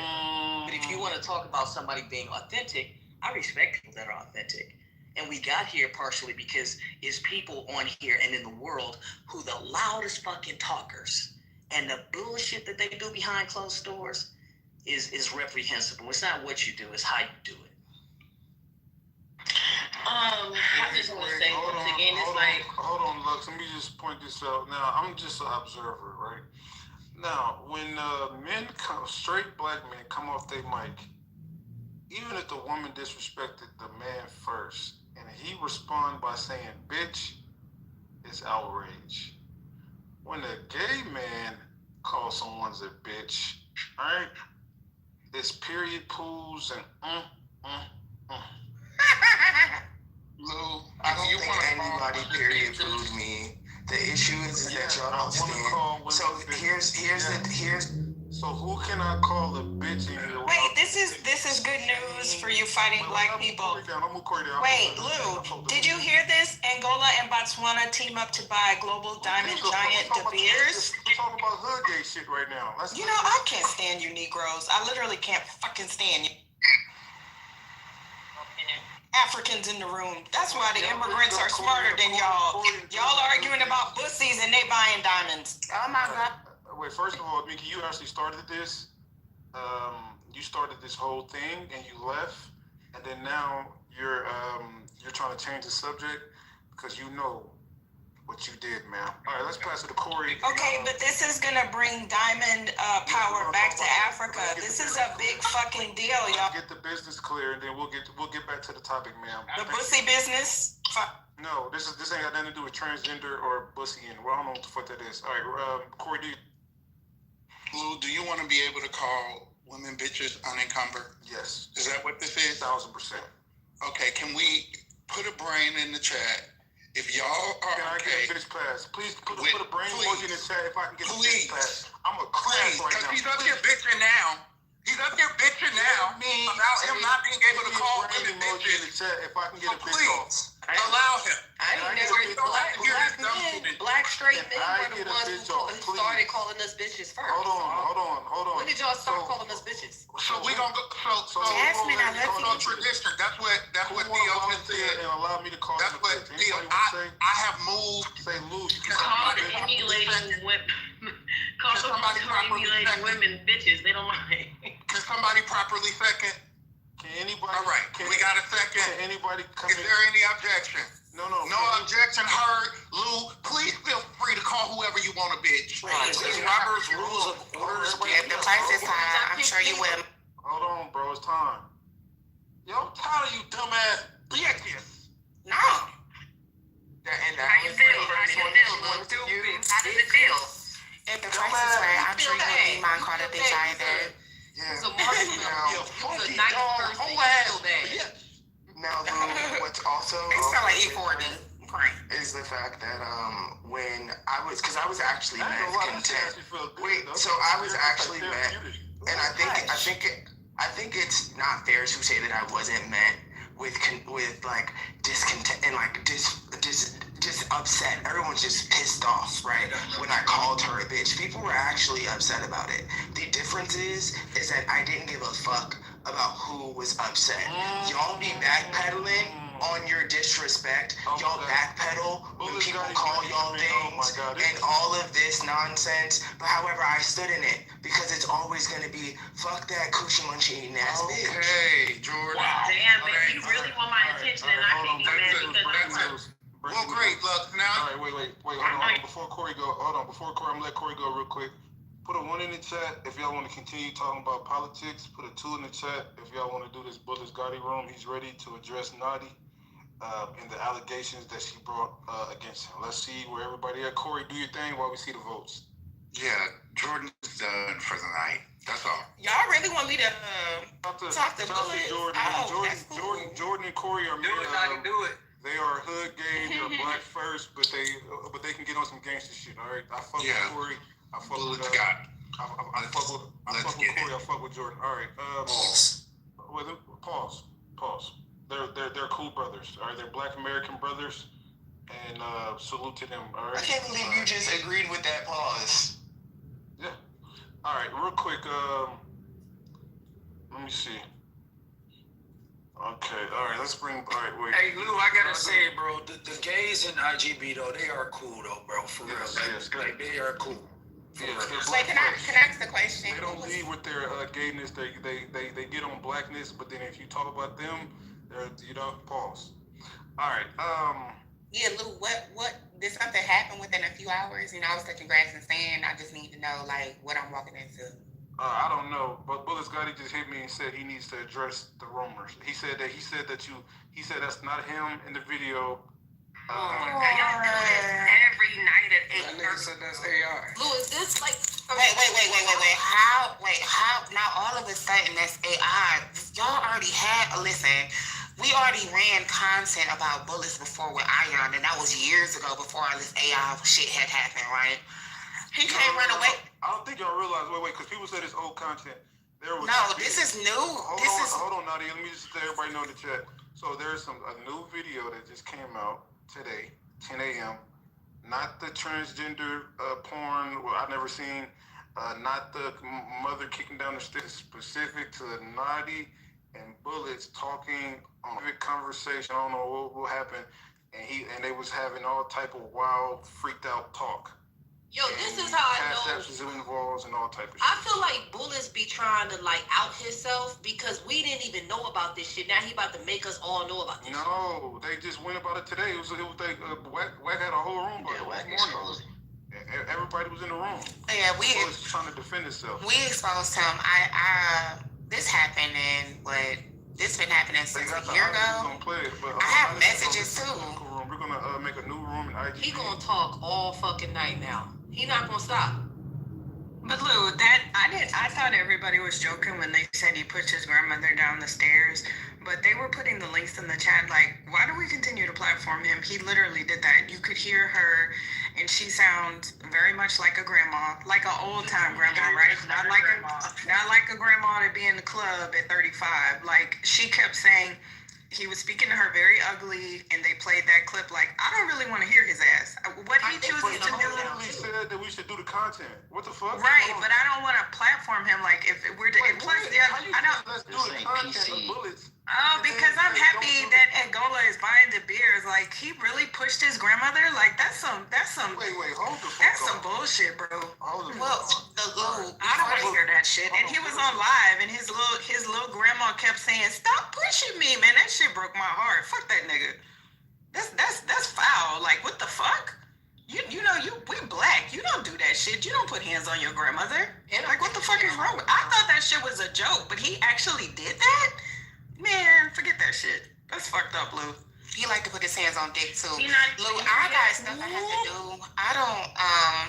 If y'all want to run a content, because I didn't know this is what you want to do, I had to. No, not what I want to do, but people. No, I'm not saying just you. I'm just saying if he wants a platform to speak. I mean, it's audio. Now they're gonna scream and act like this didn't happen. I have messages like to add in. Matter of fact, I'll be right back. I'm about to open up the new room. Hold on. Yeah, matter of fact, it's messages with this. It's audio with this. Like it's video with this. I'm not about to go through it. This is the same man that want to sit here and bash women and trans women and gay people and all of this extra stuff, but again, want his prostate tickled. I don't have time for this. Like, I don't give a fuck. Bullet Scotty is gay. At the end of the day, it is what it is. I was saying that at least you pretty. You probably, we should be happy for that. I'm surprised. I'm just... Girl, you got your money though, okay? So, yeah, you said that earlier, Mickey. And you were doing the Lord's work, girl. No, it wasn't even about. It wasn't about no prostitution or nothing. First of all, he came from me when I came onto the Wahana side, season 1, and attacked me. You can even hear me say this to him. So why did you attack me? Why did you do all of this stuff? And why did you do all of this stuff? And he said some shit like, oh yeah, because I really liked you and all of this. Like, these niggas be doing that. It's weird. Girl, just like I said I would pay $10,000 for your back channels. I didn't say prostitution. That is not what I'm talking about, sweetheart. I'm saying, you know what I'm saying? It ain't tricking if you got it. So no, I appreciate you for calling it out because he always on some black women bullshit, blah, blah, blah, blah, blah. So, whatever. That's all. Do you have a link, Queen, or somewhere we can, the people who haven't seen it, want to, get the info? Is there somewhere you can direct us so we can, access that? Is that who I think it is? Is that who I think? Yeah, that's her biracial. Hi, love. We ran the content earlier on the 100 side. If you want to hear the content, it is. Are you on the East Coast, West Coast? I'm on the West Coast. Okay, so your time it would be 10 a.m. So if you go to 10 a.m., it's a 100 ENT morning show. 10 a.m. the 10 a.m. mark, you can hear the content, and WAC is running the audio. God bless. Yeah, so that's all right. And if you want on my PTR, I don't know if you got the plus sign or whatever, but I do have the messages. I don't know if Lou has a not Discord, but a Telegram. I can put it in there, but I don't know if you want this type of content in there. Hold on, I got bullets on stage. I got bullets on stage in the other room. All right, real quick, everybody click the link up top. Everybody with the transition pause. Transition pause.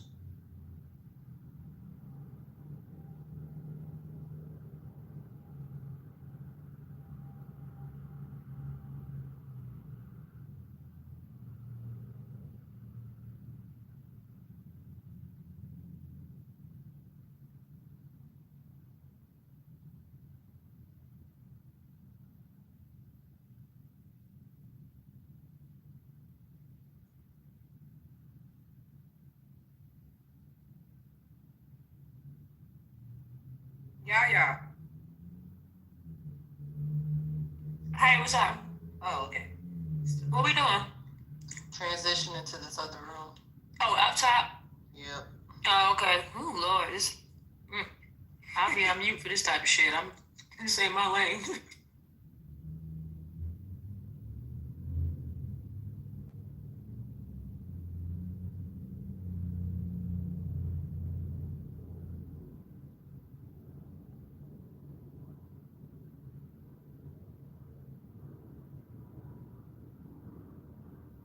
Yeah.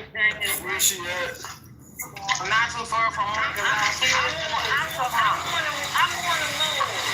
told her that Denny's is around there. She told me something is around the corner. So she in the hood, because Denny's is not in the hood. But Denny's Denny's way around the corner.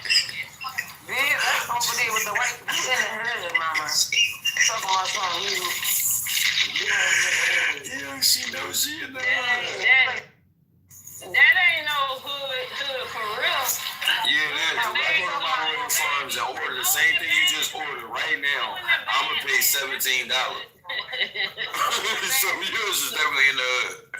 We ain't talking about 23rd and Jefferson, but you in the hood. Was she in the city? It ain't too far. It ain't too far. It's not too far from me. I'm telling this woman where she is. She keep telling me. She free. I'm not doing this. I'm not doing this shit. If you know where it is, Denny's, you in the hood. Because Denny's like the about a quarter. That's Denny's. She drunk. I'm saying I'm not drunk. Stop. All right. I'm not drunk. I don't like people saying I'm sorry. Oh yeah, she definitely. I can hear it now. Yeah, she want to fight, but she Well, she over there near the Cracker Barrel. The Cracker Barrel is the hood. Why y'all trying to make her question her reality? That's not too far from the airport. And then over there near Grace Ferry, they done built the Chick-fil-A. Oh my God, I know exactly where she at now. You just said that. She is tripping. I'm not near Grace Ferry. That's what I'm saying. You're not near Grace Ferry. I'm not too far from the casino. You not lying? You in that hood, man? Well, Whatever y'all want to call it. Oh, Auntie in the hood. We know where you at, Auntie. Yeah. I don't live here. I live here. I work here. I'm from Philly though, but I'm Denny's out. Oh, you live in Jersey? No. I live over an hour away, honey. What's an hour away? Delaware. Hour away. I'm right down from Dover, Delaware, honey. Yeah, I just. Like we telling you where you at. You sitting there acting like you. What the fuck? Yo, she trying to lie. You know what? We don't don't care. It's just funny. Like, okay. Now you just try to, you know what, Auntie, then turn up then. Turn it the fuck up then, Auntie. Go ahead, go wild. I'm listening. I'm good. I'm getting ready to get off of here because She's talking about something over. I know that's way further than Newcastle. That's but way it's still further. Delaware, man. It's way further. That's a whole different. But is it Delaware? We're talking about the beach area. Delaware. I live South Delaware. She talking beach area. I live over an hour away. Over an hour. Near Bahoma. Over an hour, like an hour long. An hour ain't long. We travel over an hour. I live over way. Yeah, you smoking too much weed. I'm Auntie, you by the beach. We know where you at. I'm getting off of here. Have a good night, y'all. Don't be imagining you flying in the sky. Don't drink it dry. Yeah, word. Say it. Don't be flying to the sky now. Don't be flying. Auntie don't want us to tell her she's drunk because she at work. No, so she telling herself she not, so she don't get too fucked up. You can't drink on my job. You can't drink on my job. You can go out and get a sip. And I bet you get fired too. I know a lot of stuff. Yeah, why she keep saying that? Listen, hon.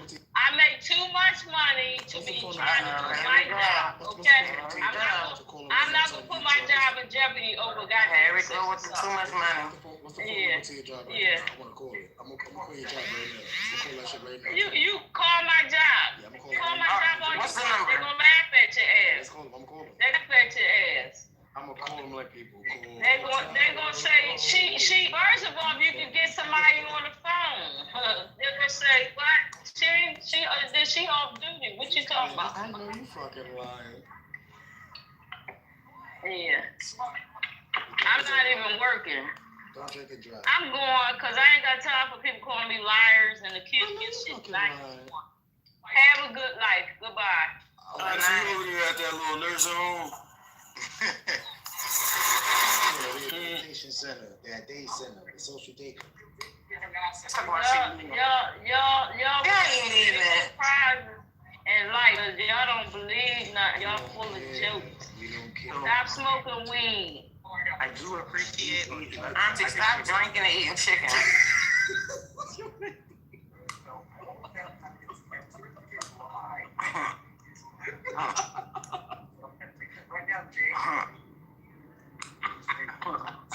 Man, you foul. You told me to stop smoking weed. Hell no. Hell no, we not smoking. She better stop drinking. We not smoking. We not stopping the smoking weed. I ain't stopping smoking. This sound crazy. Look, crackhead smoke makes her loud. She on that shit. Why would she tell me to stop smoking? That was disrespectful. But Malibu is supposed to be like a sweet drink. That's not even supposed to be that strong like that. But she said 2 sips of Malibu and I think a beer.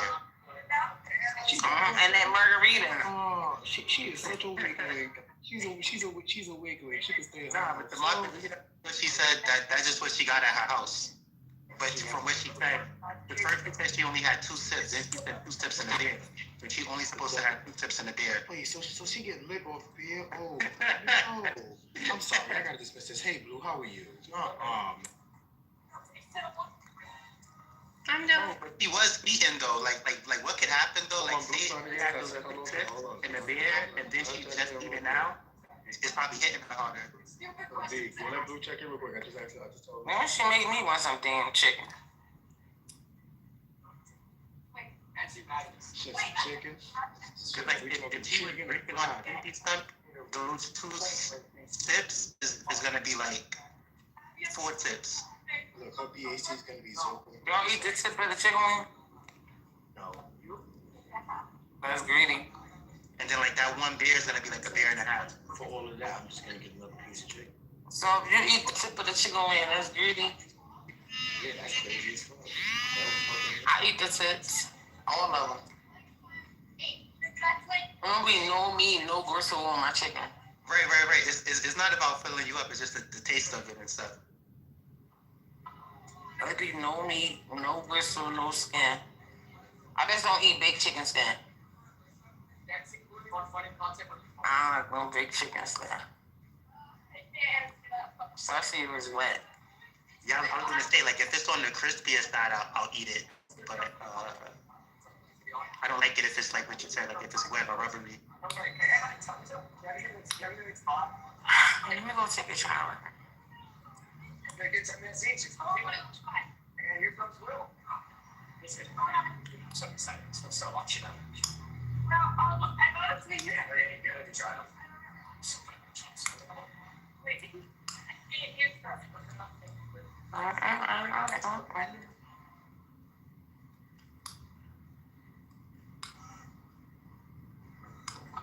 So, okay, 2 questions. I guess she wants to know what your type is. Really just passionate about anything. It doesn't really matter what it is. They just have to be like passionate about something. Yeah. Have you ever lied about being passionate? Like, you had turkey wings before? Do you like the skin of turkey wings?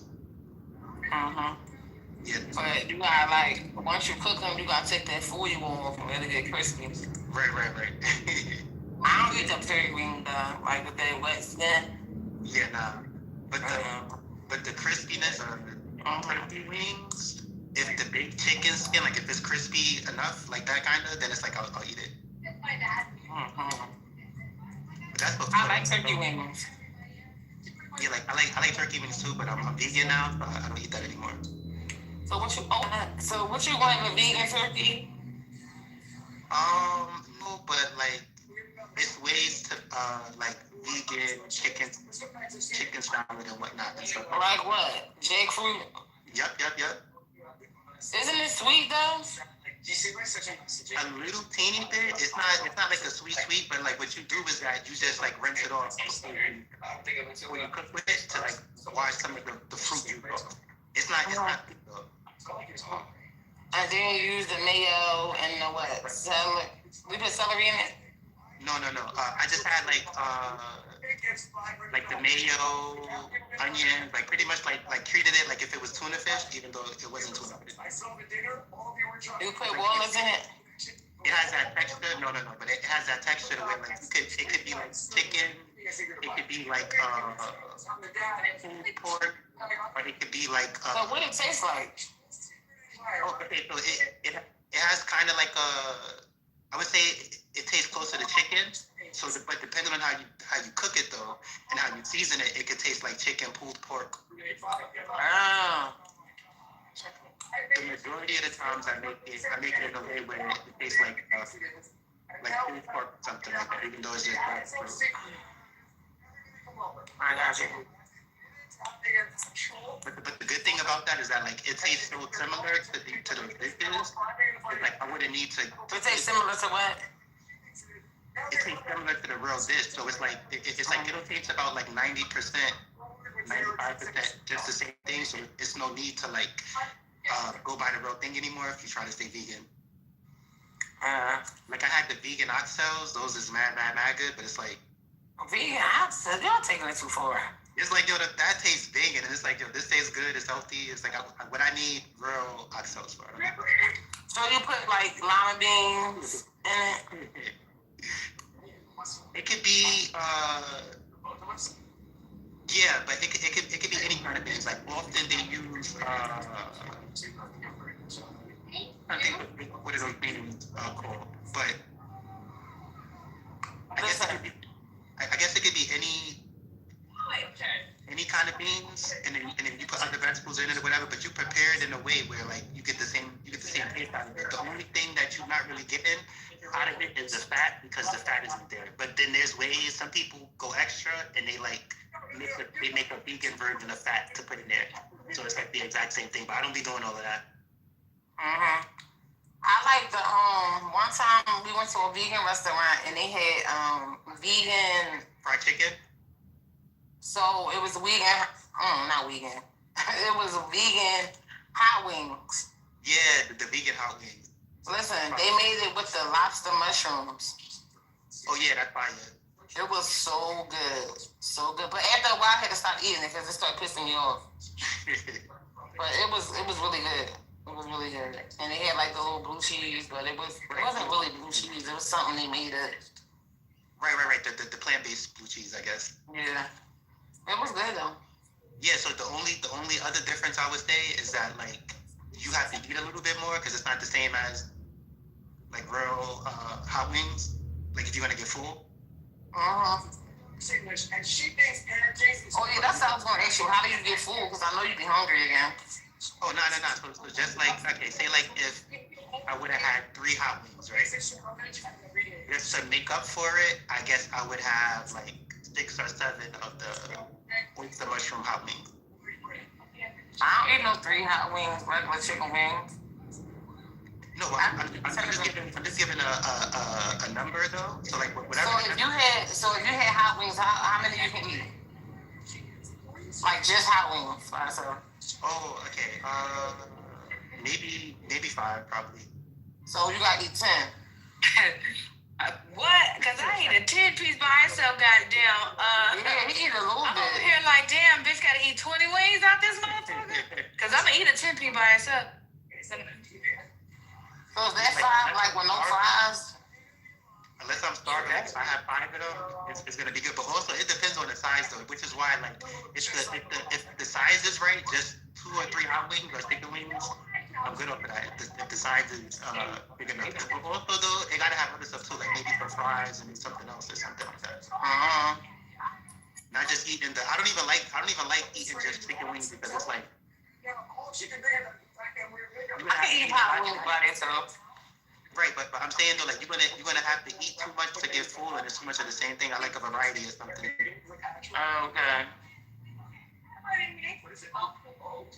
Okay. But yeah, like if you just eating the vegan hot wings, if you said you like you're gonna need like 15, 16, usually do 10 chicken hot wings. She's feeling all day. She's super cute, but she's also about to be super tired. So you have 30 minutes to get her down for the nap. I'm gonna give you 1 shot. You just made out of date. So before you put her down for the nap. Okay. What, babe? Did I pick you up? Oh, so she's gonna realize how hard parenting is by the end of the day. It's gonna be a fun day. Santa, she's going pretty slow. You have 20 minutes. I've been seeing lately like vegan eating that turkey. They be like wetting this, I wouldn't say paper, but I don't know what it is. Then they soak it in some kind of smoke liquid and for example, they bake it and I said, I don't know. Is it like the flutter? Like the seitan or whatever? It's like a flour or something. Yeah, that's seitan or something like that. It's called. It can taste like chicken, or it can taste like a meat.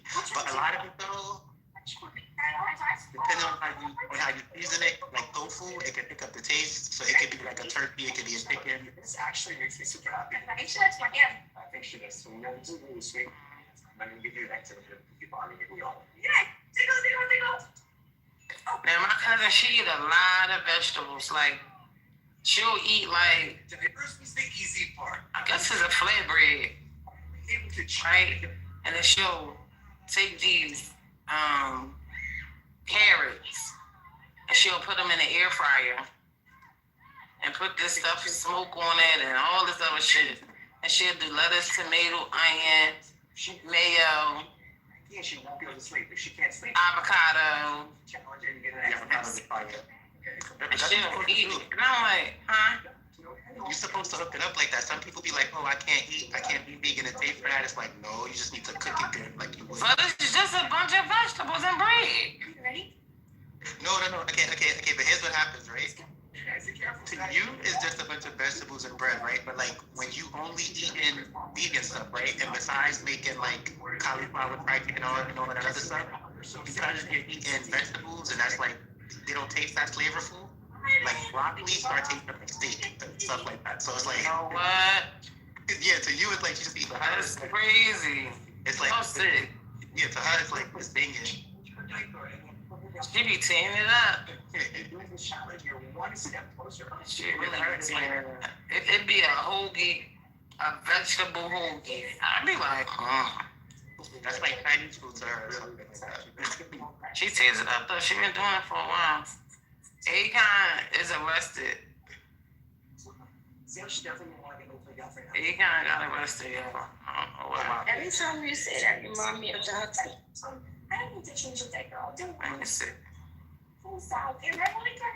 He lost it.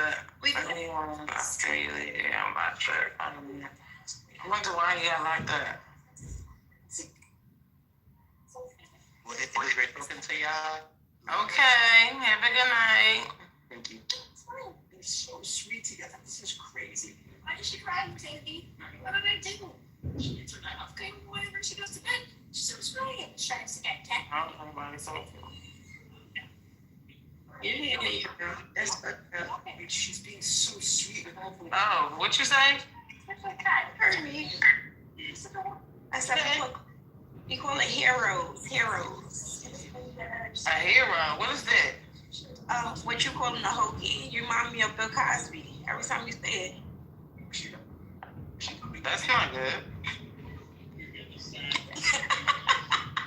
The fuck? A hero? We call it heroes, yeah. What is that? How do you make a hero? With Italian bread, lettuce, tomatoes. But y'all call them the hokey, we call it a hero. Where you from? We don't make our hoagies with no Italian bread. New York. I'm from New York too. We don't say heroes and all that shit. Just make it. I'm in the 5 boroughs. So if you're in the store, right? You walk in the store, you say, "Yo, make me a hero." Lettuce, tomatoes, whatever meat. And he's not New York City. Now, where you from in New York? One of the boroughs. I'm from Brooklyn. You're not saying nothing. Where you from? You're not from Brooklyn, though. You would know we call it heroes, but I'm not gonna argue. Niggas know that I have my own sentiment. Okay, I'm not gonna do it. Okay. Niggas know. Bro. All right, so listen. When you walk in the store, right? You say, "Make me a hero." Huh? Right. I eat turkey, honey maple turkey. Honey maple turkey. This girl. I'm turning around and pick you down. I gotta hear this. Tastes like tuna. I can't. Wait a minute. Let me turn my TV down. I know honey maple turkey. I know none of that. Wait, what the remote? You're not from the town. You got the remote, little girl? Yeah. Khalid. Oh, Tulip is not. Where's Rico at? Okay, listen. When you walk inside the store, right, and you tell them the man to make you a hoagie, you say, "Yo, make me a hero." I'm telling him this. Let me get a big egg and cheese on the road, you heard? He don't know nothing. He's from upstate, but you say make me Rochester. What meat? And you're gonna say Bitch, you're from Rochester. Stop it. We're not jacking. Stop calling her a bitch, nigga. We're not jacking. All right, don't call her no bitch. Stop he's calling a her bitch ass nigga. That's why he's saying it. Cause Don't say that to her. I mean, Bullshit. your mother.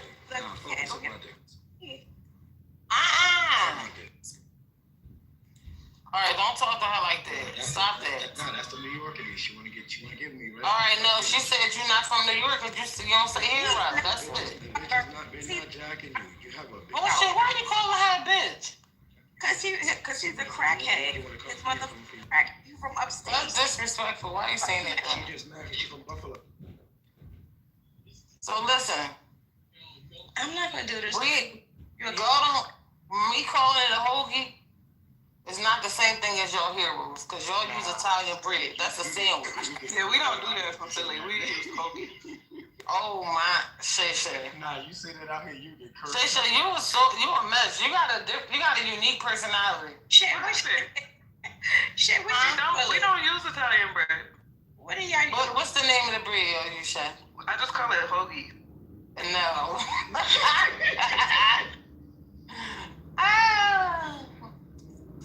Damn, that's what I thought it was called. Well, yeah, but it is called a hoagie, but when you start saying Italian bread, no. I thought that was at Subway's. Sandwiches in New York. Oh no. They actually call it hero. That's not a hoagie.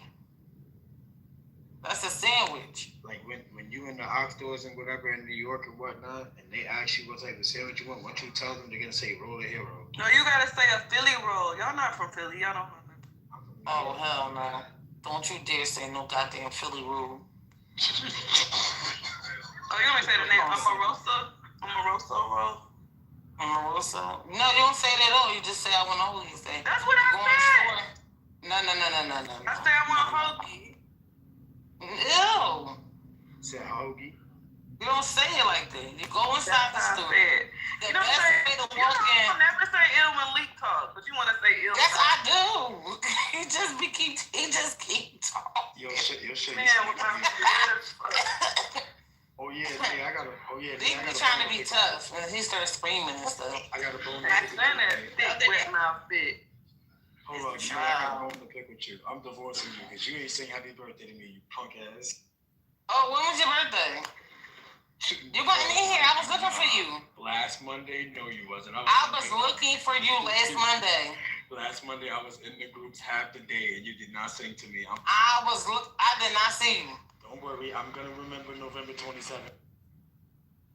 You gonna sing happy birthday to me? Even though you didn't do it for me, I'll still do it for you. I sing happy birthday right now. Not too late. It was just Monday. Today is only what? Nah. You late. It was Monday, right? Today is only Wednesday. No. My birthday was last Monday. Happy birthday to bullshit. Happy birthday. Hello? Why you didn't remind me? See what I'm saying? No, but listen. I'm tired of y'all talking about your heroes is our hoagies. It's not.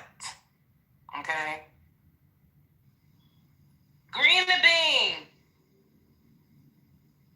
Oh, he left.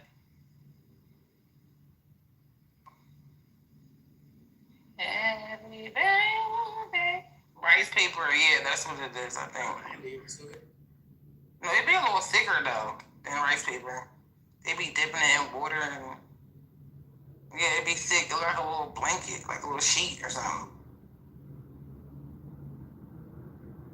Amoroso rule.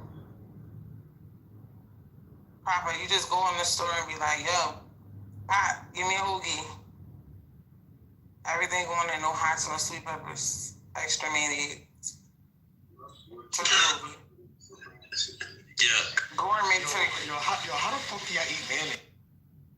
Extra mayonnaise. I want the mayonnaise coming out on my hands. Oh, hell no. I can't deal with a woman that eat mayonnaise. If she do, she got to take something right after, because I would get that should be so good. You don't deal with women at all. Yo, who's talking to you, bro? Like, nobody's paying attention to you, like, at all. Like, I'm dead ass respected May and everybody else in here by not saying nothing else to you, because I could really treat you out right now. So I'm just going to go on mute. I need to buy me a new pot set. Who he beefing with? Salam alaikum, everyone. Tamam? Hey, Monica. Hey, I have this side hustle, guys. So if y'all don't see me here in the evening, y'all just gotta know I'm working. Did you just say evening instead of evening? Yeah, evening. Like, how can I say it? I mean, I have accent. If y'all don't see me in the evenings. Not evening. I'll fuck with you on that. I ain't gonna care. Okay. Yeah, so if y'all don't see me here in the evenings hours, so I'm doing my private care. Those private homes, you can be on the phone. I mean, which is understandable. You don't want to be rude, so. Yeah. Good evening. Good evening. Good evening. So yeah, how are you guys doing? Good?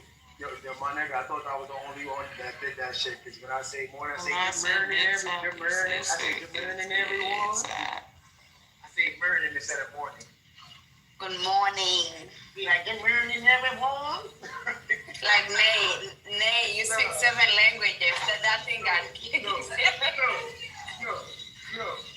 Oh, bro.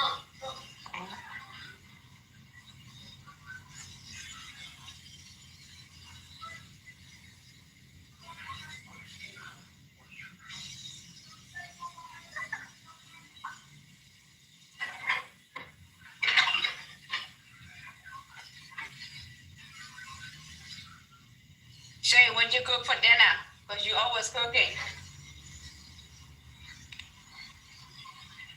I made some yellow rice and chicken. Oh, okay. That's good. Oh, we made the same thing, she said. Because we from Philly. No, actually, I didn't make yellow rice. Yes, you did. I made the broccoli, cheddar chicken rice that be inside that green bag. Oh, I made that. And some chicken and corn on the cob. I know I made that in the last 7 days. I just can't remember what day it was.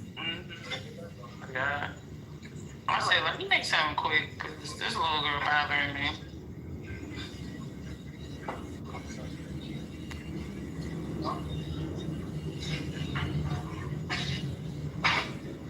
Oh my God, Shay Shay. Look at this, Shay Shay. Don't you send me. Oh. Don't you do it. Shay Shay. What the hell? Look at block. That's it. No. Okay.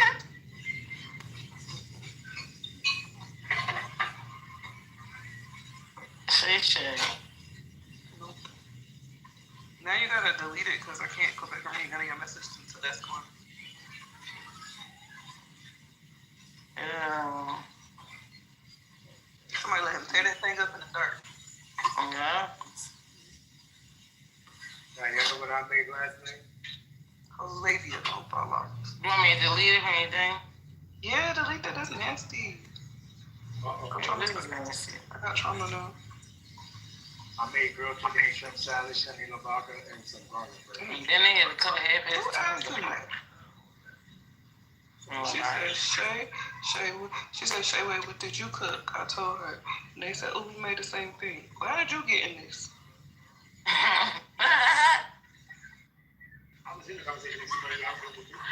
They said, I wish you was close to me. Bullshit. I ain't saying that. Y'all gonna smack the shit out of me. You see, you don't like bullying. Anyway, I know who I like to bully. What's up, Papa? No, I might bully you. I'm thinking about it. How you feeling?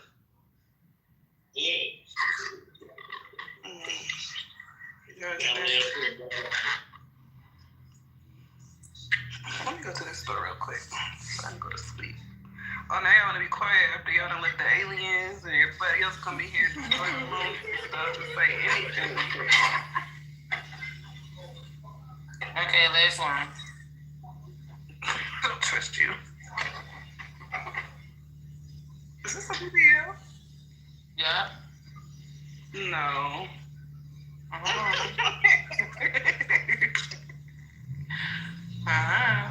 She thinks she ugly. Her butt cheeks hanging out. Why is it like that? That's not she like it. That's not she like it. It's crazy. That's terrible. She like it like this. What kind of shoes she on? This is a lot going on here. Why don't she so big? Oh, she really. That's gotta be like the plastic stuff. Whatever Nicki Minaj did, that's what the fuck is this? She like her butt cracked off. It look like she hit the woman. It don't. Yeah, it look like it hurt. Like if you touch it, it's a hard.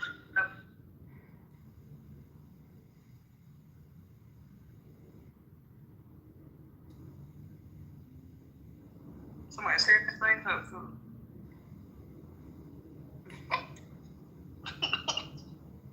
I'm surprised ain't nobody said anything about the Anunnaki. Is we getting food stamps tonight? Because my sister been coming up off them stamps. You said we doing what? Is we getting food stamps tonight? Because my sister thinks she's slick. I need to know when they come back on. You should be able to check. You should be able to check the date because they made a ruling on Friday that they have to put whatever monies and shit there because people in New York got them. Because my sister thinks she's slick. I don't need no food. If New York got them, that should definitely have them already. Yo, y'all gonna think I'm lying. Wait, they had the full amount? Shit, everybody got their shit already. My mama called me Monday. She got her full amount? Yeah, my mom got her full amount. Hell yeah. What? Yo, my sister, I ain't gonna say her name, she get over 1,000. My cousin gets 1,700. She got 6 kids on her fucking budget. Yeah, that's how my sister is. But they said she get a job. They're not gonna give her all of them no money. Well, she got an under the table joint, but she don't write no checks though. So, but she get a lot of food stamps. A lot. Nah, that's good. That's good right there. Shit. Listen, you ever heard of this? She get food stamps, right? But she used to get food stamps the 1st and the 13th. Y'all get a twice out there? I don't know how she did it. Listen, she did it. She used to, but she don't get that. They don't do it no more for her. No, I need that baby's number. No, I need that. I'm telling you the truth. Yeah. She get a lot of stamps. She said she did it like Mama, I made it. Nothing. Yeah, she got them. It says House passes, okay. Who that funding bill What you say? and government shutdown after 43 days. Oh, so the government shutdown over with. I don't know. Temporarily until January. They have to still they just did until next year's budget. All right, so Thanksgiving gonna be popular. Thanksgiving's good. Yeah, so my understanding was the last time I read it was they pulling out, think about it like a reservoir of money, right? That they have, saved up. So they kind of like just pulled out from there until they actually do their own what's going to happen. At least the last time I checked. It could have been updated since then, though. You know, my baby daddy sent $1 for my son's birthday. Oh. I thought that was crazy. Wait, what? No, Wait, $1? Crazy, $1. I was like, Nigga, what? Yeah. I was like, man, I wonder why he thought to want to bother me today. I was like, that. Yeah, I thought that was it. Yeah, I thought that was it. What's wrong with that? $1? Don't be ignorant. I would have sent that back. How old's the child? Now, how old's the child? You should have sent it back and told him that it don't matter. did it more than that. The baby got more money than that. Don't be fucking ignorant. He's laughing. That's crazy. Isn't that crazy? Why are you laughing at that? That's not even funny. I want to kick that nigga ass because that's crazy. $1? Like I said, maybe he just wanted to test it real quick to see what the other money went through. Man, that man said $1.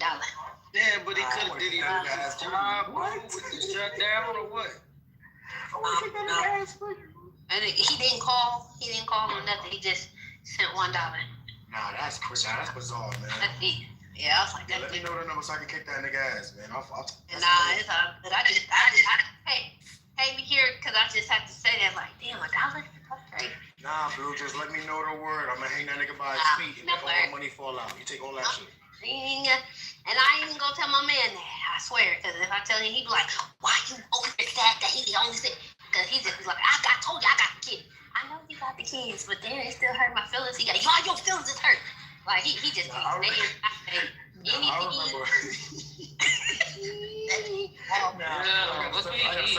You just send it back and put it in y'all. It seemed like he needed more than the baby. That's a fact. Their bank account. Send it back. Put a little.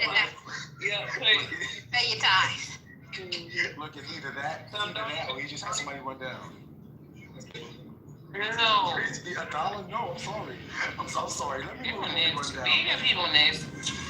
Nah, I'm running down $1. That's an epitome. That's an embarrassment. That's disrespectful. But he doesn't hurt to use the Ashley. Yo, Blue, just call the bullshit hotline when you need somebody's ass with, man. I got you in a heartbeat because that $1 shit is unacceptable. Yeah, but he might have sent $1 this month, bullshit, and then next month he might send a stack. You know, nigga, nah, nigga. That nigga gonna send $1, nigga. That nigga gonna send $1. We had heard from him in the whole year. It's crazy. All right, so I'm continuing what I'm saying. Let me kick that nigga ass. Fuck out of here. It's okay, but y'all go back to what y'all was saying. I just thought that was crazy. Yeah, that is crazy. I'm being funny, but that's wild. You kick that nigga ass, man. I don't even want the title. I just want to do it just because. I just want to fight. Let me kick that ass. Y'all had a pretty good room today. We did. Yo, I want to ask a question. Right here, Goose. A couple of y'all say me from being a nigga today, so I feel good. Then I want some fried chicken. What the hell? What the hell, Leonte? You making some fried chicken? The fuck? I just clean my kitchen where my camera's off. I ain't making shit. I'm about to airmail you some fried chicken. You too far from me anyway. Airmail? Yep. Airmail that motherfucker. Is airmail airdrop? Yeah. You ain't no Blue? That's airdrop? Or what's airmail? I was trolling. Damn, you really take me serious?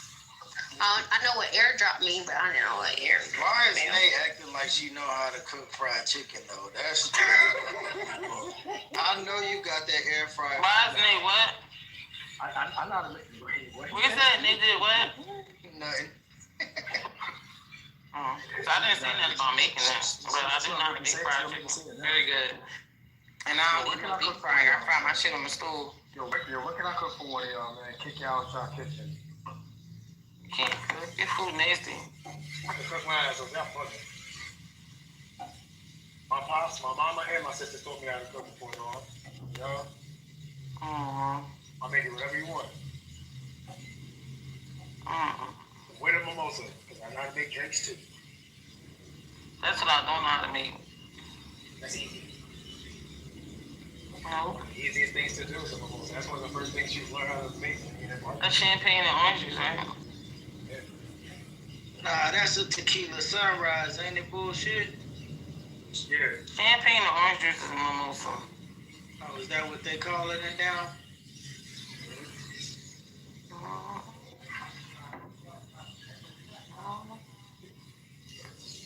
So what's the difference between a mimosa and a bottomless mimosa? I'm not a drinker like this. It's never ending. The bottomless mimosas don't stop. That's why they're bottomless. Oh, is that what they? Oh, okay, I got you. Yeah. They're never ending. Hey, babe. Hey, Nene. It's blue right now because I'm cleaning. It's cold. No, it's not that cold. Let me stop. It's been very cool in Philly, like on some dumb shit. Oh, for real? It ain't too bad. Let me stop complaining. Yesterday, it was 20 degrees. Oh, that's not. Yeah. It was too cold today. That's not what? Because remember, I'm in the mountains, so here, like, regular winter is like a negative or like a below zero. So 20 isn't bad to us, but it's cold. 20. No, yeah. Right now, it's 46. Oh, yeah, it's 49 out. I got on a t-shirt. Yeah, t-shirt, you brave as fuck. You brave as fuck now. It's, you know, you gotta acclimatize to the weather, because if you Girl, I don't have a coat on, you'd be like, Nay, what the hell?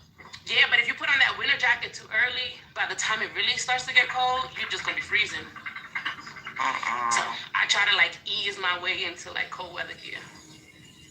I'm already in cold weather gear. I got that face of Montclair out already. No face of Montclair is out already. I ain't hearing that. I be so cold. Put a hoodie on and go outside and try to get your body a little cold. Oh no. You were laughing at me. Yo, Christmas, I'm gonna be in Cali for Christmas this year. Oh, that's nice. Hell yeah. What's their winter look like? 75? Okay, so.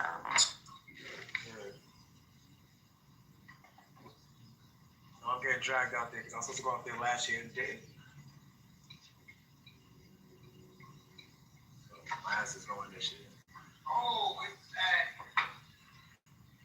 I want to move back to Cali though. Cali is so much better than New York. I don't know about all that, but sounds good. It is. Depending on where you at. Sounds good. Where you at? These 5 barrels, it's too much. Y'all done yelling about faith and religion and all the other stuff and the science and the, what else did they talk about? Yeah, we're not talking about that. It's just the title still stays, but we're not talking about it. Perfect. Well, I'm going to tell you, I'm mad. I'm mad. I'm very Why mad. you mad? Why you mad for? Why the fuck you mad? Tell us what the fuck is wrong. Listen. Y'all know my daughter do cheer, right? So this year we had to purchase a new uniform. We get new uniforms every 3 years. This uniform it was expensive. We have our first competition on Saturday. Our uniforms aren't here. So they not here? They have not arrived. They're talking about they'll be here by Sunday. We compete on Saturday. Oh no. So we don't have uniforms for competition, so it kind of sucks. I'm really upset. No, I get it. Because when you have a competition, you're supposed to do that. You know what I'm saying? Yeah. That's like having all materials ready for your competition, and then the last thing that you need is the fucking uniforms, and y'all don't have that. So now what we gotta do? We gotta improvise the uniform so we can still perform, or we gotta forfeit. Like, that's a bad situation to make. Yep, it's bad. It's bad. So they're talking about improvising and just doing like black on black.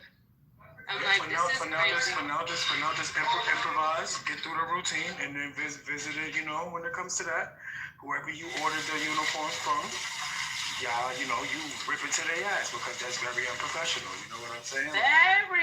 These uniforms was ordered during the summer. So we got back from Florida. What was that? April, June. We ordered uniforms. It is November. We don't have uniforms. That's wicked. I know. Like I said, the person you got them from needs to count their motherfucking days. Fuck is they doing that? Do y'all have last year's uniforms? Do we have what? Do y'all have last year's uniforms? Yes, we do have last year's uniforms. Okay. The only problem is that we had a big shift of like our minis. So my daughter's in Elite 1, and our mini and our prep, a lot of those girls moved up, and their uniform was different than ours. So we have a full team, like maybe 5 girls that have last year's uniform, and then all the other girls, we're 22 girls.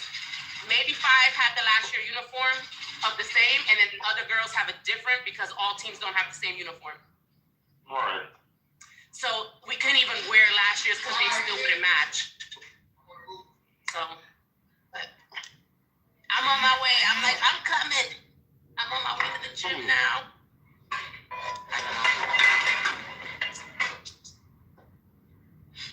I don't know what to do about that for me. I ain't never experienced no shit like that. We always had our uniforms well in advance because we gotta do alterations. Yes. So we had a fitting. So the girls got fitted and everything, and they told us it'd be in time, but it is. We gonna make it work. The girls gonna get up there and perform, regardless of what they got on, and fingers crossed. Yeah, it'll be alright. Yeah. The only thing I could think of is, but even that was still too late for that. There's like track suits, like track attire, some kind of tracks. That's something that you can do, a top and a bottom to match. Make it look real sporty and call it wonderful, make it work. You also can do that. You can do that, and then the 5 girls that got uniforms from last year, you could do a little spin-off, maybe have them compete against each other. I found a way to do the 2 uniforms together. That works sometimes too, to make it feel like it was on purpose. They were hoping to do like a top and a bottom. They're gonna try to go find sizes for all the girls because that's hard. Yes, we got to Saturday. You know what I'm saying? Like you gotta find sizes for all 22 girls. Or you can always Amazon. You can do Amazon, and I'm just thinking of something that has a lot of sizes and availability. Yep. And then the moms were gonna vinyl, how you call it, like hot press, the team name on the front. So the moms can get that done overnight. That's nothing. Like the moms are like, we can do that shit. That's quick. So it's just finding the top and bottom, make sure that they have sizes for all the girls. Yeah, that'll work. So I'm like, okay. We have a showcase tomorrow, so I'm like, well, we'll figure out what we wear tomorrow, and then we'll figure out what we wear this weekend, and then we will regroup on Monday and figure out what happened. Yeah, but I'm sure they had a contract and they broke. That's a breach of contract. That's a lot of money. That's a lot of money. They agreed to a delivery. Of course. Oh, I just got a text. Look at that. I just got a text from the owner. She said, hey, I know it's a big ask, but can I borrow? She puts my daughter's name, Nay's old uniform. I'm buying tops for the kids, got skirts, so they will all be covered. There you go. That was the owner just text me. And usually I'm teen mom, so I'm usually at the gym, but I had school tonight, so I couldn't be up there. So I'm hoping to get up there and get caught up in what's going on. But I had a whole bunch of moms texting me, so.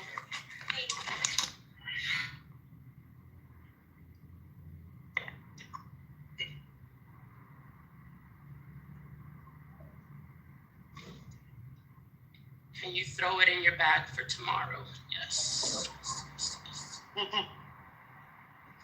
Yeah, bring it to showcase tomorrow.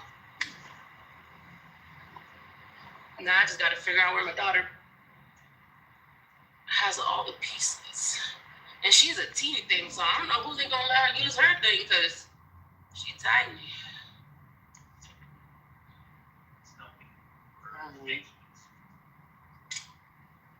I missed you. I never cheered. I was never a cheerleader, but I've grown to really, really appreciate. And no, I think I can honestly say I really do. I do love cheer. I do love it. It's been nice. Yeah, I liked it a lot.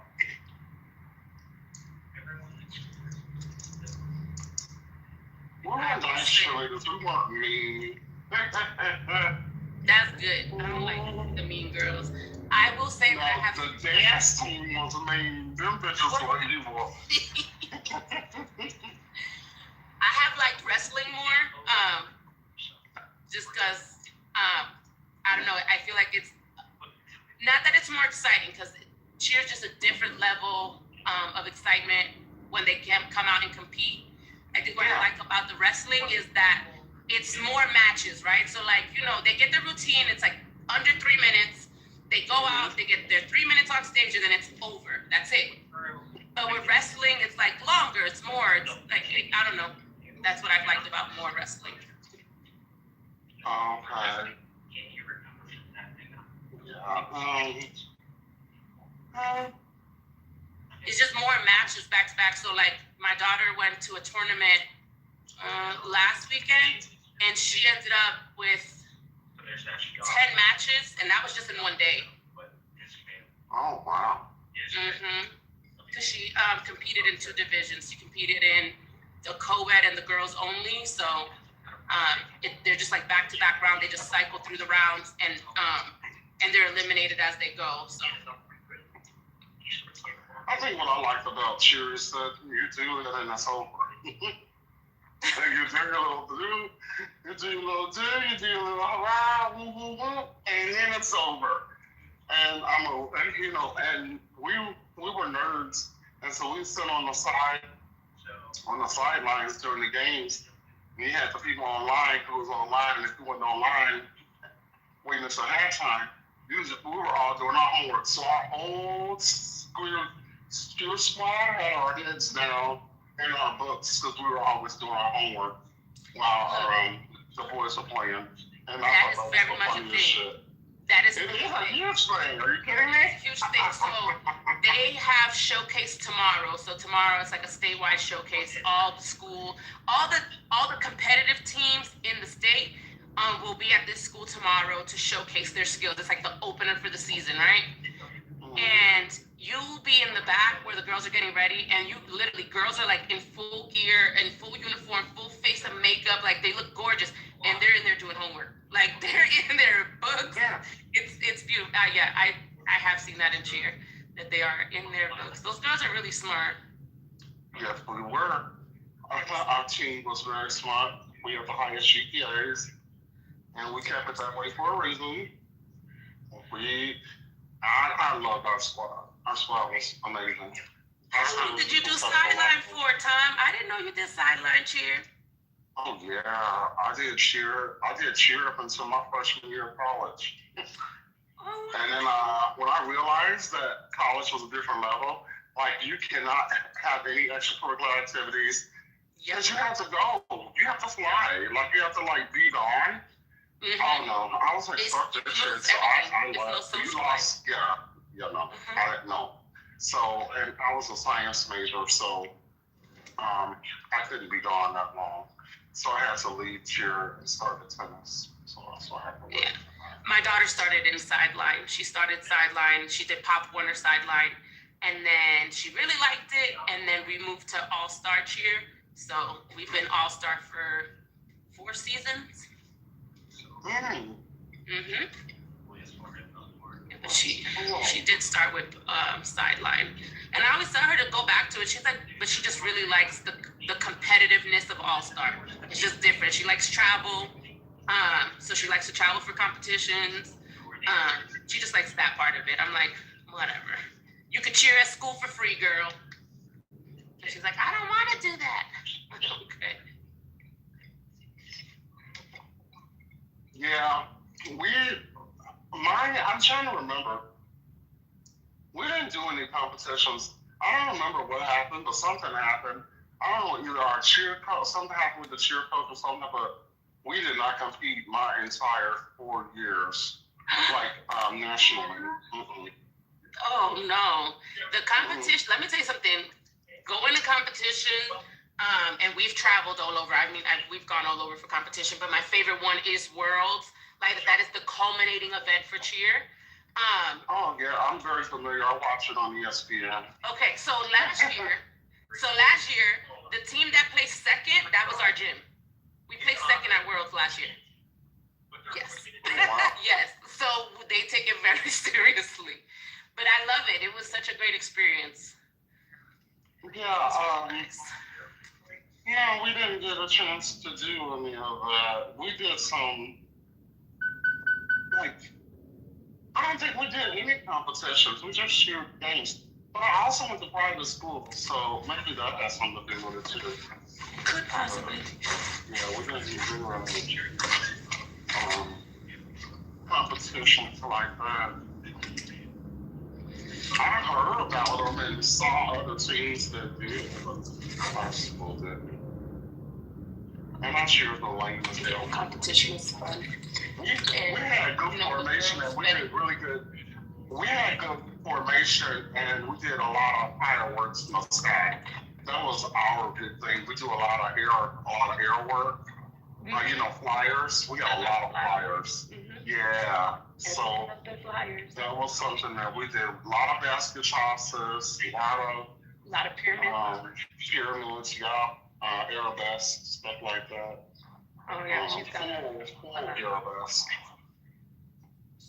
Switch kick thing that she's doing in a competition, so she's very excited about that. But, I don't know. I like doing pins. That's one of my favorite cheer traditions. It's pins. Oh, really? The moms. Okay. Let me get it back to the moms. All right. Enjoy. Hope you have a good Knock, knock. Hello. Oh, thank you. I appreciate. Oh my God, these are beautiful. You did such a great job. Thank you so much. Hi, sunshine. Thank you.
So look at you, y'all preached out, huh?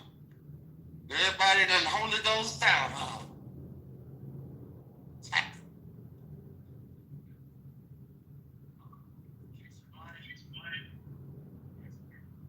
Tongues don't even work no more, huh?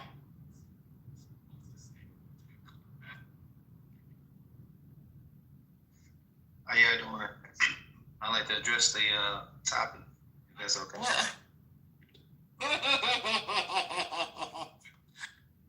Go right ahead, sir. Knock yourself out. All right. I mean, now if y'all moved on, that's fine. But I came in the room because I saw the title. For me, I think that it's really all three of them pertaining to believing in the Creator. You know what I mean? Like, what is it rooted in? I think you have to have faith, a little faith. You have to also have some form of evidence, and then you have to realize that you do have, a need. Whether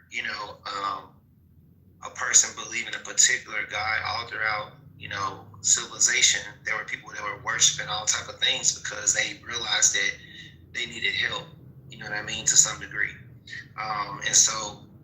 Yeah, like I think that it's a thing of realizing that there's more to life than what you maybe even taught. You know what I mean? And some things you have to go beyond what is given in society, because there's a lot of things that taught in society that's not even really biblically true. You know what I mean? So you will still have to have faith that like for example. I personally believe in giants, right? And there's a lot of evidence for me that makes sense, as well as what I've read about in the Bible. Now, have I seen an actual giant? No, but there's enough evidence, right? And I don't say it's a need for me to know, but it would definitely help me to be more grounded in my faith. So I don't know if that kind of makes sense, but it's just a combination of all of it. You know what I mean? You can't just say you believe in something without some form of research, some form of lifestyle change, right? If not, you're just talking. But that's just my take on that,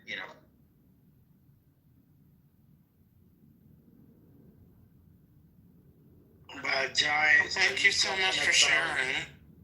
Oh, my bad, Tom. Go ahead. Go ahead, sir. Oh, no, I was just going to ask him about giants. Are you talking about Tartarians? I'm talking about the originators, the origins of the Tartarians, because there were different classes and different levels of giants. You had Titans, which are the first ones. You had the same way we have different ethnic groups of humans, it's the same way they had different ethnic groups of giants. There was a race known as the Nephilims, and there was different breeds of them, and it was different sizes. The smaller ones were what we see in Tartarus. You know what I mean? You'll see the smaller ones, but they still had to take hundreds of years to actually get to the size in which you heard about or read about in ancient texts. A lot of them lived to be 500 years old, so they still had to grow to get to that size. But yes, the Tartarians are the descendants of Nephilim. Got you. Yeah, I heard about them. I didn't really put too much study on them, but heard about them.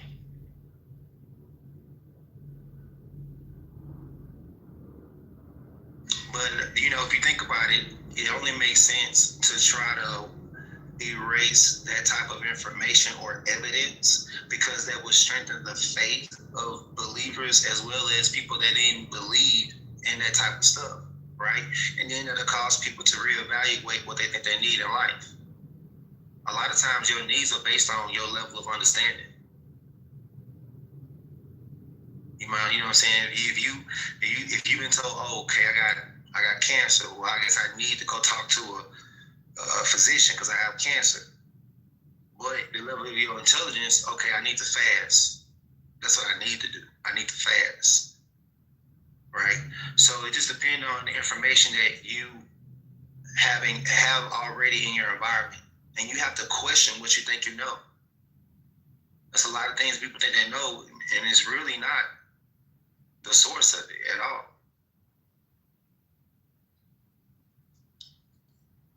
But yeah, like I said, this is me about that. I like researching things that people don't like to look at, because to me, that's where the real truth is. A lot of things that are considered myths are actually true, and the things that are considered true are truly myths. And that's like straight up. Yeah, I can see that. You got to get it from somewhere.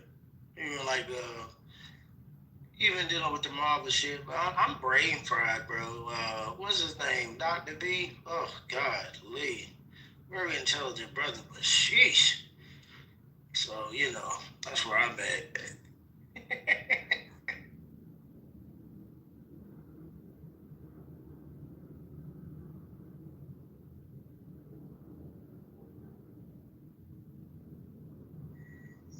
One of my main aspects for me, of course, as you see, is zodiacs, because for me, I talk to a lot of people that are atheists, and usually after the conversation, they can't claim atheists anymore at that point, because if they actually agree to what I'm saying, they basically just, without realizing, prove that the creator is actually real.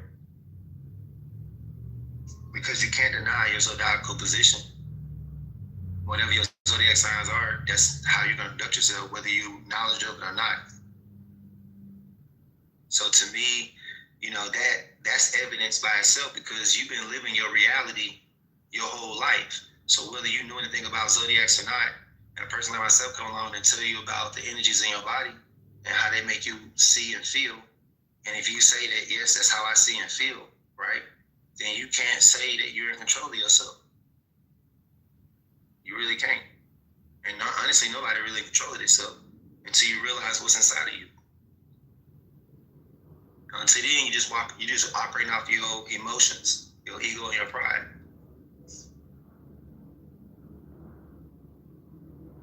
Yeah, it was a good room. It was, shout out to Shay, Mandy, and everybody that was participating. It was a dope dialogue. Looking back on it, I'm surprised no brung up like Caesar Borgia, and then taking that to the biblical takes. I'm surprised that never came up, but there was maybe the points were just a little bit different or didn't line up, but it was still pretty dope though. I enjoyed the room.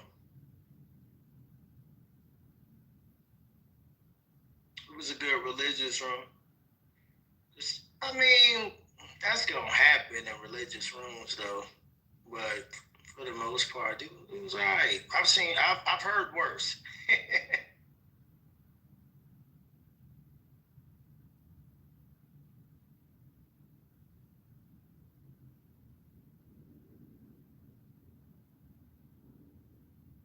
Yeah, Shay Wade was cooking with grease. Shout out to Shay.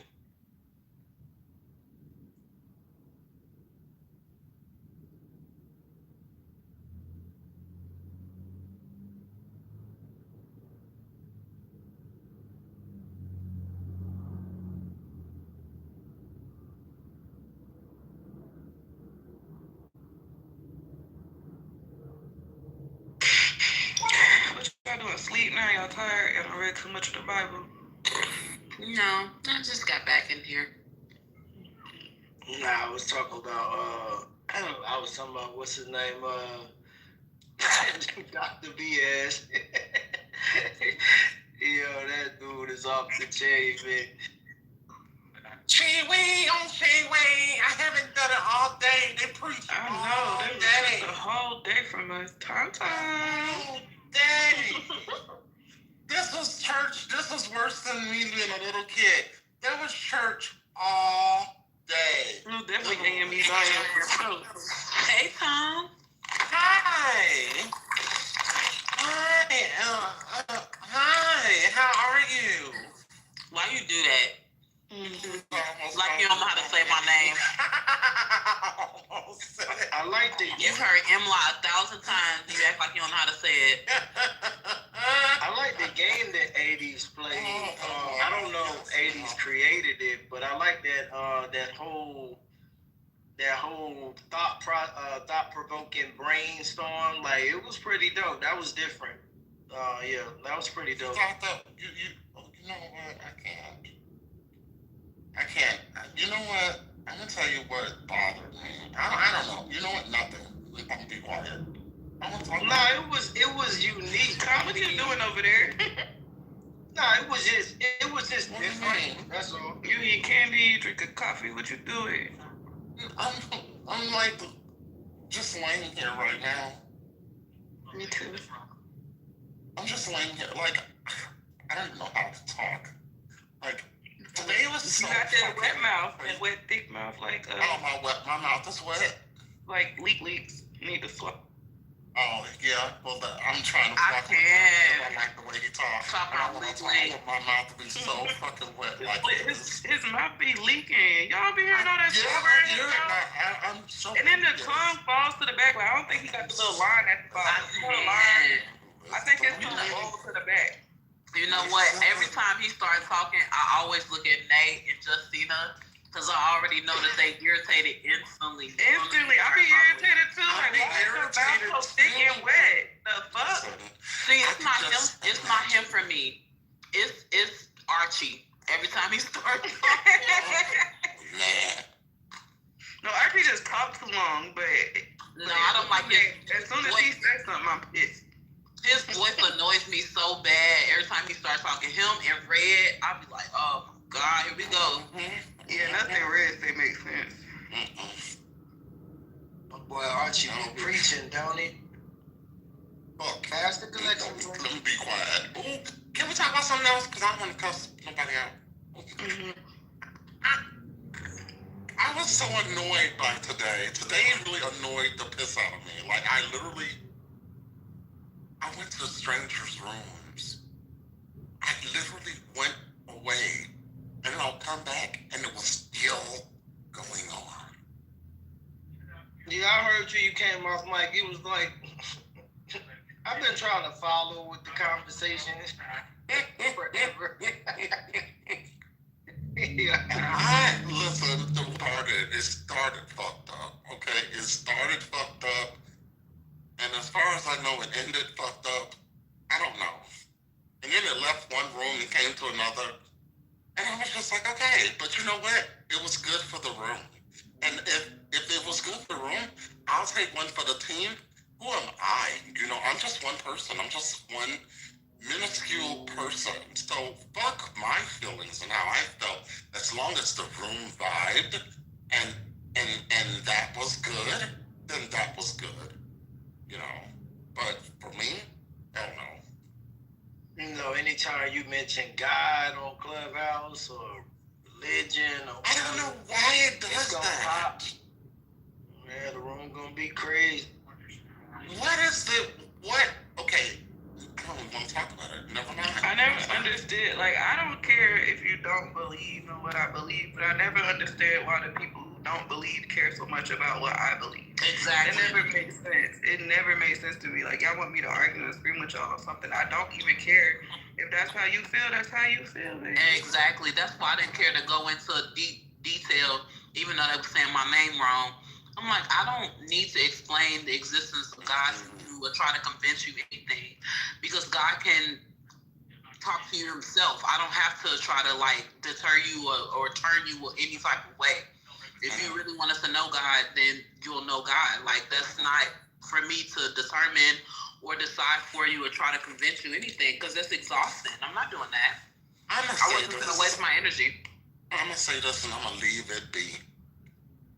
We are to have a light that leads people, that draws people in to follow Christ through your light.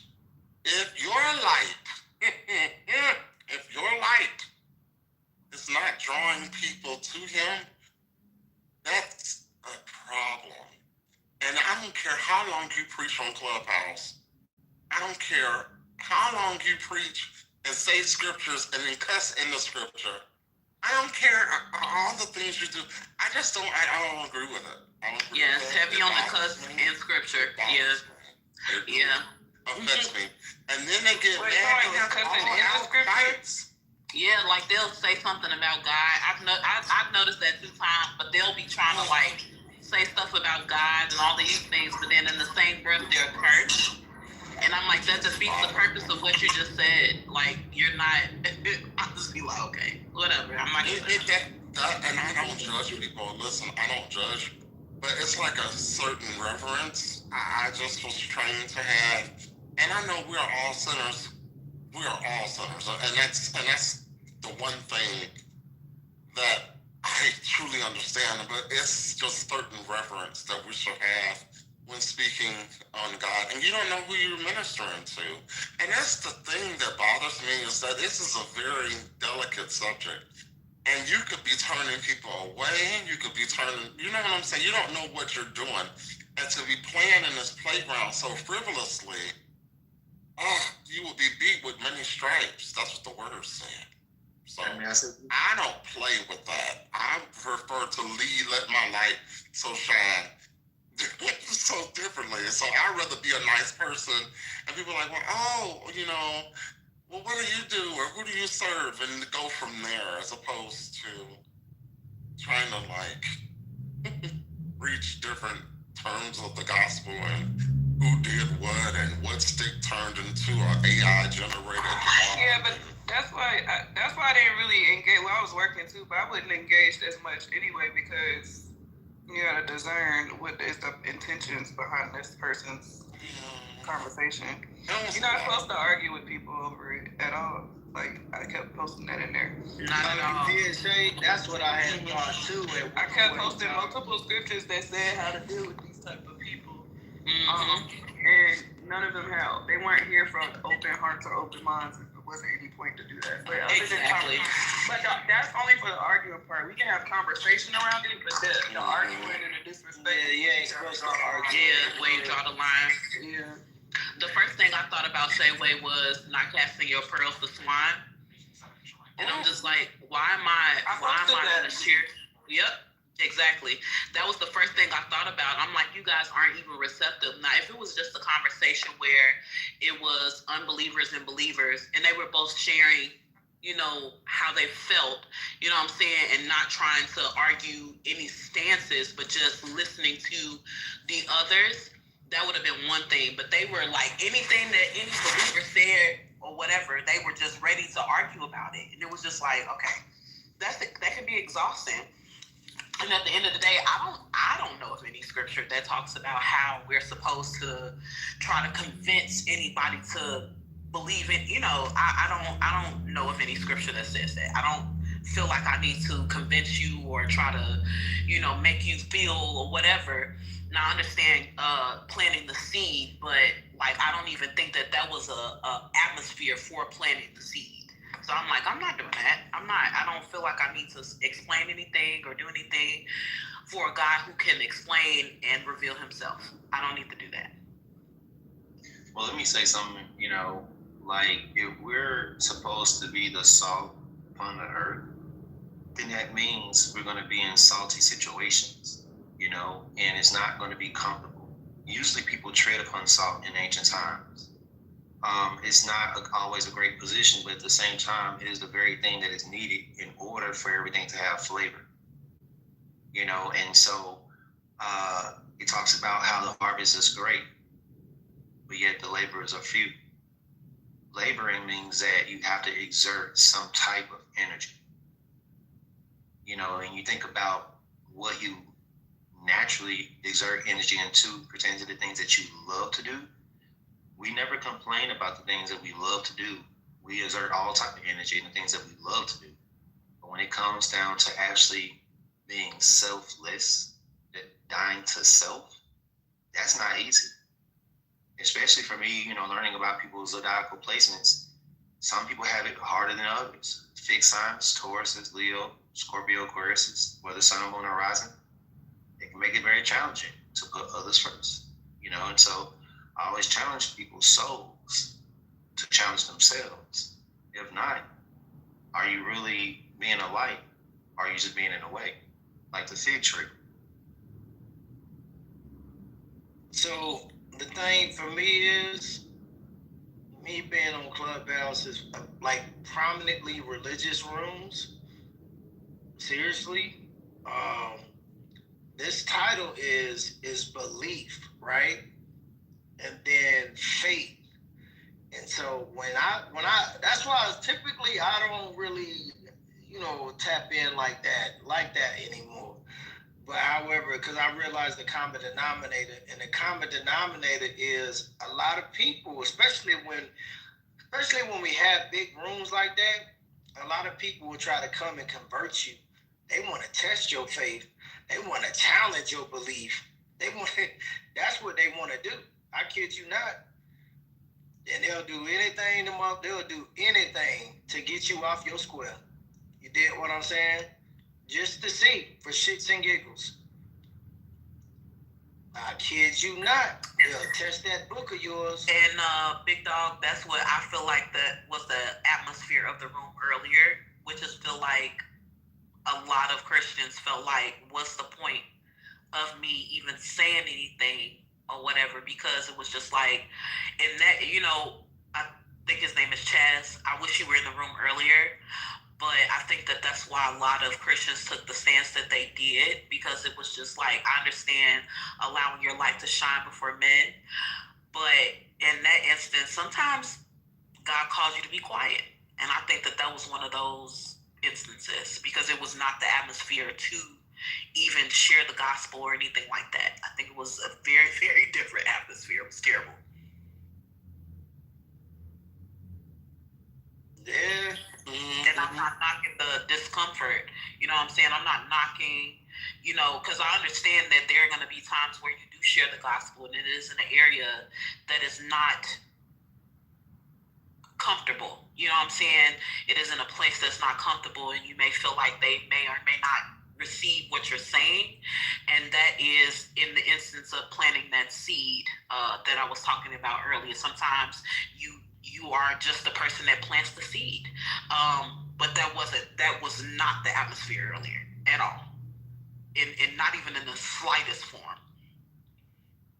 Yeah, because there's one thing when you just,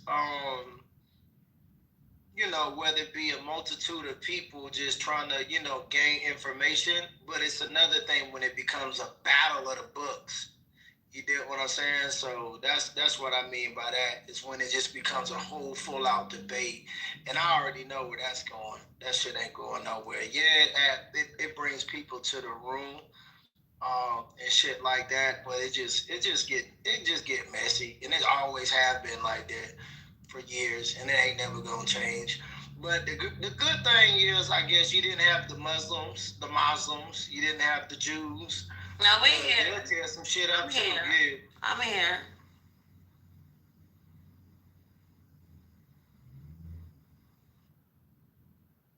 Oh, you said you're there? I mean, yeah. So, Chaz, I can't type all of that real quick, but I'm gonna just say, hold on real quick, because I can't type all that right now, girl. I'm trying. But no, so that scripture that you're talking about, that's for the person. There are other scriptures in the Bible. It tells you when and when not to go into these conversations. So today, those weren't sincere people coming to us asking out of sincerity.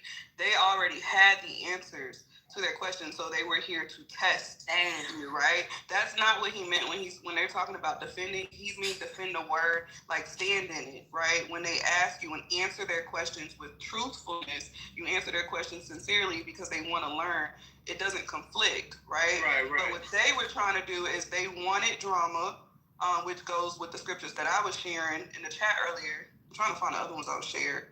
Let me see what I shared. I shared like a few scriptures earlier that actually show like we were in that space. So he gives instructions for when we're in that space, and then when there's someone who really comes to you and wants to know.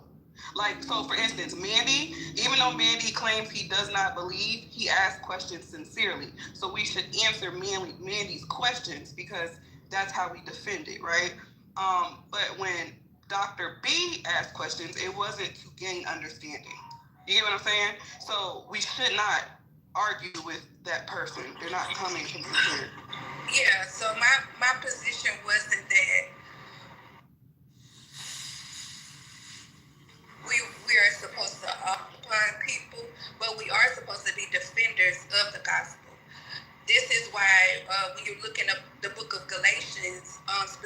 Philippians chapter 1 or Galatians chapter 3, all throughout the Galatians and Romans, you see Paul's position was to be a defendant of the gospel of Jesus Christ, because you had people who were the Jews trying to come in and distort the gospel that Paul was preaching, basically trying to get them to conform to the law, back to the law of Moses. So our position is to always defend the gospel, but it's not to force our belief system on people, but we are supposed to defend our faith. Yes, you're right. We defend it, but we don't defend it in arguing, debating, fighting, or proving ourselves, which all of those things were, that's what, we're saying the same thing. So 1 Peter is for the Mandy mind. And the scriptures I shared were for everybody else in their room today. We weren't supposed to engage with those people. Yeah, because there were definitely people there, like me and Shayway and others, that were defending the gospel in a manner that I feel like God would be pleased with, instead of us trying to like argue why they should believe this or why they shouldn't. And I think that the space that it was earlier was not the space of, oh, I need to defend the gospel as it pertains to sharing the gospel like we would do with Mandy. It was very different, Chastity. It was terrible. And it was chaos, and God doesn't move in chaos, right? Like, anytime that every time a Christian believer or a believer starts to speak, it became chaos. They want to cut them off, and then they would project or become hypocritical when vice versa. You get what I'm saying? That wasn't the scenery and defend doesn't mean what we think of defend today. So when I think of defend, it means to always be ready to give an account or to give an answer to those who try to come in and impose their belief or try to say that the gospel we believe is not the truth. So that's what I mean when I say defend, but not necessarily argue, because then you will find yourself to be a fool if you argue with people.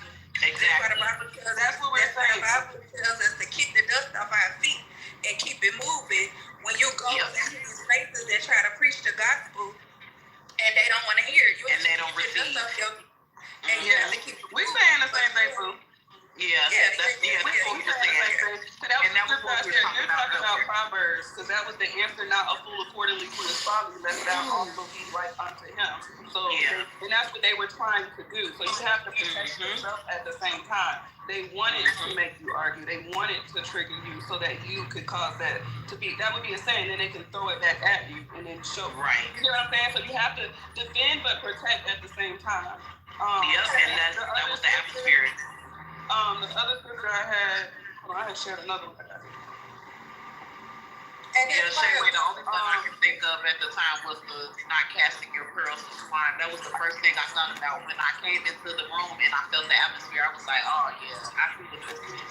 So, 1 Timothy, it was but foolish and unlearned questions avoid, knowing that they do hinder strife, and the servant of the Lord must not strive, but be gentle unto all men, to teach and patient. So that's basically saying just don't get into arguments or pointless debates or back and forth. That's literally what that scripture is saying. And that was really what was happening.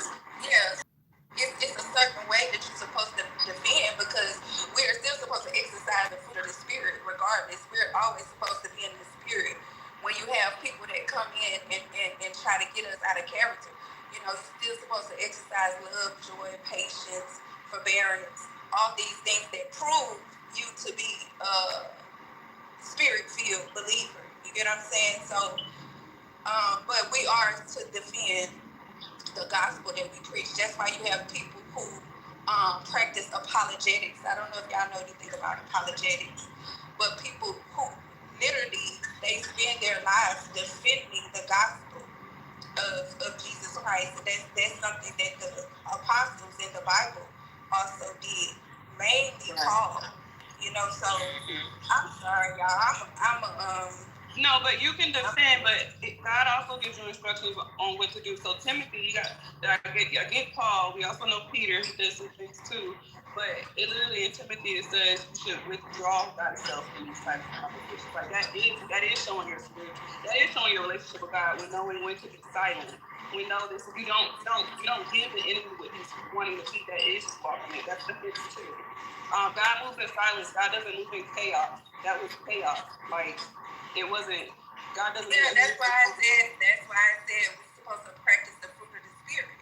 So you always supposed to be in the spirit when you have people that come in chaotic, contentious, or who are, trying to get us out of character. Your position is to always be in the spirit, but you are still supposed to defend the gospel. You can defend and still be in the spirit. You can defend the gospel and still do it in love, gentleness, patience, kindness, long suffering, forbearance, and that's Galatians 5:22. So, but our position is always to defend what we believe. Well, we did. So I'm happy. Yeah, we did. So what I did was I spoke on what I had to say. I discerned that he wasn't going to accept it. He wanted to start an argument on it, and I understand the word. So what I did then was follow the word after I did defend the word, and it was to remove myself, because if not, I'm going to be a fool with him. So there are times when you are, once you've done that part, and you can discern that this is not the person you don't want to get, they're trying to put you in sin. You have to remove yourself from that person. Yeah, that's why I said kick the dust off your feet and keep it moving. Yeah, so that's what we did. I think for the most, I know the mod Christians in here, I think y'all handled it pretty well. I was in and out, so I don't know what else is going on. I can check something about aliens and culture. I don't know. What is he, an alien? I'm not really sure. So whatever he was talking about, it was a lot going on, but from what I could tell, it was like maybe one or two dudes I heard that was getting kind of loud, but other than that, and I don't even know if they was Christians, because it was one of them gay boys. I think he was gay. Yeah, but it was definitely Christians on stage that were defending the gospel, but they got, like I said, like when I came in, I felt the atmosphere immediately, but that didn't deter me from, defending. But after a certain point, it just got to a point where I understood that they wanted an argument, and I wasn't about to do that. And in that case, I had to practice being meek and be quiet. So that's why I was like, yeah, no, I'm not gonna do that, because it was, and that's why I said that was the first scripture that popped up in my mind was about casting your pearls to swines, because it was just like they already have this mindset in the way of thinking, or they weren't trying to hear anything. They already had it set in their mind about what this or that. But I feel like even in that space, there were people that were listening and watching, you know what I'm saying? And whoever needed to hear or see whatever they needed to see as far as us sharing the gospel in the way that we did, I feel like the people that needed to see it and the seeds that needed to be planted was planted. So yeah, that was just my perception. But to be optimistic is still a lesson that can be learned, especially with the replays on. You did what I'm saying? Because it's a great replay. I tell you that. It's a lesson to be learned in that whole clip. I just wanted to add to the conversation. You have to be mindful, you know what I'm saying, that people, there are different levels to Christ talks about being a fisherman of men. And if you've never actually been fishing before, that'll kind of go over your head. And so when you get into certain spaces, you're going to have turbulence. You're going to have fish not trying to come out of this environment, right? That's going to be a person a lot of times, causing issues, not in a sense off the flow. Well, if you're going to be a fisherman, you got to have patience. You can have all the right equipment. You can have all the right bait. But if you, the fisherman, if you don't have patience with what you're trying to draw out of the abyss, then you're going to break the line of communication every single time. So when you get in these spaces, it doesn't matter how turbulent the water is. You, the soul, have to control your emotions within the conversation.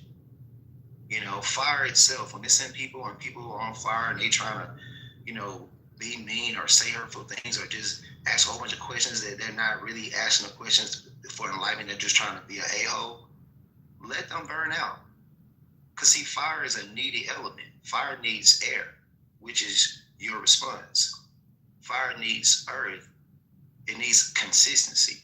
So if you take those two things away from a person that's trying to be unnecessary, you putting out their fire. When you understand light, light never runs from darkness. Darkness always runs from light. Now, to me, various scriptures is associated with your level of understanding. If you're not ready to stand in the fire, if you're not ready to be a light on that level, it's okay. Digress. Go another direction. Example, Paul was going to eat temple meat. Now, he wasn't going to eat the temple meat if it was going to be a young believer, because he didn't want to throw the young believer off pertaining to him eating the temple meat. But Paul knew that that wasn't going to affect him. But he didn't want to mess up that young man's spiritual walk. You understand? So there's different levels to fishing. And so when you have those opportunities, embrace them. You know, check yourself. See how you know, check your own emotional temperature. If you find yourself getting irritated because somebody is, saying some unnecessary words to you, pray for them. Most likely they have a demonic energy actually doing that to piss you off. Honestly, demons are real. You know, when Christ responded to Peter, he didn't talk to Peter. He actually talked to the entity that was in Peter.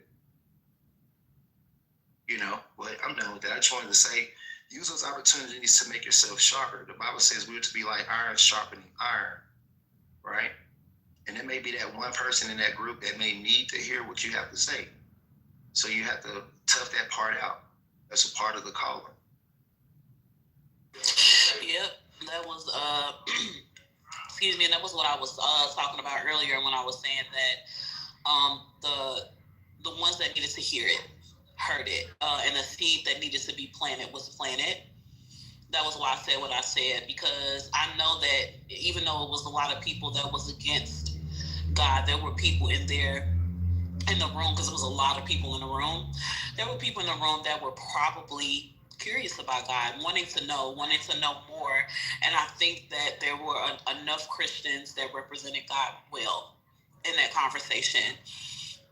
And I do agree with the iron sharpens iron type of thing or whatever, because, you know, when you get into situations like that as a believer, you know, it teaches you how to sharpen those skills and how to be able to, like Chastity was saying, defend the faith better. And I'm pretty sure there was other Christians praying, not just me, because I definitely was praying the majority of the time that I was on mute, because it was just like, you know, it saddens me because I know God, you know what I'm saying? And to hear so many people that are against him, and it's only because of their own ignorance, not knowing, you know what I'm saying? And my prayer was that God would reveal himself to them, have them have a radical experience with God. That was my prayer, because I know that after you have an encounter with God, you can't be the same. You change. And even if it's not like a overnight change or immediate change, you're going to change the minute you have an encounter with God. And that was my prayer.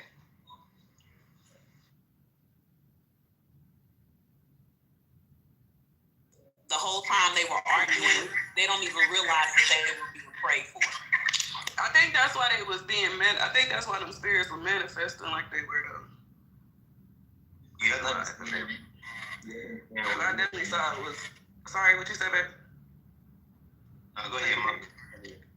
I'm done. Go ahead. We really are in the last days. You know, we hear that all the time, but if you look at the biblical prophetic events, that a lot of them have already taken place, are happening right now, and they are, and some more are about to happen. And these are things that you can verify. You know, the Euphrates River drying up like it said it would. You know, snow, winter being in the desert, He's doing everything he said he was going to do biblically.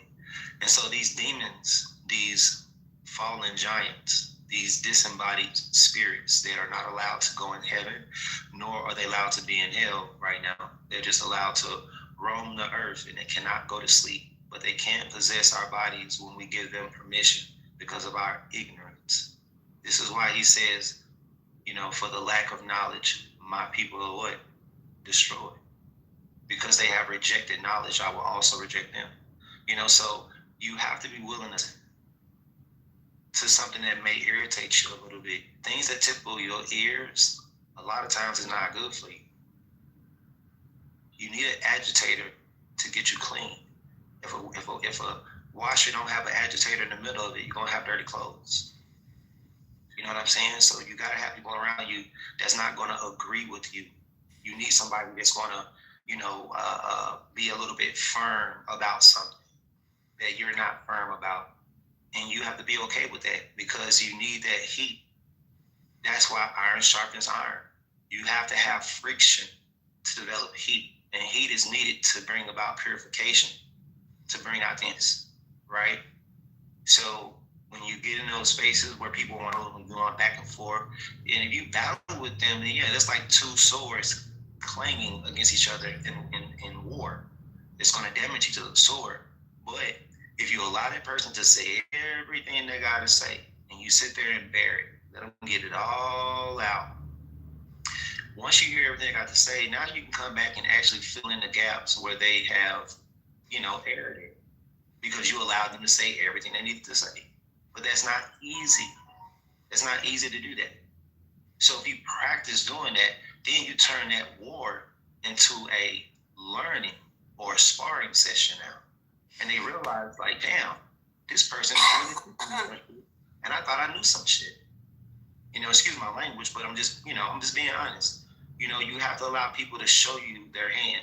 Let them say all the stuff they got to say. And once they done saying everything I got to say, that's all they little crazy questions, right? Once they know all their questions, and you come back and you just chisel them down with the word.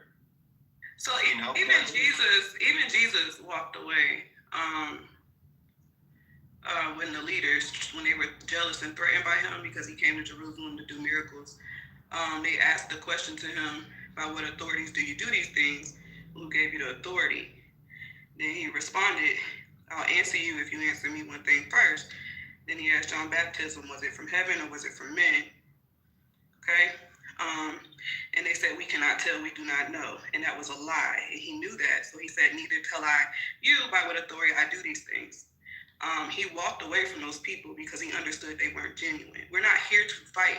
I understand what y'all saying. I agree with that when it's from sincerity. Even if they start, because I've had people who may have seemed a little aggressive. But when I put in the chat, seeking versus winning, right? I think that's the part. Like even Jesus walked away, and I'm going to follow what Jesus did. If we're going to talk about it, he knew when to walk away too, because it's going to cause you to sin. That's like opening a little window for the sin to come in. Discernment is there for a reason for us Christians to have. He gave us in scriptures for when they want to argue, and he gave us scriptures for when they are seeking. But we have to know when to walk away. He still defended the word. He still defended it, but he understood when. Sometimes defending is walking away. The light does shine. Like what Tom was saying before he left, the light does shine bright. Okay? Your light will shine. That didn't stop Jesus from light from shining. But we have to know you have to know when to walk away as well. That's discernment. Yep, turning the other cheek.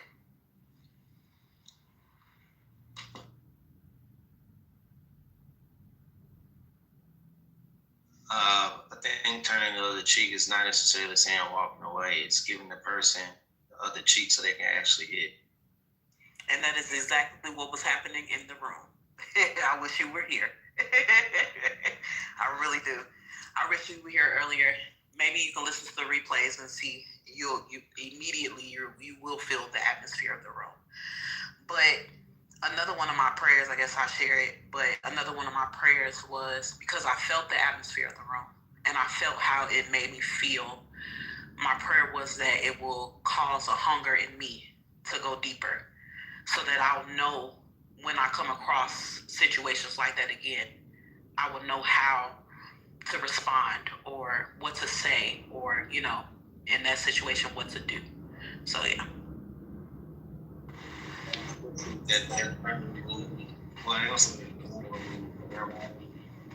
Your mic kind of messed up.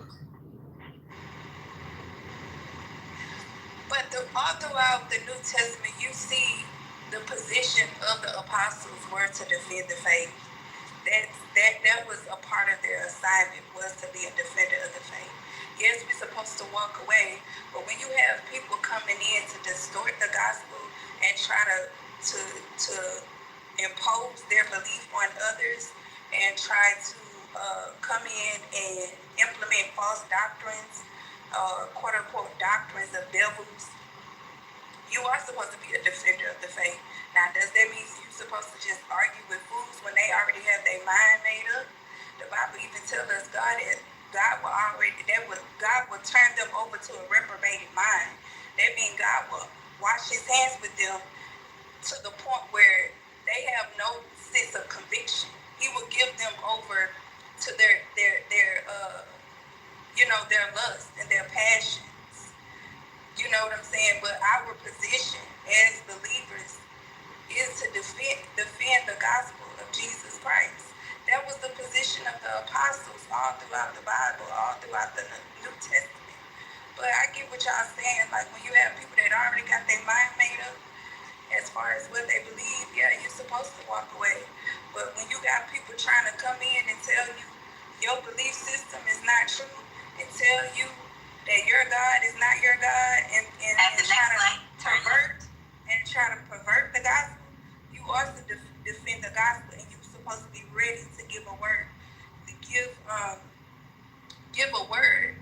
That's why we're supposed to be sharp in our word. That's why Isaiah tells us when we read the word, we're supposed to read line upon line, precept upon precept. That means we're supposed to read a little here, read a little there, but we're supposed to be sharp, because you're going to have people like them that's going to come in and try to tell us what we believe is false. So you're supposed to defend what you believe. Period. Understandable, and I believe that is what happened in the group. I also wanted to say that everybody is not called to be an apostle, but I understand the sentiments and why you said what you said. But yeah, I think that everybody. But if as a believer, you're not called to be an apostle, but you're called to sonship, and your position as a son is to defend the faith.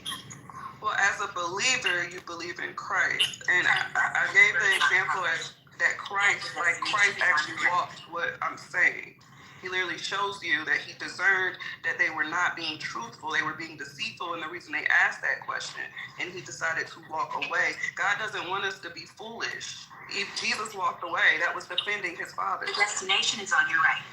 All right. The dudes in here today were the Pharisees. They know.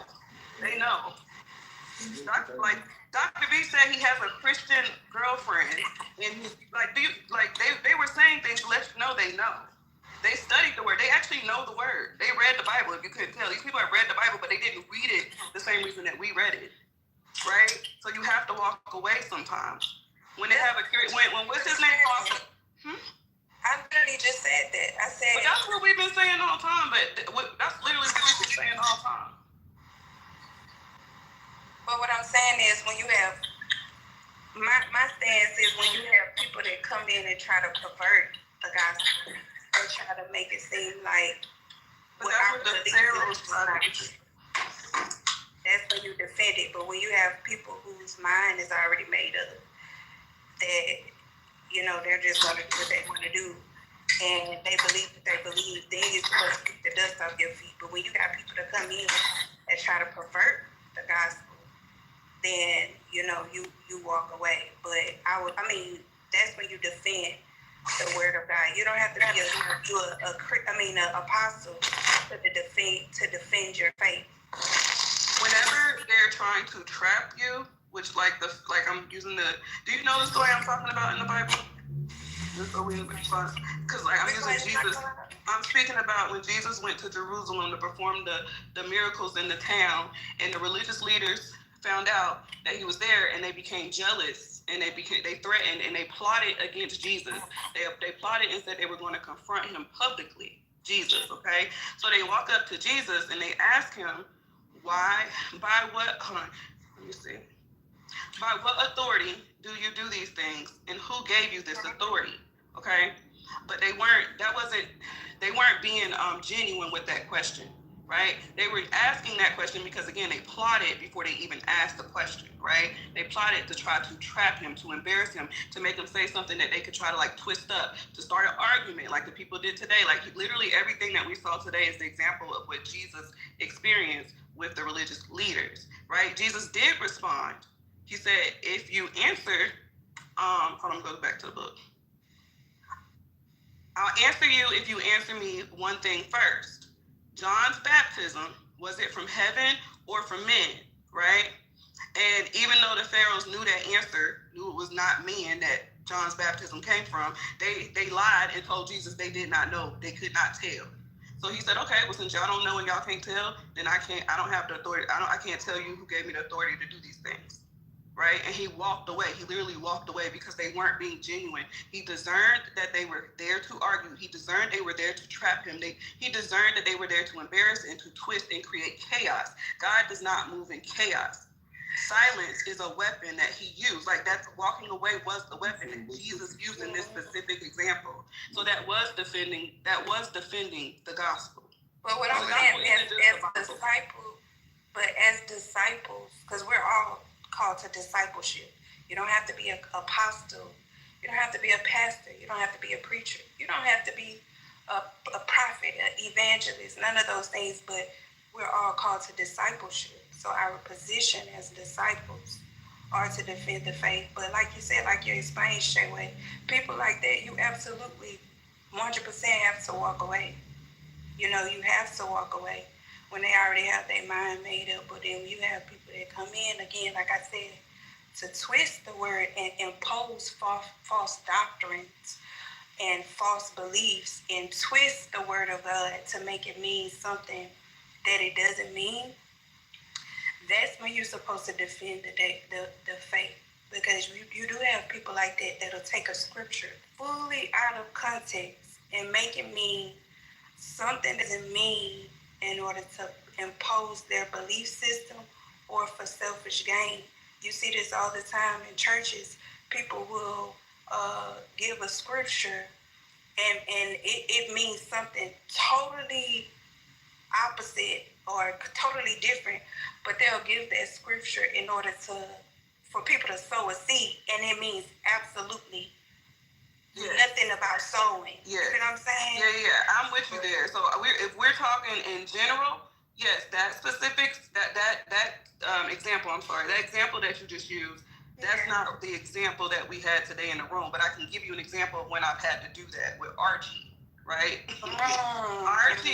Archie has came in here with his my wife, and sometimes his ego presents itself, right? And I've been around Archie for a minute, so I can tell. And he will pull a scripture out and he'll twist it. I'm like, no, Archie, if you're going to read that scripture, you need to start from here because you know good and well that this is what that scripture is talking about. And Archie being a believer, right? So he will kind of, humble himself, right? And be like, you know what? Okay, Shayway. My bad, Shayway. You get what I'm saying? So yes, what you're saying there, I agree with in that example, right? But today's room was the example of the religious leaders that Jesus dealt with. But see, I think he kind of misses some key points. First key point is this is Christ. This is the Creator.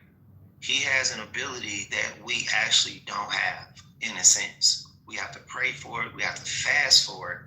But it's something that he already had, which is he can read man's heart. Okay? This is something that his father did in heaven when they came down to Lucifer. He said, I have searched your heart, right? So that already puts him in a whole different league. And then the second part is that This is not a multitude of people in which Christ is speaking to.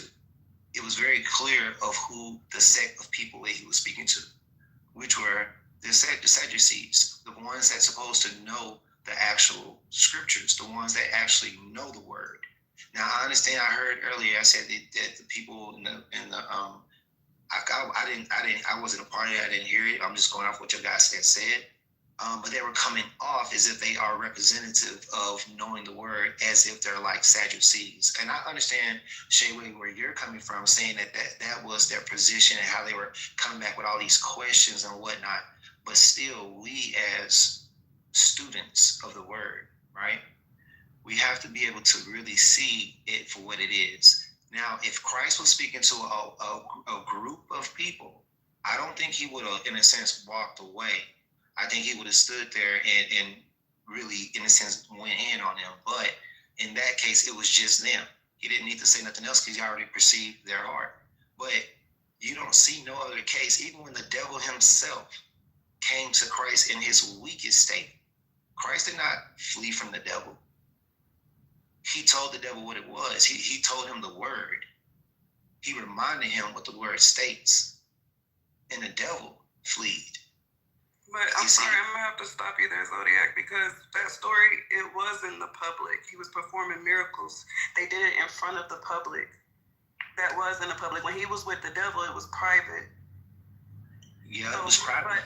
But when he was speaking to the religious leaders, that was in front of the crowds, the elders, and the religious leaders, because the whole point was to trap him and to make him look crazy in front of those people.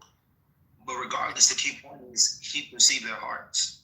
So what I'm saying is, we have discernment. Do you agree on that? Like, as a Christian, do we have discernment?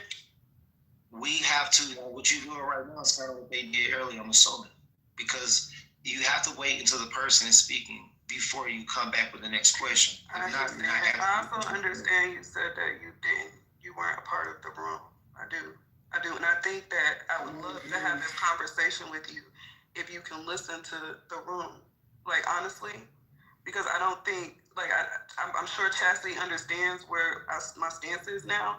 It wasn't really I don't think this conversation was like a topic. I think it was our moment to be genuine with each other, because this room has been big today, right? And we're talking personally, like, these are my sisters. You get what I'm saying? And I'm talking to my sister about what happened in a room that we all experienced. You're talking from what you think happened. We're talking about what we experienced, right? So I just want to make sure, we're good here. That's why I said I felt like you should definitely go back and listen to that room, because you'll immediately understand where Shay and I's stance is, as it pertains to, where we're coming from, explaining or trying to, like, give an account of what happened during that time, because you definitely can feel it. You know what I'm saying? As a Christian, we do have discernment. And, that's a gift that God gives us. And when you listen to the room, I really hope you do, you'll be able to feel it as a fellow Christian, as a fellow believer.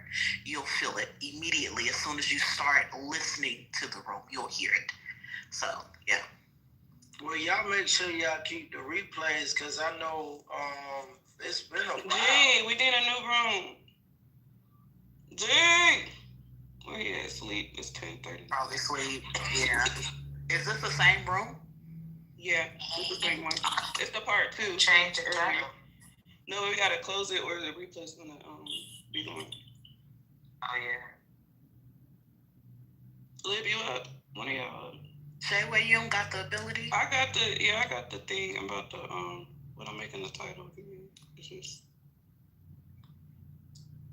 me an idea. Hey, Shayway. It's whatever you say. Are you air or fire? What'd you say? Are you air or fire? I'm flesh. What the hell? Hey, just in case y'all, real quick, Zodiac, just in case y'all don't know, right? If you hit the 3 buttons at the top right, scroll all the way to the bottom, you can actually save it on your profile just in case. I don't know if you can share it because I've never done it before, but however, just in case, because I know I was here not too late, but not too early, and it's been a while. That motherfucker can kick out any time. But see, Big Dog, you was in here earlier too during that room, wasn't you? Yeah, I was here. Yeah, so yeah, that's what I'm saying. I'm like, that it was crazy. You can literally feel it. What up, y'all? Hey, Trey. What up, Trey? Yeah, can we stop allowing the non-believers in the room we talking about God? You know they're not gonna stop coming in here, Trey. They're not gonna stop. My thing though is like, I get it, yo. No matter what we say, what experiences we had, y'all not gonna believe it. But why do you want to come in the room if you don't believe in God? Because they want to be anti. That's what they want. That was the spirit that was in the room earlier. Like that's what they want. That was yeah. It was terrible. Yeah, but that was over here. Y'all, the other room open. Go over there. But I forgot to grab the link, so just run fast. I want to say, look at it. You know what I'm saying? Yes, the question. I'm over there. Why do non-believers keep running into a room? Trey, can you follow us to Hey, follow us to the other room. Go to hit the G spot. Can you hit it from the top? Hit the G spot at the top. Y'all hit the G spot at the top, and then go to that other room that say we up.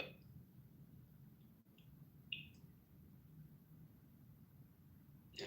Go to the other room at the top, y'all. The G spot at the top, and hit the room we up.